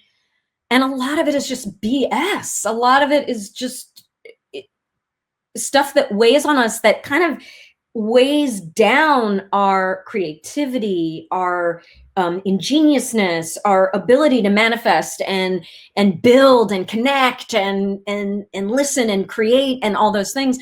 So I think anything, you don't necessarily have to go to space to have one of these epiphanies where you release the obsession of your earthly problems, you know. And look, that's a very middle class, upper middle class thing to say, right? There are people who are struggling to survive in a real palpable way. And, you know, and to me, what do they call it? The lion at the door, the wolf at the door. The wolf at the door. The wolf is never far from the door for me. You know, I was like, okay, all right, I better do this thing so that I can, you know, pay for my pretty place, you know. But it's normally not what I think about. I really try to remain in that inspired, creative, the real gift of what it is to be human. I mean, it's possible that a lion on the Serengeti can manifest. Maybe that's what they're doing all day long, is manifesting, you know, their next nap and manifesting their next their next meal, kill. But that to me is the most exciting part of being human, is the building and the collaborating and the manifesting of like, oh, kind of like, oh, let's make this really cool thing and bring these people together and build it, and you know, and have it be something that we can share with the world like that. Yeah. Anyway, I'm a little off on a tangent. No, I don't think you are. I think you're dead on. I think that when Maverick said we need to send the leaders in space, I think that what launched you into that comment. And it's really important. First of all, it's beautiful that, for those people that don't know, is Maverick 13? Okay. That's Andrea's son. And I'll say this, you know, there are many people that are going come onto this marathon, and there are folks that are part of Moondao already. There are folks that are part of the Overview Roundtable. And I think we all have a little responsibility. And if there's a responsibility, it's to be kind, it's to be gracious, it's to try to send love into the world. And also to do a little bit to make sure the planet's a better place that we leave behind us for the next generation, or for those that are struggling, like you said, that have the wolf at the door. And so I want to, you know, maybe close us out with a sentiment that I wanted to share about why we send Frank to space from my perspective. You know, when you go through your list of payments you make each month, you've got your mandatory payments, just like our body has things it has to do. We have to get up in the morning, and certain things have got to happen. And if they don't happen, we're not going to be okay the rest of the day. And then there are certain things that we do that are must-haves and certain things that are nice to have. It'd be sure nice to have heating in the house today. It's pretty cold out, and we take for granted that we automatically have heating, and then the power goes out in the city and we all become indignant that we don't have power, or we don't have heat, or that we don't have internet. But beyond the basic needs of a society, beyond the basic needs of survival, there is a greater good. And there is the responsibility to the next generation to provide a greater good and to provide a chance to live on a planet that can sustain humanity as we know it. And I know there are probably a lot of folks that are listening to this, or that are a part of Moondao, that feel like, well, we're going to get on another planet, so if we screw this one up, we'll have an option. We'll have an exit. We're not going to have an exit for 1 billion people anytime in the near future. And so the reason why I wanted to be a part of today, the reason why I wanted to have these chats and spend a little bit of time getting everyone to think a little differently, it's because that's my way and Andrea's way of leaving this world a better place by putting Frank White's ideas into the world. And I did a little analysis. I used Gemini and ChatGPT, and I said, hey, if a guy named Frank White, and I put Frank White's Wikipedia into the AI, and I said, if this guy went up in space on one of these flights, whether it was Blue Origin or whether it was a balloon or whether it was Virgin Galactic or any of these, what would the impression be? How would it affect the Earth? Who would know? And I used Gemini and Chat just so I could have somebody double check each other, because AI is unreliable. And the numbers came back pretty consistently. It's around 400 million impressions.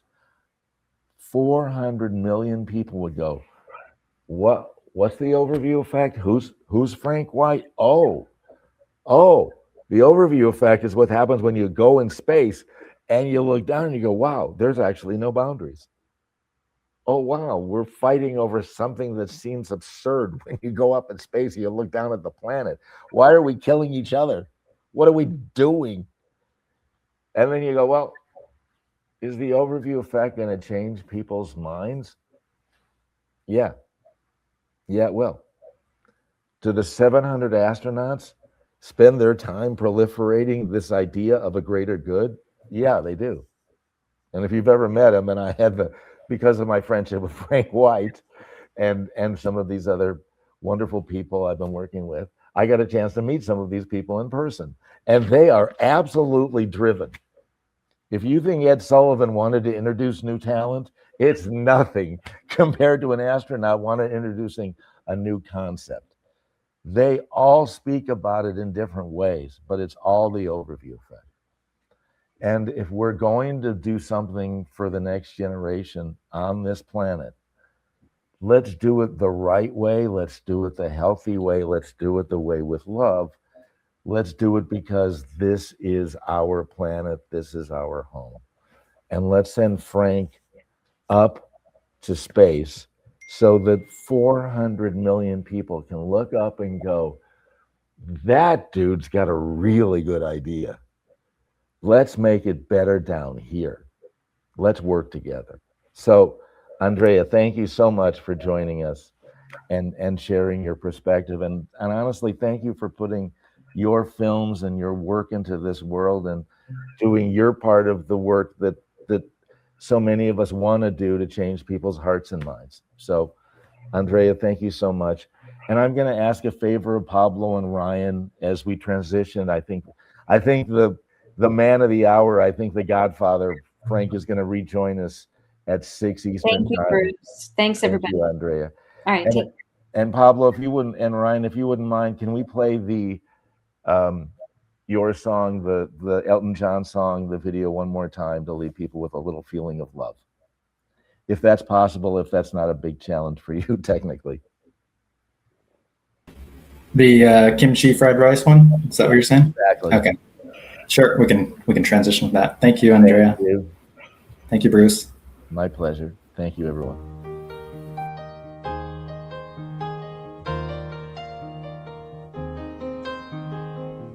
It's a little bit funny, this feeling inside. I'm not one of those who can easily hide. I don't have much money, but boy, if I did, I'd buy a big house where we both could live. If I was a sculptor, but then again, no, or a man who makes potions in a traveling show. I know it's not much, but it's the best I can do. My gift is my song, and this one's for you. And you can tell everybody this is your song. It may be quite simple, but now that it's done, I hope you don't mind, I hope you don't mind that I put down the words how wonderful life is while you're in the world. I hope you don't mind, I hope you don't mind that I put down in the words how wonderful life is while you're in the world.